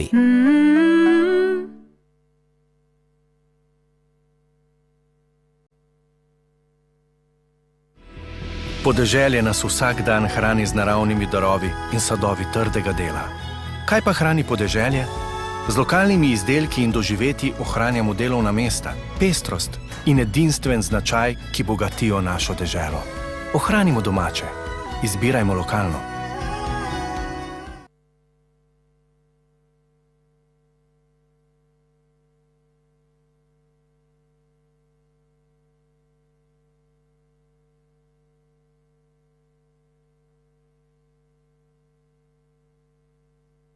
Poland has been a granary of Europe for a long time. Today, thanks to the unique conditions of growing and producing our food, we are becoming the granary of the whole world. We are getting better and better at taking advantage of the fact that, compared to many other countries, Poland and its agriculture are characterized by a high level of biodiversity. Let's start with the bees. we are at the top of the European Union states in terms of the number of bee colonies, and the number of apiaries is constantly growing. Great honey varieties are also produced thanks to the cultivation of rapeseed, just like the excellent oil appreciated by consumers who care about taste and health. The popularity of grain cultivation results from, among others, favourable climatic and soil conditions. We produce a lot of good quality grain at reasonable prices, so it's no wonder that our grain exports are breaking records. In terms of quality and taste, Polish beef is at the top around the world. Great attention is paid to the protection of genetic resources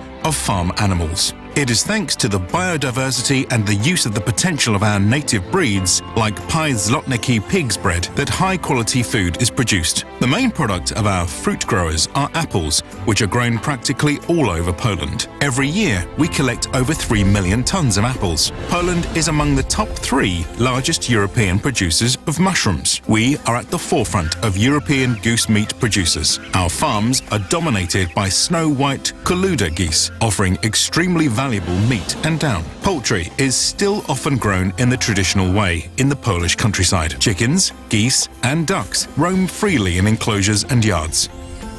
Until recently, nobody heard of caviar from Poland, but today we are the 3rd top manufacturer of this product in the world. We want to share our unique food with connoisseurs around the world. It's worth it, because Poland tastes good.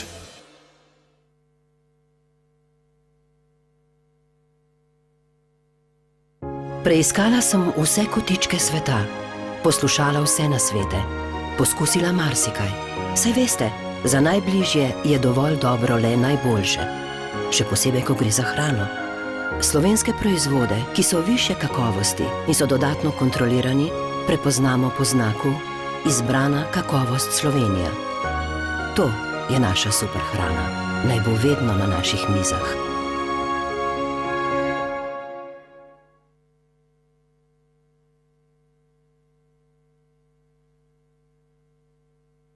Priložnost za sodobno kmetovanje se začne z dobro finančno rešitvijo. NLB Agro. Svetovanje, financiranje, razvoj. NLB.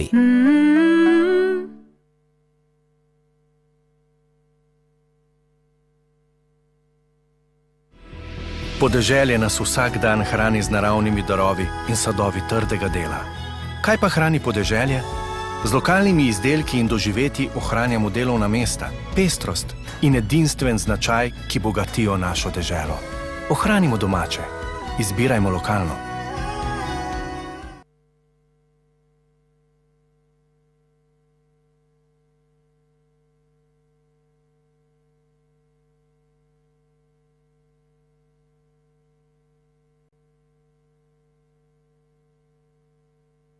Poland has been a granary of Europe for a long time. Today, thanks to the unique conditions of growing and producing our food, we are becoming the granary of the whole world. We are getting better and better at taking advantage of the fact that, compared to many other countries, Poland and its agriculture are characterized by a high level of biodiversity. Let's start with the bees. We are at the top of the European Union states in terms of the number of bee colonies, and the number of apiaries is constantly growing. Great honey varieties are also produced thanks to the cultivation of rapeseed, just like the excellent oil appreciated by consumers who care about taste and health. The popularity of grain cultivation results from, among others, favourable climatic and soil conditions. We produce a lot of good quality grain at reasonable prices, so it's no wonder that our grain exports are breaking records. In terms of quality and taste, Polish beef is at the top around the world. Great attention is paid to the protection of genetic resources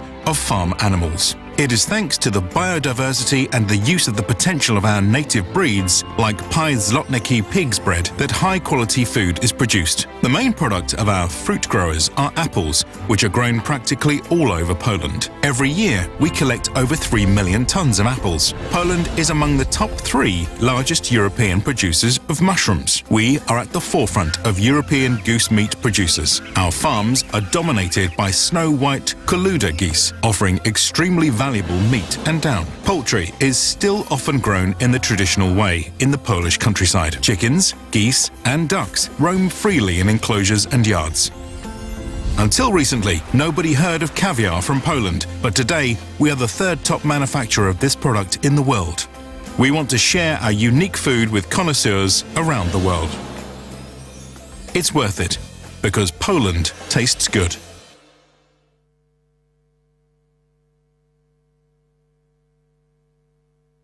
Preiskala sem vse kotičke sveta, poslušala vse nasvete, poskusila marsikaj. Saj veste, za najbližje je dovolj dobro le najboljše, še posebej, ko gre za hrano. Slovenske proizvode, ki so višje kakovosti in so dodatno kontrolirani, prepoznamo po znaku Izbrana kakovost Slovenija. To je naša super hrana, naj bo vedno na naših mizah.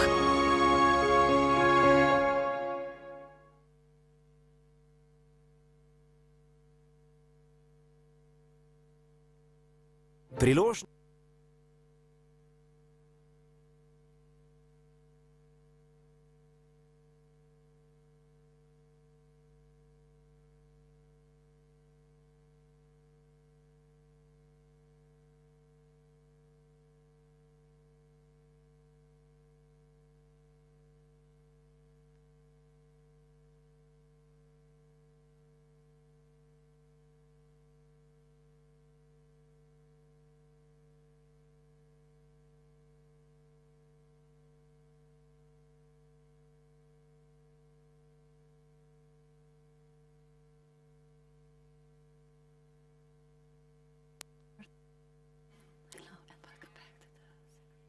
Ares.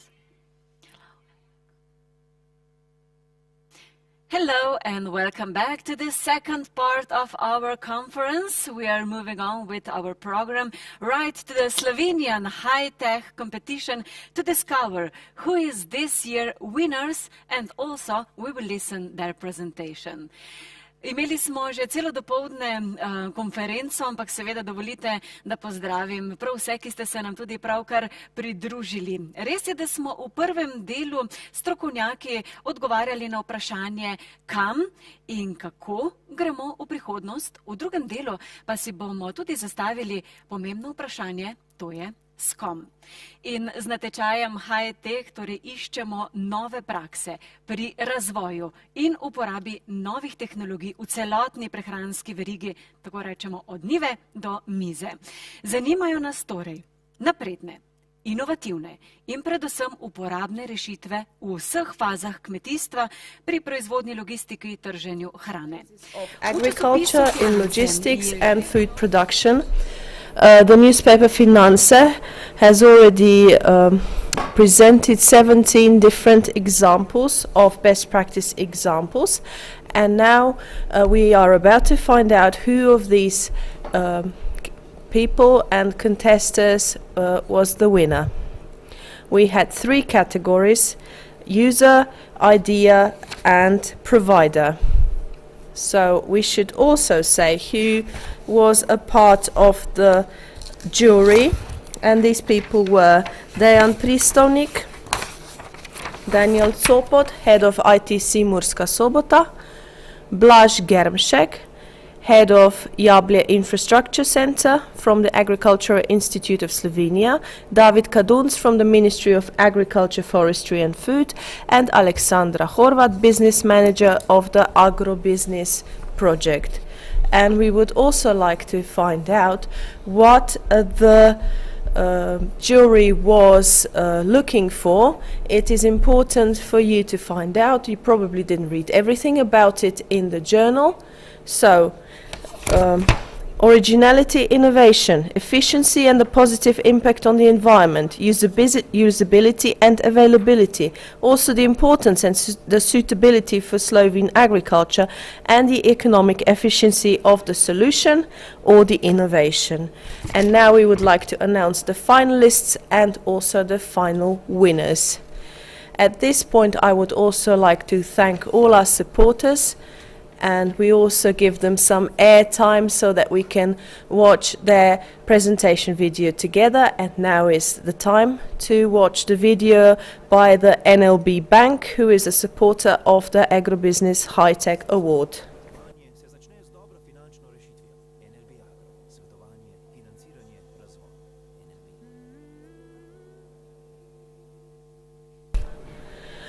With me is the business manager of the project, Alexandra Horvat. So we have come to the moment that everybody is waiting for. Many people have also joined us now. So let's move on to the first part of the 2 finalists in the category provider. So please tell us first who the 2 finalists were. So the first category was Best Provider in the area of new technologies in agriculture, and these were Kmetija Rotnik with the project Moo Hero, with collars for cows, and Evergreen for turning waste into new environmentally friendly products. And we had a very interesting debate in the jury. It wasn't an easy decision to make, and the winner is the company Evergreen. Please let's have an symbolic applause in your living rooms. We would like to congratulate both the finalists and especially the winner. And with us today is Miss Eva Strasser, who will tell us what the company Evergreen does and why they have gained our trust and why they won this award. Eva, please, the floor is yours. Thank you very much. Welcome everybody. My name is Eva Strasser and I am the representative of the Evergreen company. I'm noticing that my presentation is gone, so I cannot see it, but don't worry, I can also solve it in another way. 5 or 7 years ago, we have dealt with the question about where the waste should go. We noticed that lots of waste is still going to the landfill, where it goes into the water and into the seas. And everything then returns back to us, mostly in the form of food, and that is definitely not okay. And that is why, about 2 years ago, we managed to start a new business model, which we called Green Life. This means that the waste is given a new life and is returned into the life, and this new product is launched onto the market. So what do? We take some waste, agricultural waste or business waste from business partners, then we transform it into another form, be it liquid or solid, and from this we create a granulate, and then we spray this in machines for spraying plastic, and by doing this we get a new product. We also use a sustainable loop. We ensure that these products can be recycled again or are completely biodegradable, and then they become food for microorganisms. Here are some examples of what we have already created. We have used waste from roasting coffee, and from this waste we made little coffee spoons that can be added to coffee providers. From hops waste, we created a new recipe and a pilot project of how to use this wet waste into granulate and then make single-use beer cups. And we also created candles that can be put onto graveyards that can be completely that are compostable. And at that point we managed to launch a larger number of products at that point. So what does it look like? They're single-use coffee cups. They can be little containers for coffee. Any products that you imagine that you would like to use and you think that you could include them in your product line, but they are used, what we use is the customer's waste. And last year we also added another step that was missing before. We created a new formulation. We knew how to create the product. We knew how to launch it to the market, but we never got the end information that we would like the product, the story that we would like the product to tell. So we decided that it is time that we also add a QR code on each product. So you can scan the QR code on any of our products, and then you get the information which farm the waste was from, what percentage of waste is in this product, what's the carbon imprint of this product. We add instructions for use for this product, and also how to use this particular product. We also have a post-sale channel, which means that within the QR code we also introduce other products that are also part of this sales line. So what are our plans for the future? Maybe a few words about us. We are working on an innovation for climbing. We're also seeing first results. And maybe I would like to say something about our team. We are a very young team. There are only 4 of us, 4 individuals who unite their experience from the plastic industry and from organic materials, and we're also adding IT solutions, and we are trying to improve the world. So we are trying to create a better and greener world. Thank you. This was a very interesting presentation, and thank you again, and congratulations again for winning. Petra Šubic will ask you a few questions now. I would also like to congratulate you on behalf of Agrobusiness. You are also known for biodegradable candles and for biodegradable flower pots that you plant into the soil and then they decompose. All of these are products that are very suitable for the foreign market. Do you also plan to export your products? Do you have any experience with exports? Well, thank you again for your congratulations, and thank you for this question. Initially, we wanted to start the most demanding task, to create a 100% biodegradable flower pot for plants that will also protect the plants from pests. And after a few months, this will also become fertilizer for the plant. And every innovation must be tested thoroughly. And we are doing this for the 5th year in a row. 20,000 pots were already on the market. We've had lots of feedback. And within the last year, we have been improving the functionalities of these flower pots. So now we can say that the flower pot has been tested, confirmed and certified, and now is the right time to also progress to foreign markets. Because if we don't do the basics, there is no point in moving ahead. Do you have any plans? Have you chosen your first target markets, or are you still open to anything and to new opportunities? Yes, for the past 2 years we have been in contact with an association of German urban farmers, and they would like to purchase 500,000 of our biodegradable flower pots. And at this time we also patented some holes within the pot so that the roots don't turn inwards but grow more environmentally friendly. So it is a good place to be even for the plant itself. What about your other products? It seems that you have various options. There are many different types of material when it comes to waste. There are endless possibilities of transforming this material and creating new products.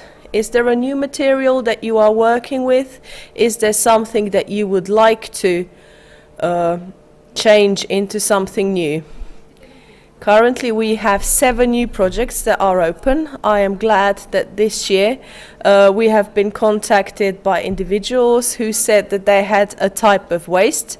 So this means that we move to the location of that company for 4 years. We do a complete analysis of what we can create from their waste. At the same time, we are trying to apply to European tenders so that this waste is then created into a new product that is suitable for the customer. We've had mills, we had wood processing plants, we've had farmers. So we have a wide range of potential customers, and this is also why we started a new business model, which is called diagnostics, because not every type of waste material is suitable to be added to biopolymers, and that's why we had to start doing a selection. So the new formulas for this year are based on waste from Turkish coffee, also waste printing paper from offices, and also a formula that is based on wet hops and beer production. Great. Will there be any of your green products that will be edible, or are they useful otherwise? This was our thesis 5 years ago, when we had the idea of creating. At the moment, we are staying true to the functionality and not the edibility. And if the functionality is that the product has to be temperature resistance, then we've achieved that, but the edibility is something we still have to work on. So you've given us some interesting information. We wish you lots of success when conquering new markets, lots of success with the new business model. Thank you very much. We will also have a competition next year, and maybe you will be able to promote your new products at next year's competition. Who knows what will happen? But this conference should also connect people. We are also being watched by the Hobbs Institute, by dairies.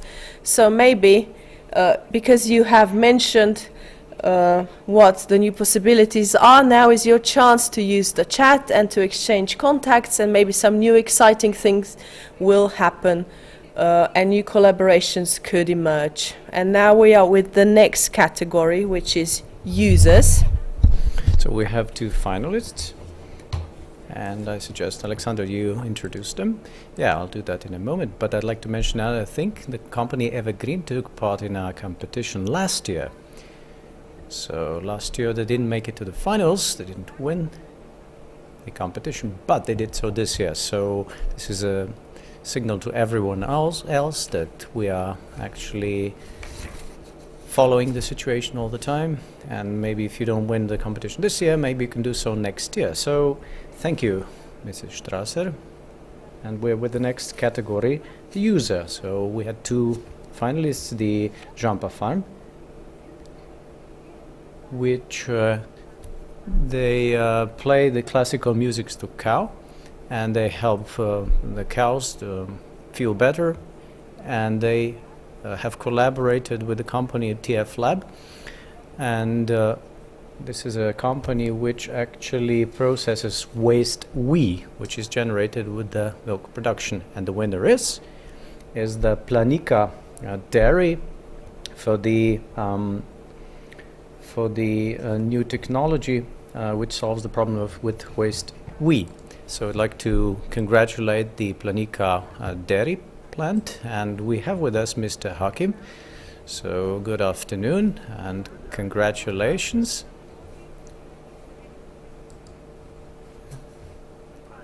So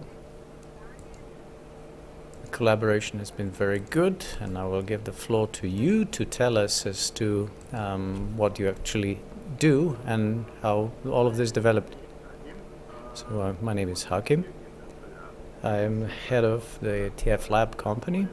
What we do is develop different filtration systems from filtering potable water to recycling. We had a big challenge with the Planika dairy plant, and we accepted this challenge. We tried to develop a device that can process waste wheat and create a new product out of waste whey. When making cheese, processing milk, what is also generated is whey, and usually this is waste, becomes waste. And this is a major burden for the environment, and it cannot be released into the sewage. This is just no longer possible. So we know that it costs a lot to remove waste whey. So in the case of Planica, where we have the 8 to 15,000 liters of milk, this would amount to almost 80,000 euros per year for disposing waste whey. So we came up with a solution. What we do is we concentrate whey to the point that we can reuse it. In our case, we first thought of generating feed, so fodder for animals. So we designed a machine. It's for molecular separation. As we know, whey has a major potential not only to produce feed for animals, but as dry matter, it can be very useful for example, athletes. So we use this device, this machine, which separates high molecular weight components from low molecular weight components. So waste whey is in a reservoir, and then it enters a centrifugal separator. And as we know, whey has a low pH factor, 3.5. And the system then automatically corrects the pH level to 7. And then in the separator, the whey coagulates. And part of this coagulated whey is taken away,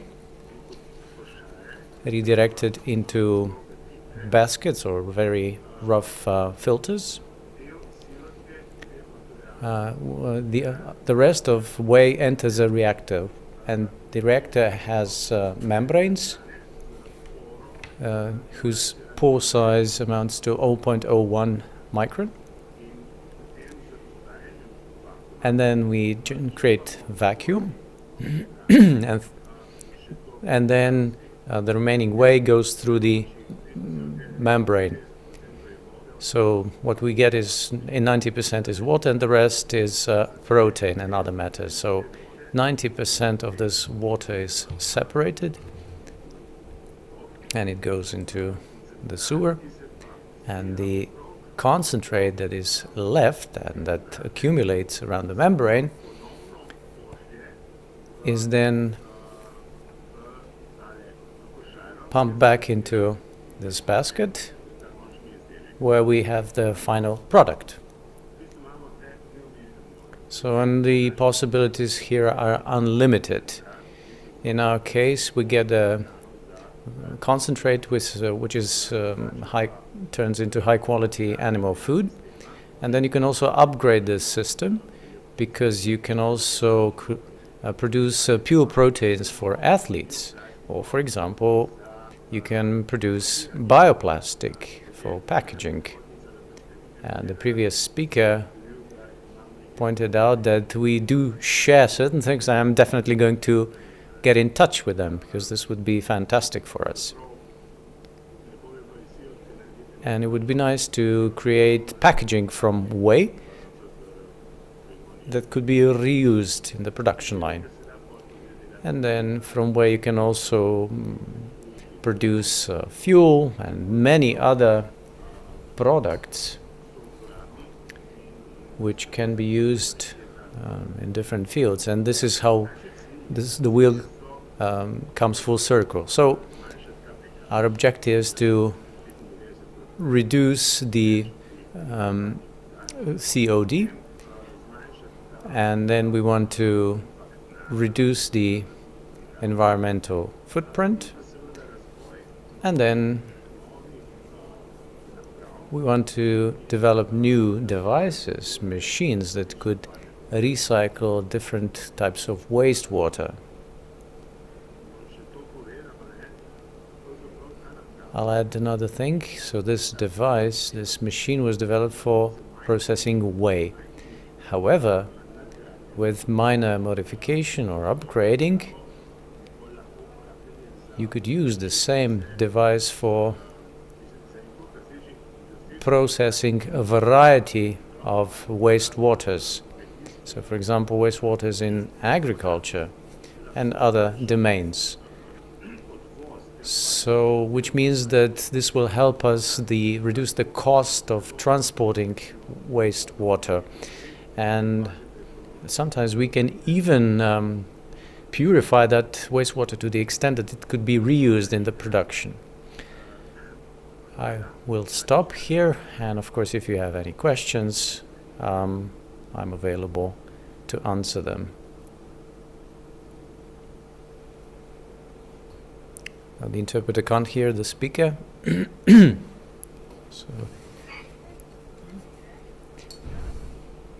So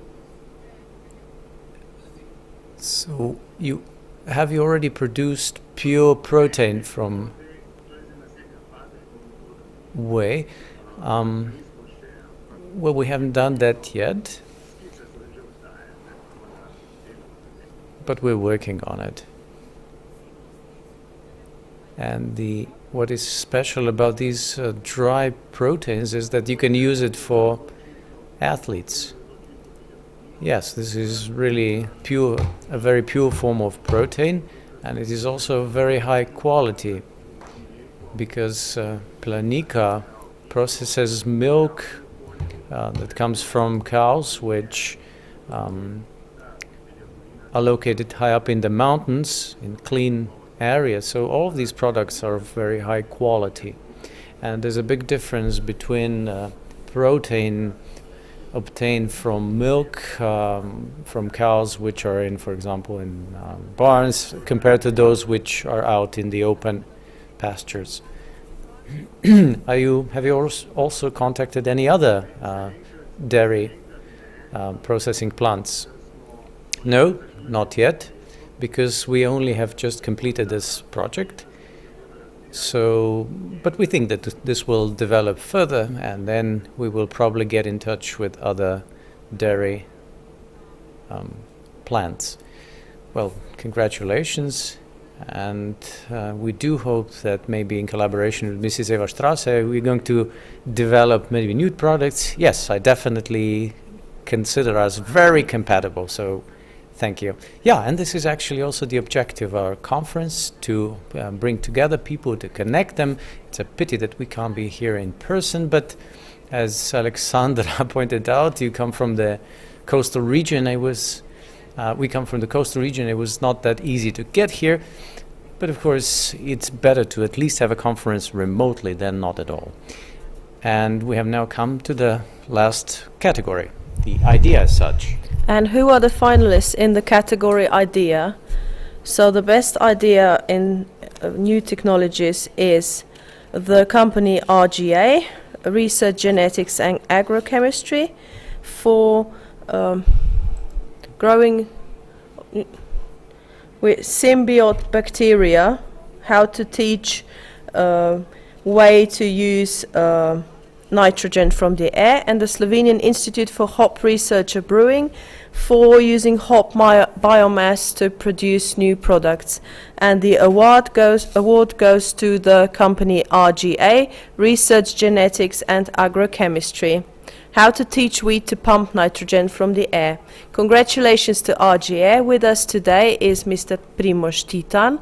I hope you can hear us and see us. Mr. Titan, can you hear me? Yes, I can hear you.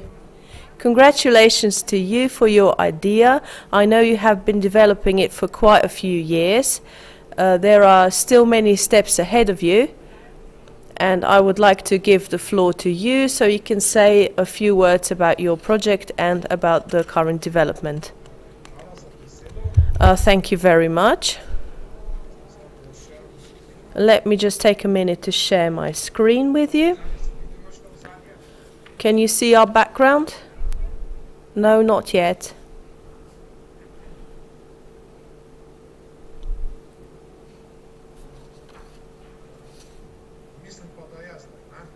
So can you see it now? Unfortunately not, we can't steal the background. But we can also help you out from the studio. Let me check with the technical team to see if we can share your presentation. Maybe you should just start with your presentation. So I'm now sharing my presentation, and I think you can see it now. RGA, the company was founded in 2013, and it was an offshoot of the Institute Josef Stefan. It was founded with the aim of developing different types of wheat. And today the company owns various types of wheat, which are in the European wheat catalogue and also on the list of wheat varieties in Serbia. In addition to our Slovenian portfolio, where we deal with new types of seeds, we are also reaching into the area of agrochemistry, where we are dealing with the development of hydrogels. So we're transforming organic biomass into products with an added value. In the past few years, we have also been dealing with developing race regulators on a biological basis, and this is also what we are talking about. We're using bacteria to get nitrogen from the atmosphere and to moving this nitrogen into wheat and into maize. From now on, there are also have been using symbiote bacteria for legumes, and in a way we haven't been using that yet. So we would like to develop this idea further for it to be useful for commercial use.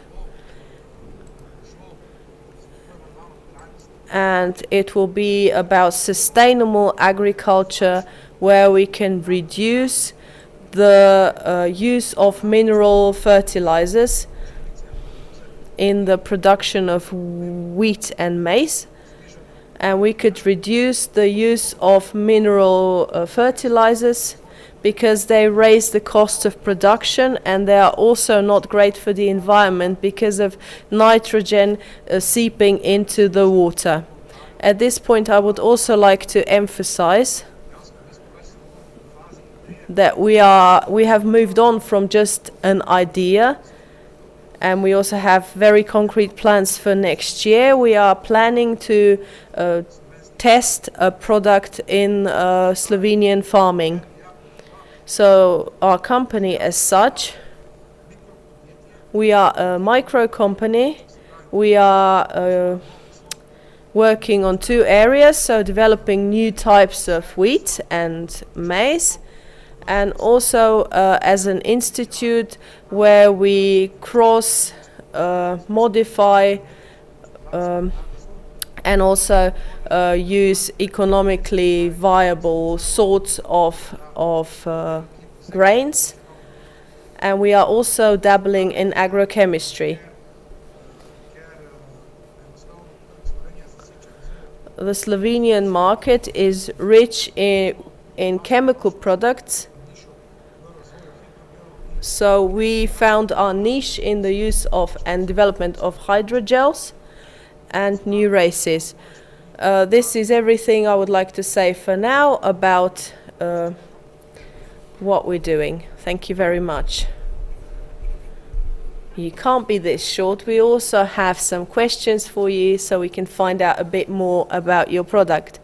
I would also like to congratulate in name of the editorial board. So how come there are new types of wheats that are not yet included on the list in Slovenia? There are 4 types of wheat that are in the European catalogue, but are also being sold in Europe. And part of this is also the national Slovenian list, and these 4 types are already included in the Slovenian list. So they are already in use. Could you please repeat your question? Are these new types of wheat already used by Slovenian farmers?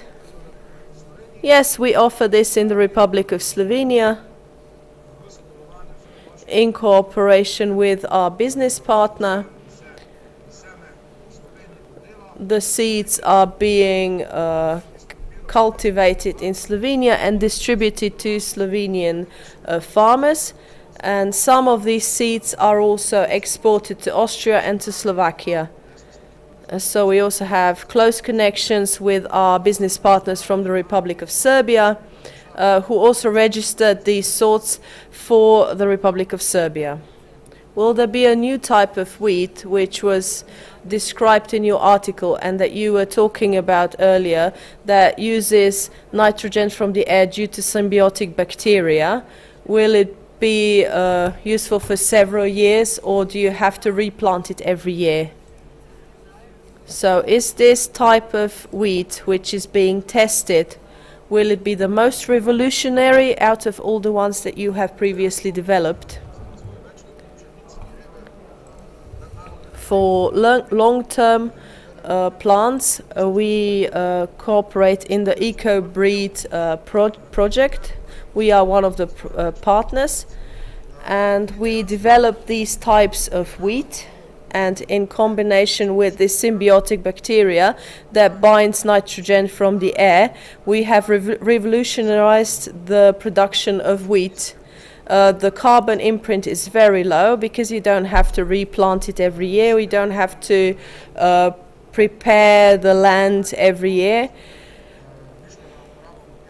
So the bacteria is used that adds nitrogen, and with this product we are about halfway on our path. But at this point I would also like to say that we know what we're doing, and we are doing great, and this will be executed very quickly. It's not just a product that was designed for the Slovenian market, because wheat is being planted on a global level, and along with maize it is the most important grain in the world, and modern humanity is based on maize and wheat as a source of calories, of materials, and also as a future energy source.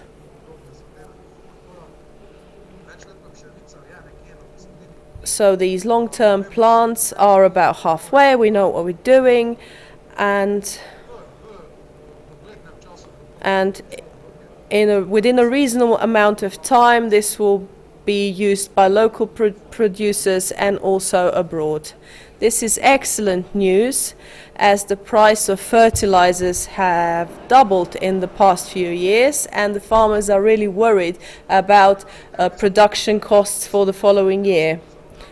Slovenia is a very small country with a small market, and it is hard for Slovenia to reach a level of independency because we are dependent on foreign fertilizer producers and also foreign seeds. The partner that deals with seeds for the types of wheat that you design, could you tell us who this is? Is this a Slovene company or is it a foreign? It is not a business secret. This is the Slovene company Intercore. We will be following you closely, and thank you. Thank you as well. Can I just say, wow, listening to this, we could ask so many more questions and find many more details, but I think we've heard enough for now and for the time we had allocated. So thank you very much for announcing the winners. We will see you again on stage later when new questions will be asked. So we have now met the best competitors at the high-tech competition, and it was a great pleasure meeting you. But this encouragement of innovation is not a means in itself. We would like to grow, we would like to see change. So this is why we are revealing all these things in new technological solutions. we have heard about many new revolutionary shifts, green shifts in agriculture, in startup companies, and we will also know about it more with the future new speakers. We are talking about people from Warsaw, Maribor and Belgrade. And our next speaker is Dr. Olga Belek from the Seed Hub from Warsaw, from the Faculty of Management from the University of Warsaw. So I would like to invite everybody to find out how their ecosystem works, and also the three most interesting startup businesses that arose from this project.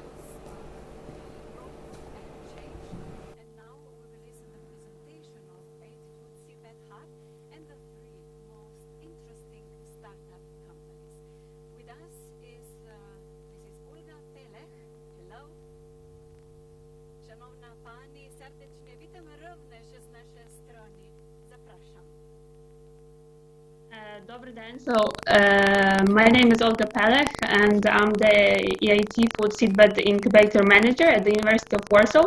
I expect that my presentation will be a little bit later, but I'm happy to have, I hope, more time for the presentation.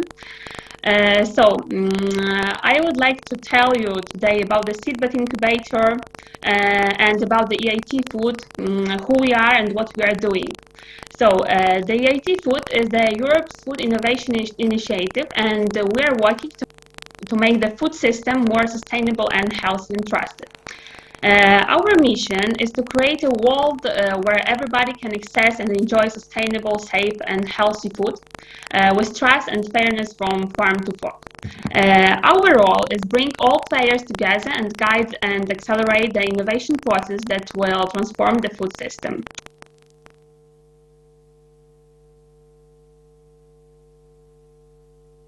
Leading agri-food companies, research institutes and universities. Our network also includes the Rising Food Start Associations, where we're trying to bring together the best agri-food startups and scale-ups. And we have our headquarters in Leuven, and we have also the few regional offices in Warsaw, Friesing, Reading, Leuven, Bilbao and Madrid. If to talk about our community, so it's our main power, and we are bringing together the key players from across the food value chain, including the industry, partners, startups, research centers, and universities. And our entrepreneurs that joining our programs, they of course benefit from founding, mentoring, experts, and access to thriving European network of innovators. And here you can see some samples of our partners, like industry partners. Here we have just few of them, as a Siemens, Dochler, Danone, Nestle, PepsiCo, but there is much more. If to talk about the research centers and the universities, so our partner is University of Cambridge, or for example, the Queen's University of Belfast.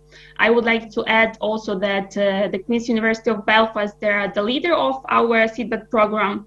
In our network, we have also the startups, our alumni, for example, Fijus or Natiferent Biotech. So why do we matter? So first of all, because of the big food challenge. Food innovation is critical to the future of the healthy people and our planet. To feed 10 billion people by 2050, we need to radically transform our entire food system. Also very important is a policy framework. The European Green Deal and Farm to Fork strategy ambition is to transform the agri-food sector and arrive at a carbon neutral, circular, resilient and resource efficient food system, and restoring biodiversity and promoting sustainable and healthy diets to the citizens. Of course, there are also very huge market opportunity, because the innovation in agri-food sector is worth more than 200 billion across Europe, and the agri-food industry has the highest number of jobs if to compare to other sectors. And if you talk about innovation, so unfortunately, there are just less than 4% of all EU startups are in agri-food. So we need a thriving entrepreneurship and innovation across the entire food system to scale solutions for radical change. During our scouting and during our support and work with the startups, we are focusing on the 6 focus areas. And this focus area, they're also aligned to the United Nations Sustainable Development, also to European Union's Farm to Fork strategy of the Green Deal. And they are alternative proteins, targeted nutrition, sustainable agriculture, sustainable aquaculture, digitalized traceability, and circular food systems. If to talk about business creation, so we have our 3 flagship programs, and we work with entrepreneurs at all stages of their journey. So from validating their market to scaling up their business and achieve the impact. So the Seedbed Incubators, it's the program for aspiring entrepreneurs or entrepreneurial academics or for newly formed startups, and usually they are not older than 12 months. The IT Food Accelerator Network, we are calling this also FAN. It's for already registered startups and with the pre-seed funding and with some traction indicators. And the Rising Food Stars, it's a program actually for early ambitious scale-ups with the paying customers ready for significant growth and global scale. Very important to say also about our impact in 2020. So we invested last year 3 million euro, and the external investment which was attracted, it's 100 million euro. We involved more than 25 actively working partners. Also, 350 companies were supported by our business creation team since the inception in 2017. And of course, the teams they are from the aspiring entrepreneurs to the companies that we support them scaling up internationally. And now I would like to tell you a bit more about the Seedbed program. So the Seedbed program is first of all a 6-month program that aims to transform innovative ideas into the market-validated business propositions. And participating teams will receive the access to expert training and personalized business support. They will have also very good opportunity to work with the expert in residence in our region. They will get financial support for proof of the market activities. So it will be up to 6,000 euro. And after this market journey, after the validation their idea, they will get also the potential for follow-on support from the EIT Food and launch the new venture and de-risk their technology. And the program is delivered, as I already told, by EIT Food, but what's more important, by EIT Food partners. I would like to say also that we are looking for aspiring entrepreneurs, entrepreneurial academics, and newly formed companies. As I already told, they cannot be older than 12 months from the date of registration. So how we work? So we have 5 regional hubs in Germany, in North Island, Denmark, Spain, and in Poland, actually at the University of Warsaw.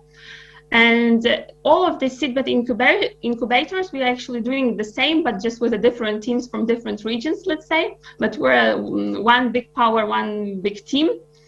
So we support our participants with the skills, coaching, and with the funding to get out of the building and test their ideas directly with more than 100 potential customers, end users, and partners.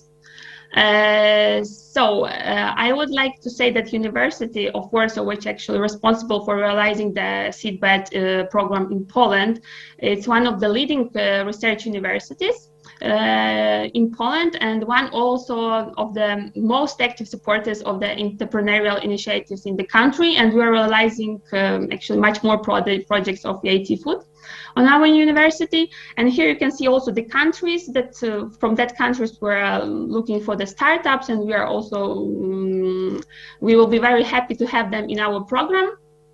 This year, unfortunately, we didn't have the startup from Slovenia, but I hope from this presentation, after this presentation next year, we will have them. So I would like also to show you our startups from this year cohort. This is Magic Broth from Lithuania, Fortifruit, Linum, Meganzers from Poland. They will have their presentations later on.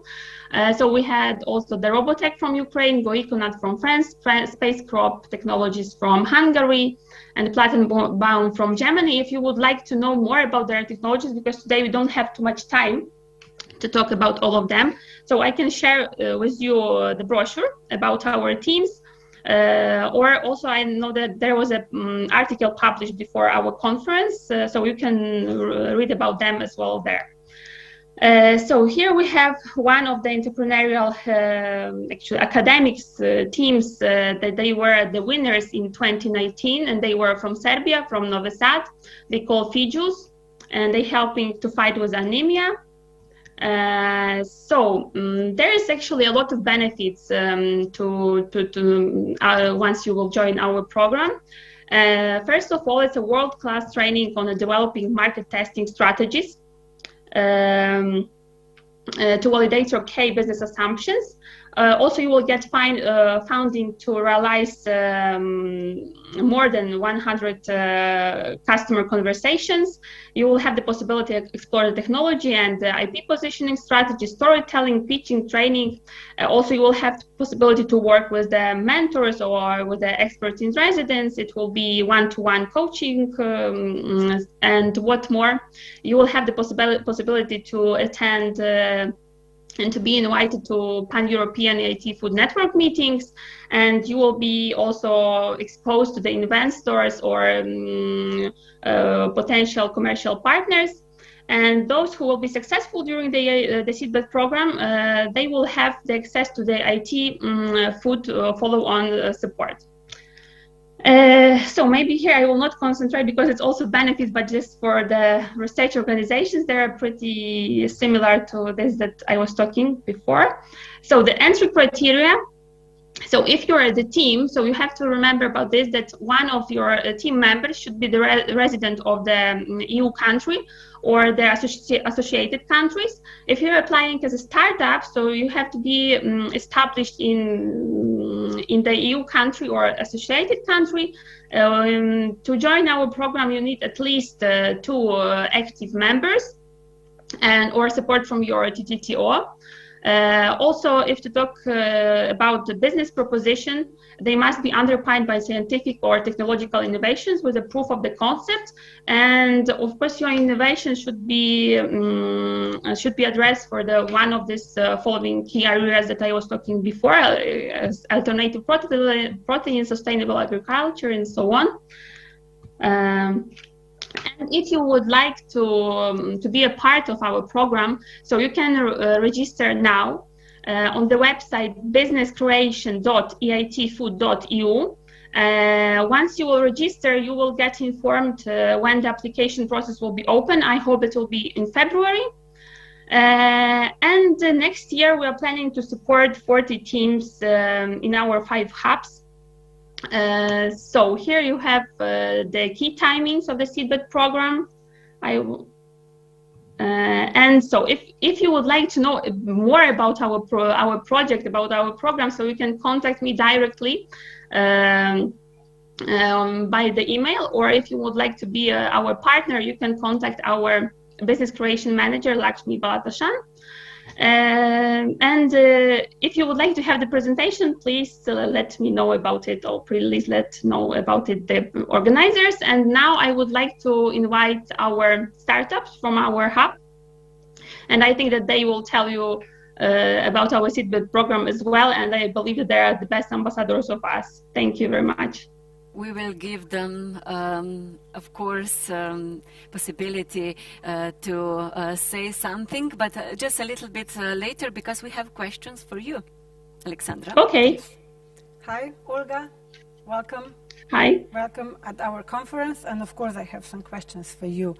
Of course, your program is still open for applications, yes, till April, as I understand.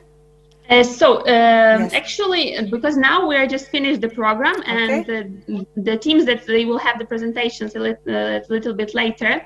So they're our alumni already because we had the final event last week, and still we don't know actually when we will open the application and then when we will close them.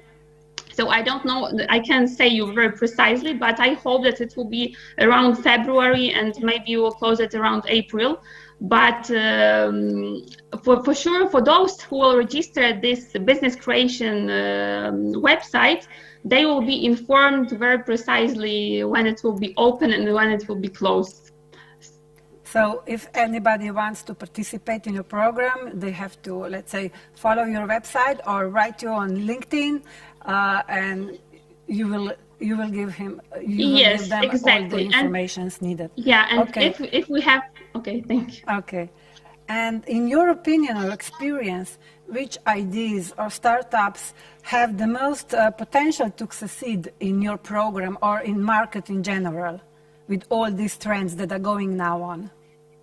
So I believe that the startups that their idea based on deep tech, for example, they have the chances to survive. Okay, and in your opinion, what would you suggest or just to warn startups on their journey in development, getting finance, what to think about? What are the most points they have to be careful?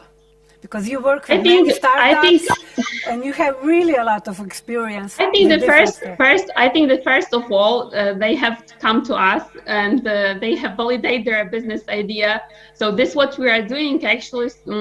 So we want to help the startup just to put their attention on right ideas and just to not waste their time and their power. So we're helping them to connect, to be connected, and to make more than 100 customer conversations. And from these customer conversations, they're getting, I think, very valuable insights. And some of them, they're also changing the direct of their activities, let's say, or even their ideas.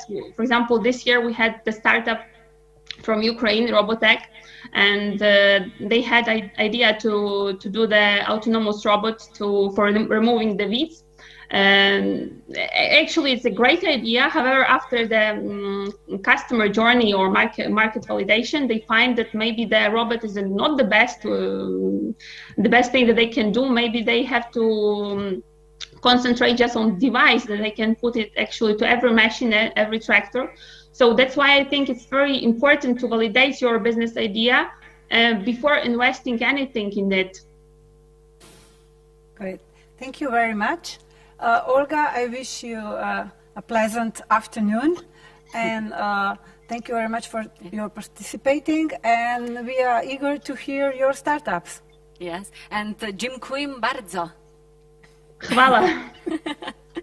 Did you know that there are very few startups in the field of food production? Only 4% of European startups focus on this area. So it is therefore essential to accelerate innovation and provide startups with a development environment that will provide financial support to achieve the scalability of innovation development. And one of them is the next startup, 40 Fruits. So the word is yours, Mr. Leslav. Zapraszam.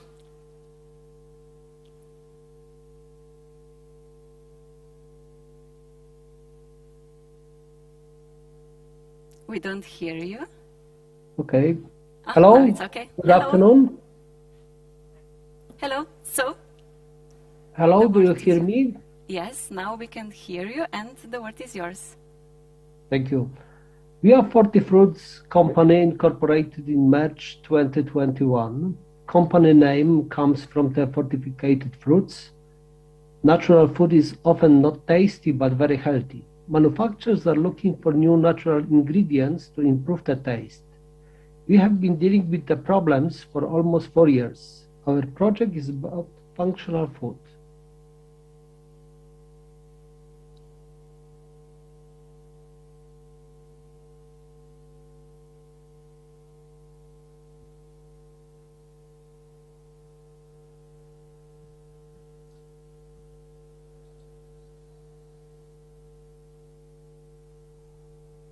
I'm sorry, I do have some technical problems.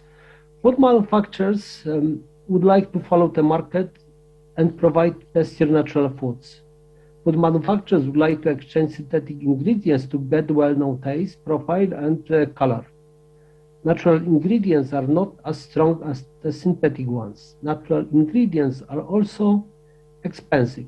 Customers like food without E-numbers. Customers want foods with well-known taste, profile, flavor, and color. Manufacturers would like to get food with much more fruits without chemicals and with accepted prices. Our solution is to provide specific fruit elicitation machines. The machines will elicit fresh fruits to increase the amount of polyphenols. The polyphenols impart well-known taste, profile, and color of food. Machines will provide technical services for extract producers and producers of dry fruits. And second solution is to license technology to produce enhanced fruits extracts for extract manufacturers. The enhanced extracts will improve taste, color of food. Extract will provide more antioxidants for better health and customers. Our value proposition is well-known taste profile of fruits, stronger color of fruits up to 100% and standard fruit extract, easy to switch technology for food producers, stronger taste profile up from 50 to 100% and standard fruit extracts, no E-numbers, no chemicals, much less amount of fruits to get the same taste, and we decreases cost of fruit ingredients of food producers.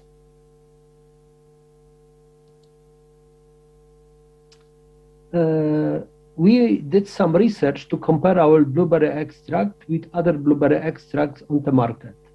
Our blueberry extract get a 60% stronger color in amount of polyphenol and 108% stronger taste, profile, and aroma.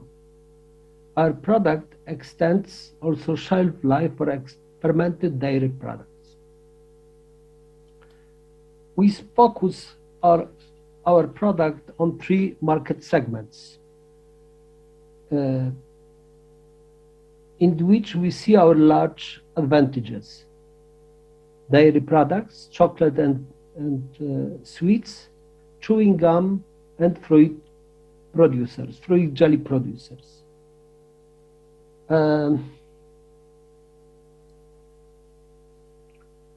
Business model. Our products replace synthetic ingredients or natural foods. Our products reduce cost of fruit extracts. Our business model is based on 3 sources of income. We provide fruit elicitation services with the help of our unique machines. The fee will be based on increased polyphenol content of fresh fruits.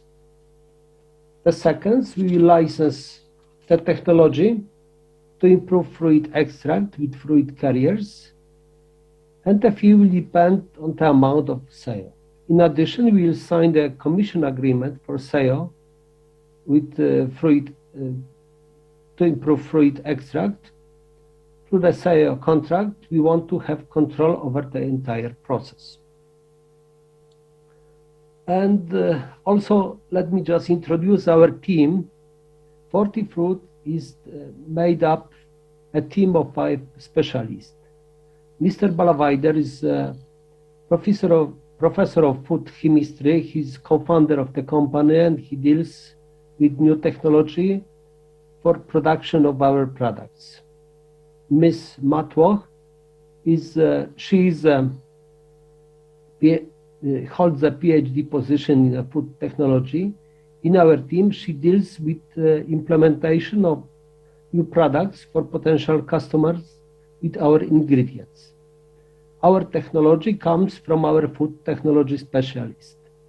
Mr. Nitzpon is the company director of marketing and sales. Mr. Batch holds PhD position in mechatronic engineering, and he is involved in the construction of electrification machine. And myself, I run the company, and I am responsible for building the team. And that's the last slide with our logo. Let's build together the future of natural and healthy fruit extract. If you have any comments, questions, please let me know. Thank you. Zapraszam. Yes, we have question for you, Alexandra. Yes, we have question for you. So, as I understand, you finished your program now with agri-food Seed Hub. And what are the biggest takeaways you get? What are the knowledge you get you didn't had before, but now you can say, well, now we know how to do it. What is the big difference before and now? Sure. Thank you very much for the question. First of all, our segments were completely different than we started the program. We thought much more about bakeries and jellies, not about chocolate and chewy gums. Finally, when we went through our journey with Seedbed, we found a completely different niche for our products, and we developed the product according the needs of our potential customers. That was a completely different idea to think about our product in a small team, and when we just talked with potential customers, we just see that the product is completely different. That was large advantage for us. Okay, thank you very much. Another question. What do you think, how big is the market potential for your products? Yeah, I didn't put a slide, but it's enormous. That's why I asked you. When we are talking about natural food, and we have to shift from synthetic ingredients that improve taste and color, we are talking about billions of euro for sale in every year. We estimated the value because we don't know exactly, what industry will be shifted. Let's say that on the base of our very conservative idea, we see that the market can be like 12 billion euro sale for every year. So a lot of work for your sales representatives. Correct. And marketing, of course. Okay, thank you very much. Thank you for your time, for your presentation, and we wish you a lot of success in the future months and years, and a lot of billions from the market, let's say. Thank you. Thank you very much. Goodbye. Thank you. Bye-bye. Well, Alexandra, now we will get to know the next startup, and with us is, I hope that I will pronounce it correctly, Maciej Majewski. Maciej, are you here with us? Do you hear me? Yes, I'm here. It's correctly Maciej? Yes, yes, it's almost spot on. Almost. Okay, so the word is now yours. Okay, please confirm that you can see my presentation. Not yet. Can you see my presentation? For now, not. But we will wait. We can see you. We can see now. Okay, now it's presentation on the screen. Hello everybody. My name is Maciej Majewski. I'm one of the co-founders of Mechaenzymes, 2021 agri-food Seedbed alumni. I will briefly present you our project, our startup. So, 20% of our bodies are made of proteins. Every kilogram of our body requires 0.8 grams of proteins every day. And these figures are even higher for seniors aged 50 plus. and those people who are active in sports. So proteins are crucial for our muscles. So the market problem we have identified is twofold. First, we know that insufficient access to high quality supplements impacts people's diets and well-being, especially those middle-aged and athletes. And also, increasing input costs and stiff market competition decrease profit margins of food processors and diet catering providers, for whom this is even more painful than just launching new attractive products. To verify our understanding of the problem, we've run several tests that helped us eliminate seniors and vegans as primary customer groups, but we confirmed that the vegan feel of our mega enzymes is a key market differentiator. We found out that people generally don't even realize how proteins impact body. We also realized that working with diet catering services and small innovative food processors will offer us better margins, and the pricing we could get would be up to 50% better than we initially expected. Up until now, we have over 140 customer interviews done offline and online during 3 trade shows and numerous conversations with partners from most of the European countries and beyond.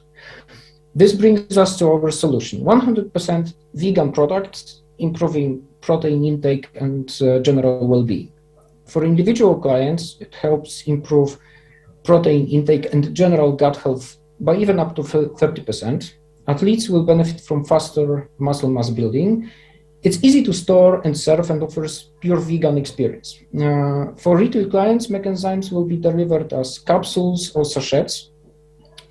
For B2B clients, it has a scientifically proven effective.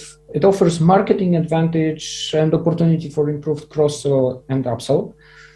Also, it allows to use less input, proteins, and still deliver same or even improved nutritional value for end clients. And we will be offering Mechaenzymes in big bags with competitive minimum order quantity. The market potential is immense in global terms. Third-party data shows that both target segments, functional food producers and meal delivery services, will be experiencing steady growth in the years to come. Our end clients will be represented mostly by middle-class consumers and Generation Y and Z, focused on health and lifestyle, and most importantly, willing to spend money for that. We haven't found a direct competitor, or rather partial substitutes that do not offer the same value proposition, specifically with regards to vegan experience, the 100% natural plant origin, and the value for B2B clients. Mechaenzymes is produced by applying low-temperature drying technology under atmospheric pressure. As a result, our product contains scientifically proven ingredients, improving physical and mental health. And we are currently in the process of registering a trademark. What concerns the patent, the solution is patentable as well. Our team has a strong background in R&D and business development, specifically in food and agri sector. We do, however, need to hire people responsible for marketing and sales, preferably with FMCG or pharma experience. Also for interim assignments, we will be working with food technologies that will help us set up and scale a production line, and legal advisors that will help us bring the product to the market, market it, and remain compliant with all the food regulations.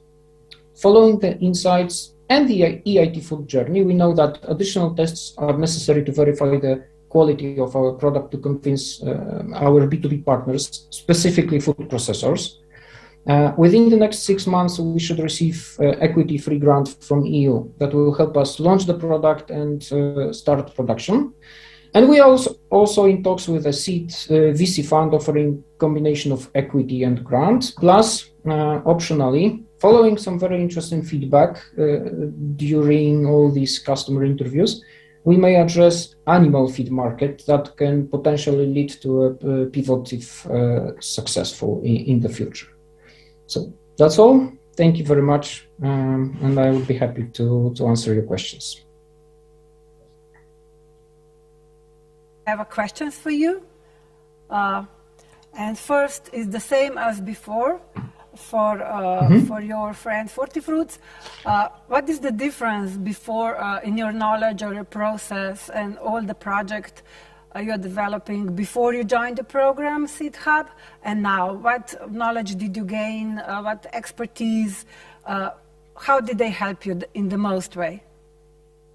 So, first of all, they pushed us out of our comfort zone and made us talk to clients, not just in Poland, but basically 50% of our customer conversations were done with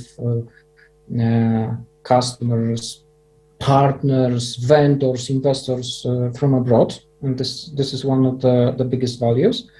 Secondly, we had an idea in mind when joining EIT Food, and during the incubation, we eliminated some of the initial potential customers groups, like seniors, for instance. Seniors we considered the main customer group at the beginning of our incubation journey, but during these customer interviews, we decided to eliminate them as the potential first choice customer groups, because they wouldn't be as happy to use our product as, let's say, middle-aged people, which are way more wealthy and way more focused on their diet, and most importantly, middle-aged people are open for innovations versus seniors. Also, we eliminated vegans as the primary target group, because it turned out that vegans are not experiencing the problems our product would address in the first place. And what concerns the value proposition for specifically for B2B clients, EIT Food helped us narrow down the story for potential business clients, and also better identify the end customer. At the beginning, we thought that bigger food processors would be the way to go, whereas it turned out that small or medium-sized food processors are way more innovative, way more open to use our products. So yeah, these are the main benefits from the EIT Food journey. Thank you very much. Another question. I know there's a lot of competition in the field of proteins and development in this field, but your advantage is that you have vegan products. So do you know? So first of all, first of all, we are not competing with protein providers. Our product will be improving the protein intake. So let's imagine an athlete who is taking whey-based protein powder to speed up muscle mass building. Mechanisms will not be a replacement for this product. An athlete would still have to use whey powder, but with an addition of mechanisms, the end results, the muscle mass will be built much faster. So we are speeding up the process of protein intake and not replacing the standard protein products. That's the main advantage of our product. Oh, thank you very much for your answer. And another question, the last one for you. I recall you said you didn't patent your product because of some limitations. Which are these limitations that you didn't patent your product? So basically, the main issue we have right now is that if we are willing to patent our solution, we would need to specifically identify all the possible combinations of input material that we will be using for production of mechanisms powder.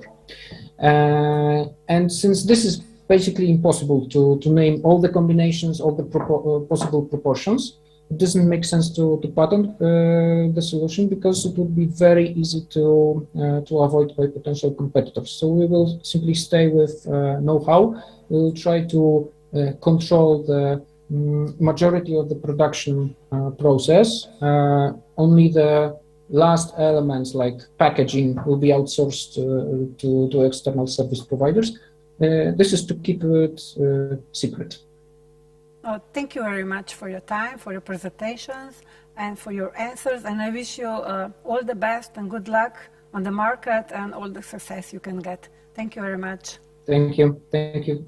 Matej, would you like to know how do we pronunciate your name in Slovene language?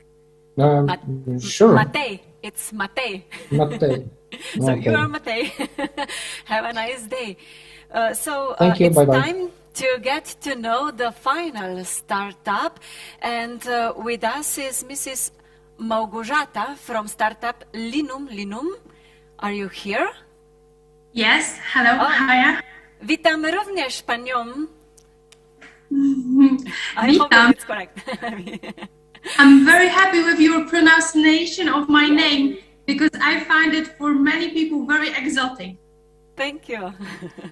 So now, not just the stage, but the screen is yours. Thank you very much. Thank you. So I'm representing Linum, and our startup was made to help reduce waste.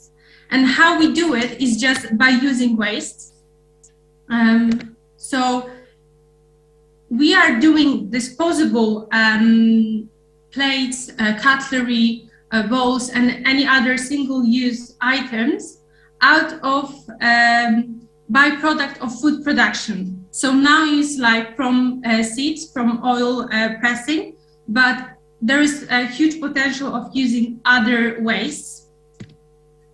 Of course, we are doing it because there's much more plastic than should be on our planet. We know all of it, but it's not only knowing, it's how we deal with it. And how we can deal with it is providing simple solution. And our solution is basically to take something that is already organic and something that people are throwing and treat as a waste, but we treat it as potential material for making our product. And another reason is that EU is introducing new regulation when plastic will not be allowed. There's more and more pressure from governments around the world to reduce plastic disposables. What is actually Linum? So for now we are using plates as an example, as a first prototype product. But it's not only that. We are not only using plates. The idea is to reusing byproducts from food production. Similar products, what you can find already on the market is Biotrim. They're producing edible plates from bran, but they are using something that already can be food. Our product is something that people normally would throw away. Subculture, same story. Basically, the cups are kind of like bread. And coffee form, unfortunately here, it's not that ecological as I checked, because they are using, of course, coffee grounds, but they are mixing it with PLA, which, as far as we know, is only recyclable in Spain, in a sense, not recyclable, but you can process it and make it ecological only when it will travel and be processed. What is top sale? What is already on the market? What customers will choose if they will go for something ecological? They will use a paper, like starch paper or paper.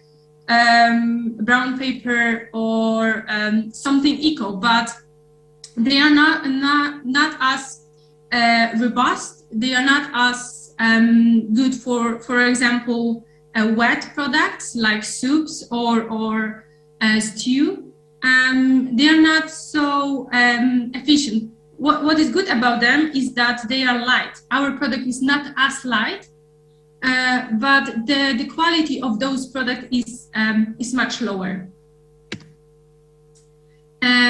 Our value proposition is not, as I said, plates are only prototype. What we are actually selling is the technology which we, with the help of Dominic Rodak, my co-founder also of Lindum and my great friend, we made technology which we can easily adjust to other ideas. So basically, customers can come to us and ask for specific shape, branding, or any idea how to use this biomaterial, and we can provide the solution. Our opportunities, of course, people are more aware, and also governments are more aware that we have to reduce plastic, and and because of that, there is high demand to purchase something that is ecological, and also preferably nowadays, especially local, with the shortage of lorry drivers, and in general, we should put more pressure on low food miles. And collaborations, of course, suppliers of raw materials, so not only oil cakes, but other raw materials that normally would be waste, and other use of this product, so customization. Our technology, as I said, we made our technology from the beginning, from working in a garage at the beginning, and then developing the press, which can be easily adjusted to other shapes. Our business model, of course, we are doing it to heal the environment, and that's what we want to do. And we want to present high quality product that will be able to, will be robust enough to for customers to use it for soups, for liquid products, but also for takeaways, and will stay on shelf for longer time. And it's for anyone who wants, like us, better future without plastic.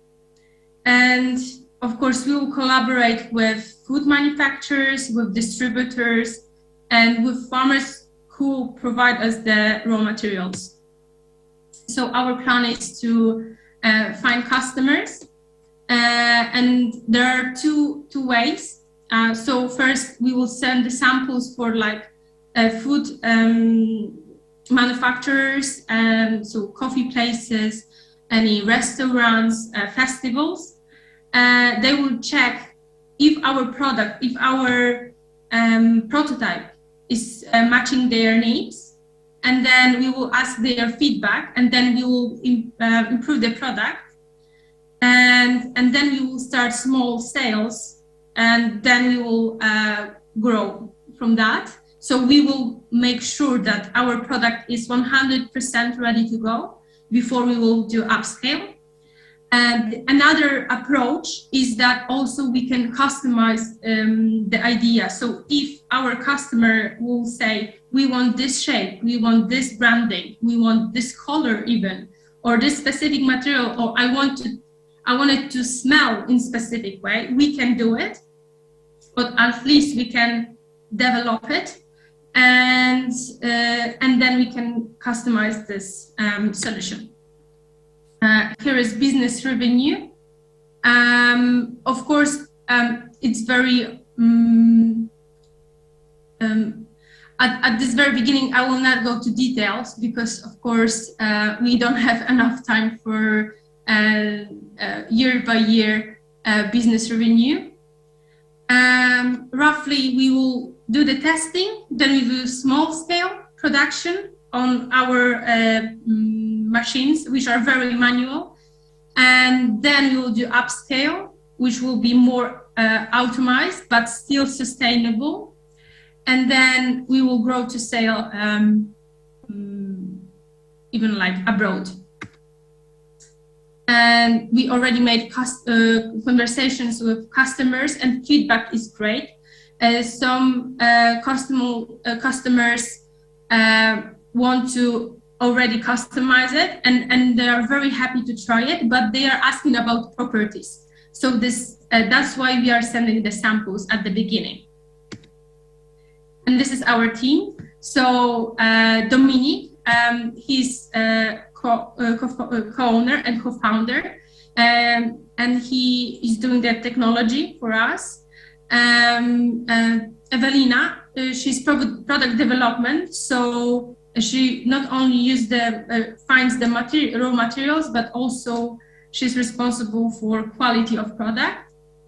And Alexandra, she's doing sales and marketing. Recently, we signed a contract with small restaurant to do the pilot with them. So we will give them the samples, and then they will use it on their customers, so we can have a feedback. And me. And here you can see the contact for us. So if you have any questions or any suggestions, especially when it comes to business development, and any questions as it comes of investment or any potential solutions for us or potential collaborations, you can. I'm happy to stay in touch. And thank you. Thank you for listening. We also have questions for you. And first, in which phase of your development are you at the moment? So you already have prototypes, and now you are doing sampling to the restaurants or some other companies. Is this correct? Exactly, yes. So now we are not selling. We are sending prototypes as samples to the customers so they can try, and we can have feedback from them what to adjust. So we have collaboration already with a couple of restaurants in Warsaw, and if they will say, yes, we are taking it, we are happy to produce for them and produce much more. But we want to be sure that the product is the highest quality possible. How much time will this process take, approximately? Do you know? Do you have some estimations? It's really hard to say. Depends on the feedback, because if the product is totally not acceptable, of course you would have to spend much more time to develop the solution that will fit their expectations. But my estimation is that before spring, we will be ready to produce this 1,000. So it is small scale a month. Okay. Because in the spring, the festivals will hopefully the festivals will start, and then barbecues and people will start to go out. And that's when we want to be ready. We all hope that the festivals and the concerts and everything will start as before, I don't know how many years ago, too many. And we wish you a lot of success, of course, and of course a lot of festivals, a lot of prototypes, and a lot of successful sales and customers, of course. Thank you very much for your presentation. Thank you very much. We saw that in the background that they have sunny weather, so have a nice day further. And just thank you to the entire Polish team. Do widzenia. In zdaj je čas, da se selimo še v Maribor, kjer na fakulteti za kmetijstvo. Maribor, where the Faculty of Agricultural and Life Sciences, we have a researcher, and we're going to get to know him soon. But before that, we'll take a 3-minute break just so that our speaker can prepare for the next session.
So I already mentioned our guest who is with us in the studio. He's not only a researcher, but also a professor, a reviewer, and an entrepreneur.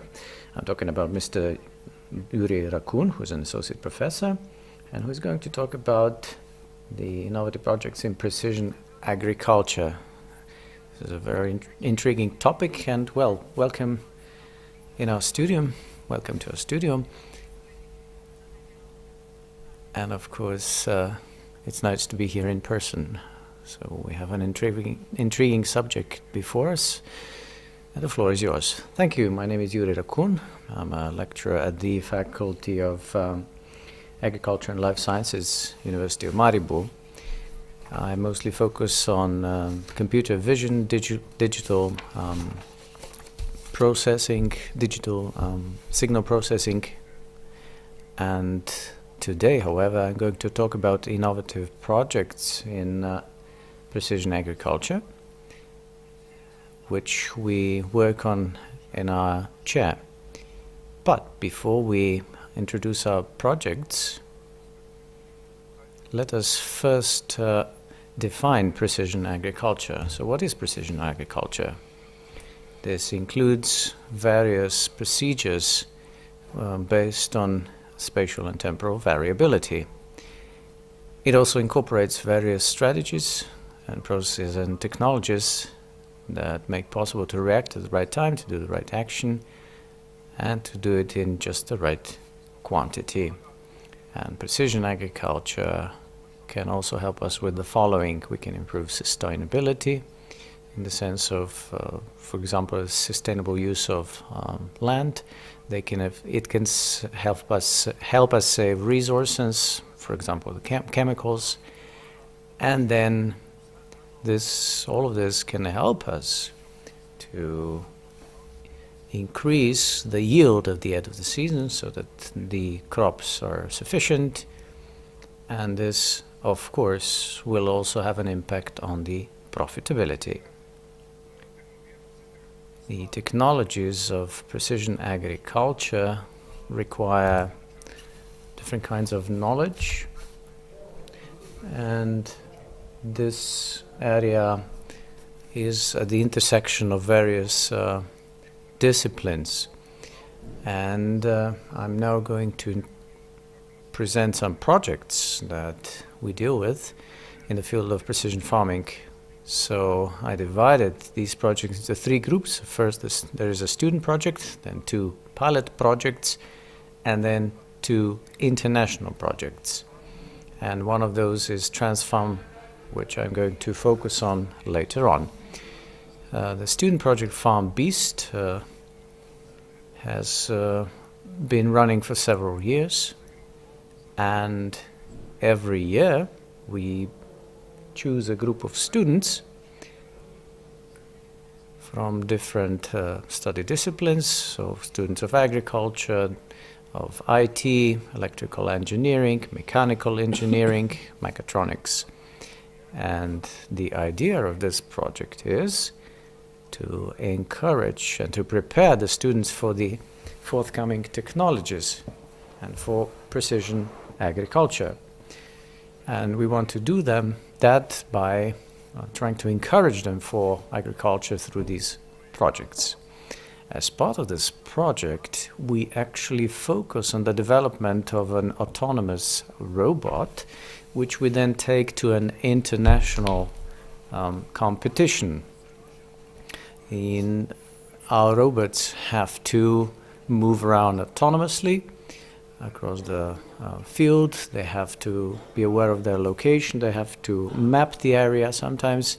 And then the organizers also introduces a particular topic. So for a particular competition, so for example, they have to detect certain plants, the weeds, for example, and treat it accordingly. Another competition is freestyle. This is one field where the students can demonstrate their creativity, and this is where the students usually design new appliances for the machines. We can see 2 of those, so we can see one at the front and at the back, because this allows us to apply phytopharmaceutical substances. But in addition, this appliance can detect weeds and then treat them selectively by first cutting them mechanically and then spraying them with chemicals, or they can be thermically treated. And the idea of this project is to prepare the students for the upcoming technologies. Next, we're going to focus on 2 pilot projects, which are taking place as part of the M16.2 framework. The first is the project which has to do with the development of sensor networks, which are AI supported and help us predict various critical situations in the future. And then the second will also be presented in a short video, and this project has to do with the development of a UAV and a special camera. So why did we actually design this drone? Well, we want all these solutions to have a purpose, and when we analyzed the market, we figured that it would be best to design our own drone.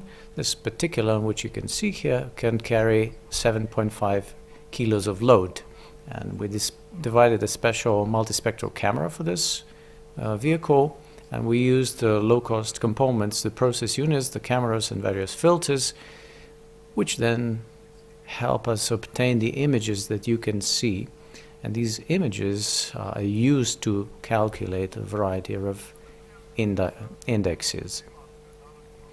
Next, we have 2 international projects. The first one is Rovitis 4.0, which is an EIP Agri project, and it took place in Italy.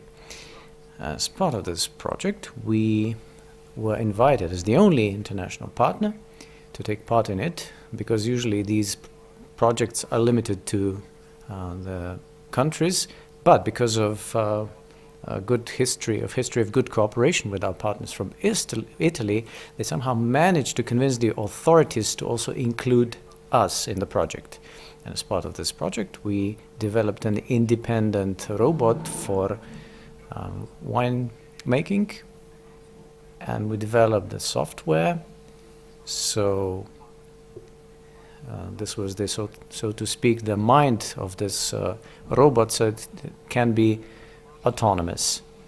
And in order for the robot to be autonomous, it has to rely on a number of sensors, and we used predominantly low-cost sensors, and these sensors sometimes work, sometimes they don't, so we had to adapt the algorithms to pick the most reliable reading at a particular moment. So we developed a robot which goes out of the garage, goes into the vineyard and does the job, and then returns to the garage.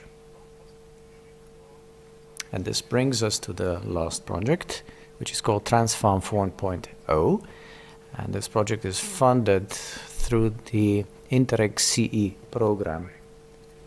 And the project involves 10 partners from 5 EU member states, and the project focuses on precision farming. We carry out a variety of actions as part of this program, and we try to bring precision farming closer to the farmers, but at the same time we try to collaborate with the industry and the governmental organizations, in particular as part of the smart specialization initiatives. And as part of this project, we also have 3 pilot sub-projects. We focus on applications, and then also we deal with the big data challenge, and finally we also focus on close proximity detection. And as part of the pilot project, we have 3+1 partners in addition to us. We have colleagues from Aerobon net cluster in Slovenia, Aeroba, so they deal with agro-robotics. And then we have partners from Italy. The first one is CREA, which is an institute for winery, for winemaking and winery. And then we have a partner from the commercial sector, the Gaspardo.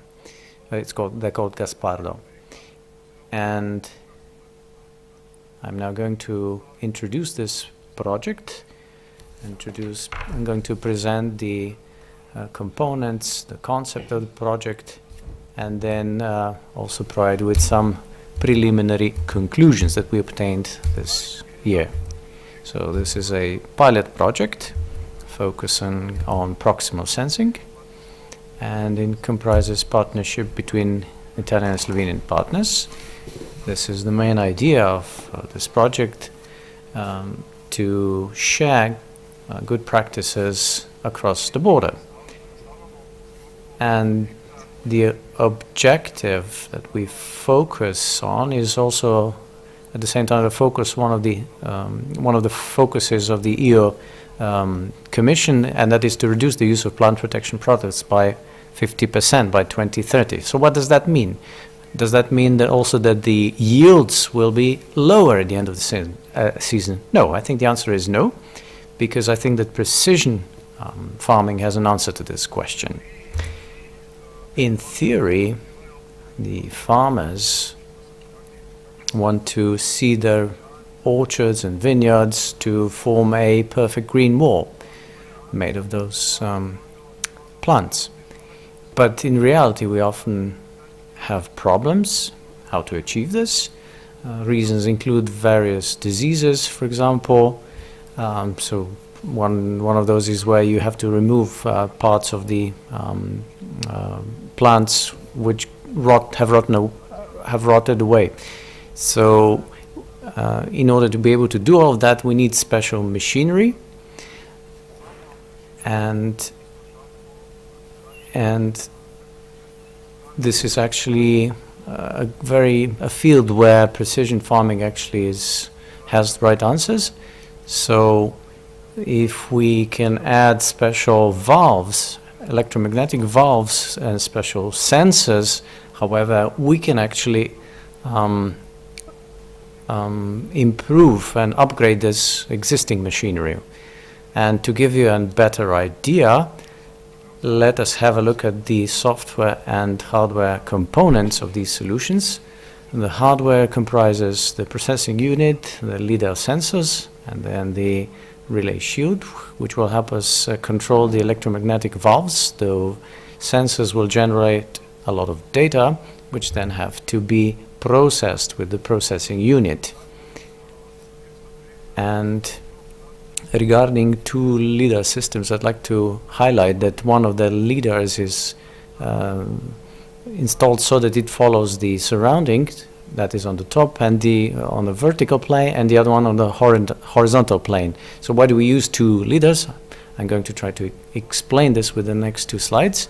So let us first explain what is a LiDAR. This is a sensor which measures the distance between from the sensor to the scene. And as you can see here,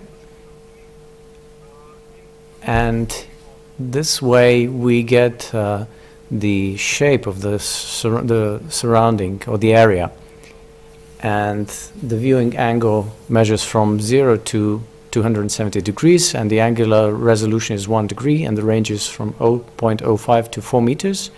And in addition, LiDAR systems also provide information about the reflected light, so we can detect the plants in the area.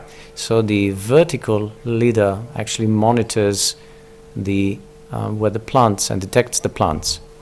So, but why do we have the horizontal LiDAR? I'm going to try to explain this using this the next slide. So this comprises an algorithm for canopy detection, and then another one for triggering electromagnetic valves. And in the middle we have localization. We need the localization because the sensor systems and the valves are not positioned next to each other, because and we have to keep them apart, because otherwise the spraying could disrupt the detection. So we need localization so as to know where the measurements took place, and then at the same time this will help us open the valves at the right time. So there are different prototypes available similar to that we have, and their common denominator is the GPS system, which means they use more expensive sensors, and those have to be calibrated. And in order to assess the location, we had to prepare an algorithm, the so-called SLAM algorithm, and this is usually used with autonomous robots, so they can map the area and then locate themselves, position themselves in that map. So once when we tested this algorithm, we did so in the hallway of our building, and then outside, and using this algorithm and an additional sensor, we created a digital reconstruction of various scenarios. So we created a cloud of points, and in our system we're not building it, but we use this algorithm to help us position the robot. And let us have a look at the results. So this year we managed to test the system in an orchard and in a vineyard. And in the orchard, test took place at our faculty, and we found that the savings, so we compared the open and closed positions, and the savings were between 20 to 30%. And the actual amount of used, the actual amount of chemicals that had been sprayed, we found that the savings in terms of those chemicals was even higher, was even greater, so around 50%.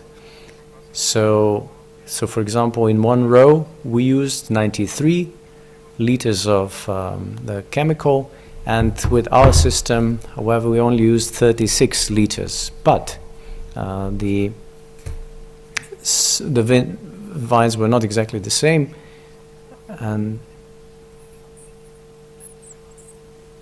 and so we're talking about an approximation. And of course, this also depends on the area where the robot is actually used.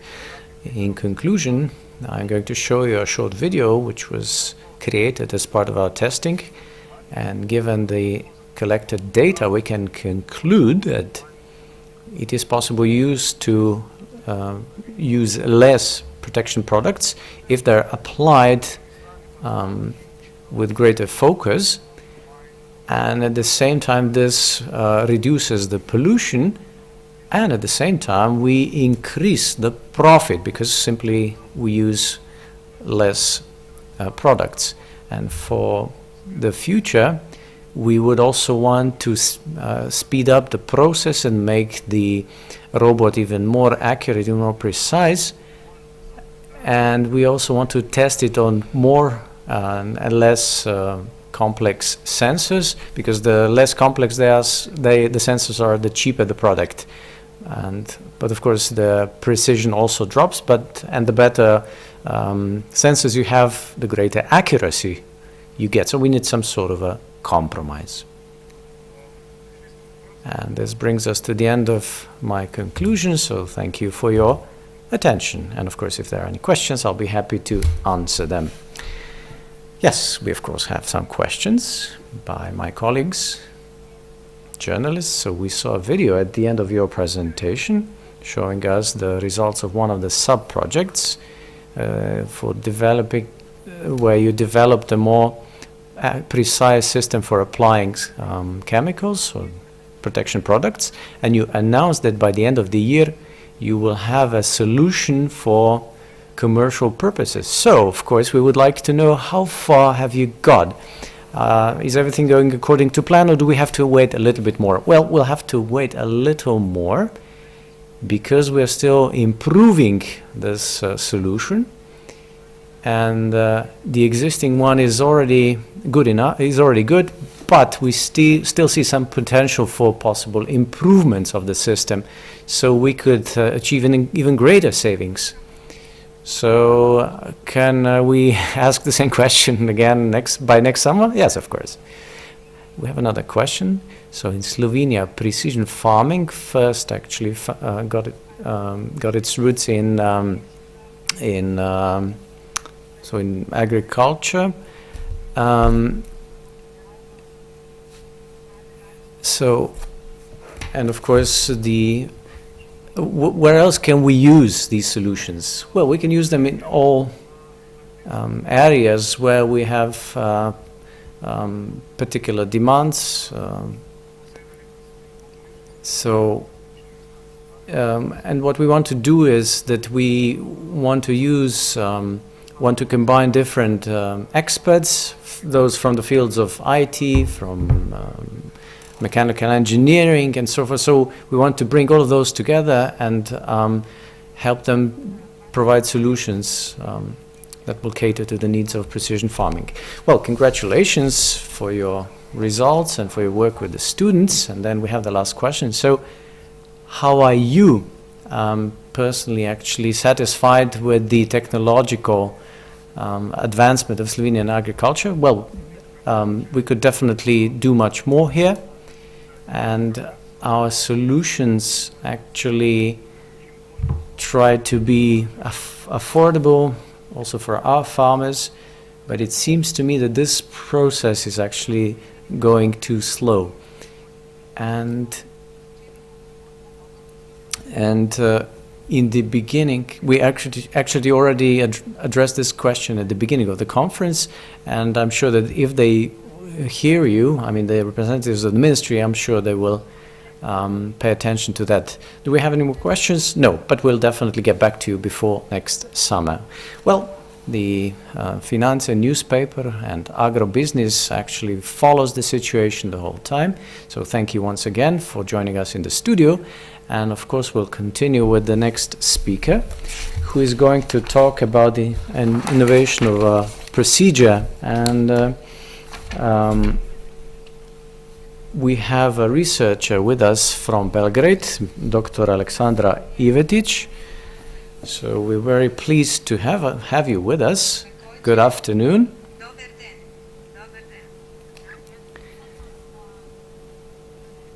So the floor is yours.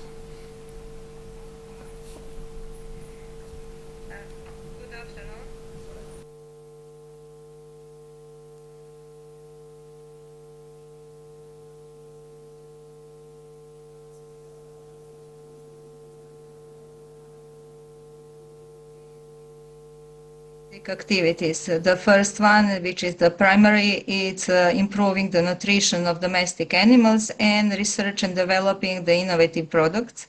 And the second one is the use of byproducts and reuse of the waste from the food industry.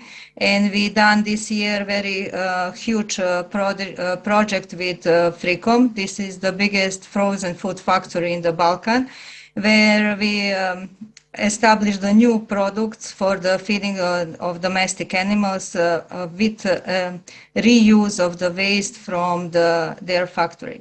But today we want to speak and present our innovative product, silage stabilizers, which is our primary activity to improve the nutrition of domestic animals.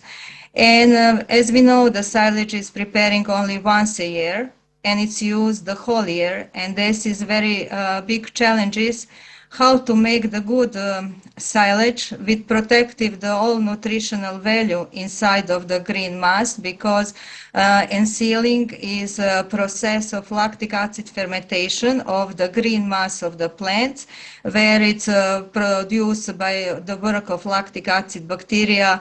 It's produced lactic acid, acetic acid with conservated silage. Literary silage, we can see what is for us people pickled food, like pickled cucumbers, pickled cabbage. This is silage for the animals. But we have refrigerators, we have basements, and the silage is made in the amounts of ton on ton of green mass. And the dry matter of the silage is only 35%. So this means that the rest of that is water. And how we can make this one without spoilaging, to have the good source of healthy feed, because as we know, all spoilage parts of the silage has to be thrown away. As we know, in the recent years, it was the presence of aflatoxin in the milk became from the bad quality of the corn, and corn is one of the source for the silage making. And this was the problems, because it's no turning back, because the silage is making only once a year when the vegetation period for the plants is appropriate. And it's no turning back, because when the silage open after traditionally additives, it's 40 days or longer. This means late autumn, winter. We cannot repeat preparing the ensealing and silage. So the farmers who throw away the spoilage parts, because if it's these components are in feeding of domestic animals, it comes the different diseases, and in the latest instance can be the death of the animals. And we make the solution. Our solution closes those gaps and gives the possibility to enseal without losses. And we name him a silage stabilizers, because he gives the stable process of ensealing. And it's very simple to apply, and every farm can be used. This is unique product, and it's with target to expel oxygen from the silo mass. Oxygen is a detrimental factor of the spoilaging of the silage, and until the oxygen is present in the silo mass, the lactic acid fermentation cannot begin, because the lactic acid bacteria, it's anaerobic, and they ask for anaerobic conditions. Until the oxygen is present, all the unwanted microorganisms, which are naturally on the epiphytic, on the surface, epiphytic microflora of the plants, on the surface of the plants are present, they take all the nutrients for their metabolism and excrete the toxins inside of the silage. This is the first product for expelling the oxygen from the silage, which is for the very good response to the farmers. And in 2020, our team was part of we participate in Delta Business Incubator. And during those incubator, we have a possibility to test our product, and Delta Agrar farm, which indeed those farm was 500 dairy cows with a fast silo opening only for the 15 days. The results, we had feeding the trial, and the results was 1 liter of milk per day, increasing with our silage stabilizers and silage which was prepared with our product. We have proven effects in the biggest farms in the Serbia, Delta Agrar, Kamendin, Pig Bečej, Bela Reka, also we done ensealing, and then the smaller farms. But the most important is that our product, it's for ensealing in all types, as for horizontal silos, round bales, silo bags. Also, it's for ensealing different types of the plants, corn, alfalfa, rye, mixture of the grass. So it's very easy to apply on the farms. We have the components are organic, and those components are food and feed additives, and is approved in the European Union. They give the pleasant citric aroma, and with this aroma, it's increasing the voluntary intake of the animals during the nutritions. But the basic target, and what is the most important, we have only 2 hours to achieve the anaerobic conditions, comparing to 100 hours with traditional techniques or traditionally products existing on the market. What we can admit that is a huge difference, because it's 50 times faster, and it's first time in our country and it's first time in the world this kind of the products. We are a very young startup from 2019, but with huge experience in agriculture. And in agriculture market, it's a very global silage additive market. It will go to rise. We have here projections for 2026, and those rising demands for the additives, it's parallelly rising for demands of the food, milk, and meat. And already in the farms, it became practice to use the additives during the sealing, because the farmers knows that they have to have the quality silage, because depending on the silage and hay which they produce on their farms, they will can save the money, because they will not have to buy some other sources from on the market. The things what they buy, this is concentrated feed, but if they have good silage which can produce from their fields, this means good productions in their farms. If we can compare the product and the competition is primarily the lactic acid bacteria inoculants, and this is the huge big one transnationally, internationally.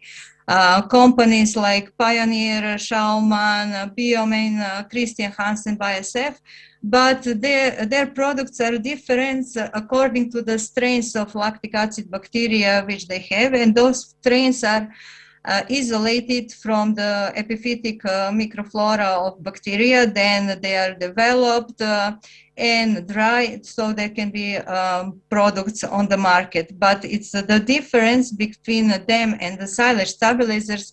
And the most important thing, it's on the safe anaerobic environment and fast anaerobic environment, because the only silage stabilizers make for 2 hours stable anaerobic environment and in the silomass. And the silage stabilizers gives those pleasant aroma, citric aroma, and the pleasant smell, which is very good because we don't have any tools to push the animals to eat, to consume the feed. This is our latest jury of the product, if the animal would consume the feed or not.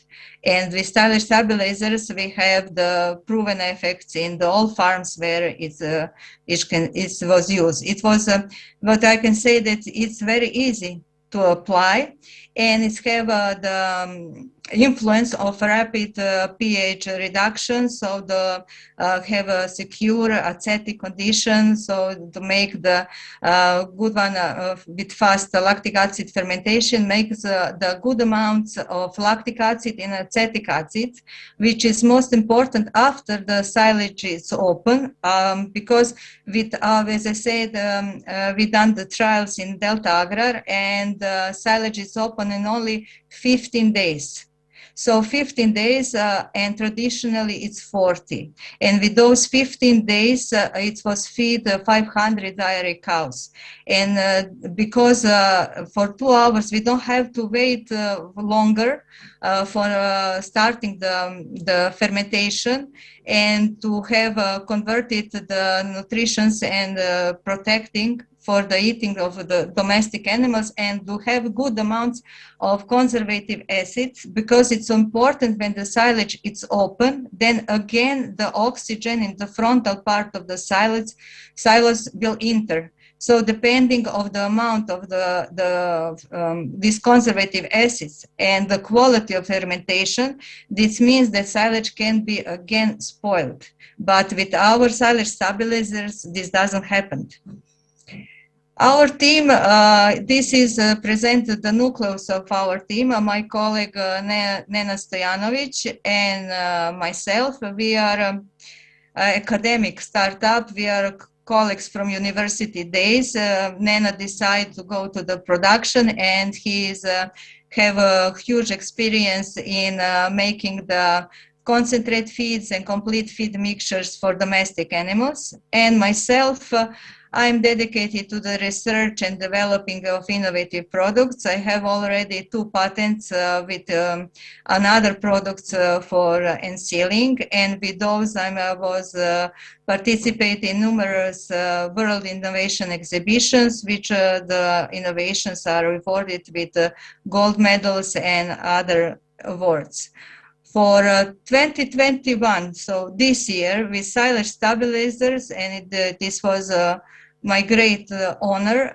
I received a medal from World Intellectual Property Office for the innovation silage stabilizers, and for which I was present in Korea CSL this year. Also, silage stabilizers has awards from Canada, Hungary, Romania, Czech Republic, Serbia Nikola Tesla Award. And our team, Pharma in China, among 800 startups, was chosen in 100 best technology industrial innovations from 10 industrial fields and 10 innovations in each field, which was a very good result for us.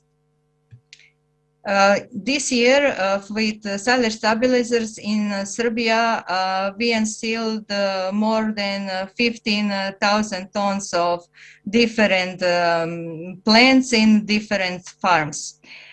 We also participate now in a test farm program from agri-food, and for 2022 we are going to the Spain to demonstrate our product to the Spanish farmers. As a summary, I would like to say that we are believe in progress, and we are dedicated to research and to make the innovation and to help the farmers and agribusiness to make the better quality for the feed and to produce the good food for us in the future.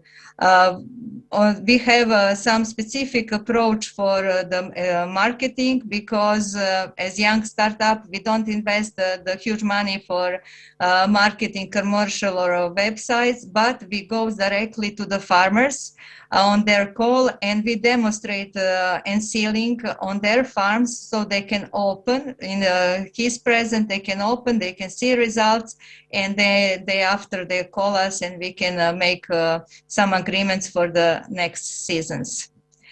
This was some short notice from Pharma.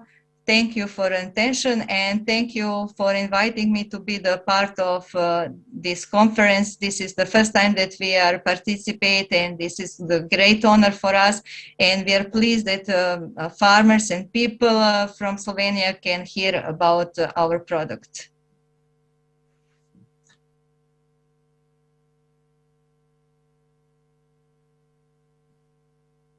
As you said, you are a young and small startup, but with a great idea, with a lot of awards.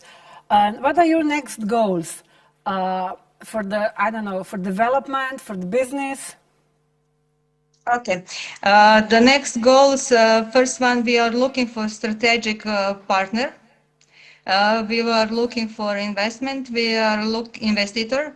And we are looking for the company who has already the big logistic and which already has experience in agriculture market, so that we can make a joint partnership about presenting the silage stabilizers, not only in Serbia and in other countries.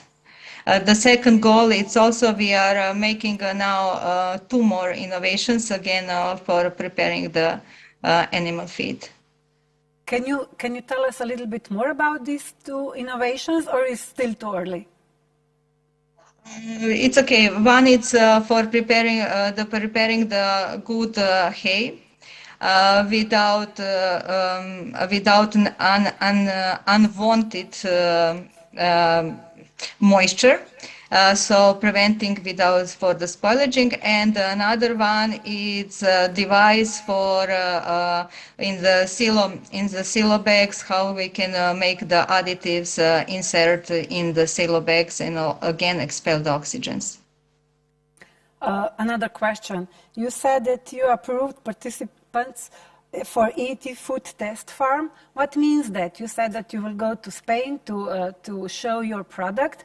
What else? The test farm program from the agri-food, it's a program for the startups in agriculture. So we apply there, and they give the possibility for the startups to test their products in some other countries, and some funds it's limiting, but it's enough for traveling and to do the necessary trials. What we are doing and what we was present today, I was present here, it's done in Serbia, and we want to connect more. And this is the good program for us, that we can connect with European Union, and now in this program in the first place in the Spanish agriculture company, and they will make after that, after the opening the silage, they will make the demo day, they will invite the people from agribusiness, and I hope that we can make some contract and maybe the future cooperation. Thank you very much. Another question for you. You said you want to enter also foreigner markets, also the regional markets. So you also, let's say, you can look for some business partners or sales representatives in Slovenia. Are you interested in that? We would like that. We would like that.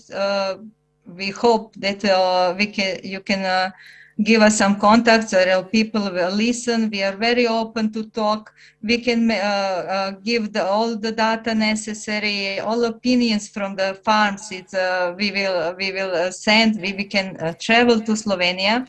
And what I would like to say, that the silage stabilizers are patent protected with they have patent pending in Serbian Intellectual Property Office and in World Intellectual Property Office also. So you have a good base and a lot of energy and a lot of ideas and for the future. And we wish you all the best to succeed in Serbia, in Slovenia, in Spain, in Poland, wherever they need your product. Thank you very much for your presentation. Thank you very much.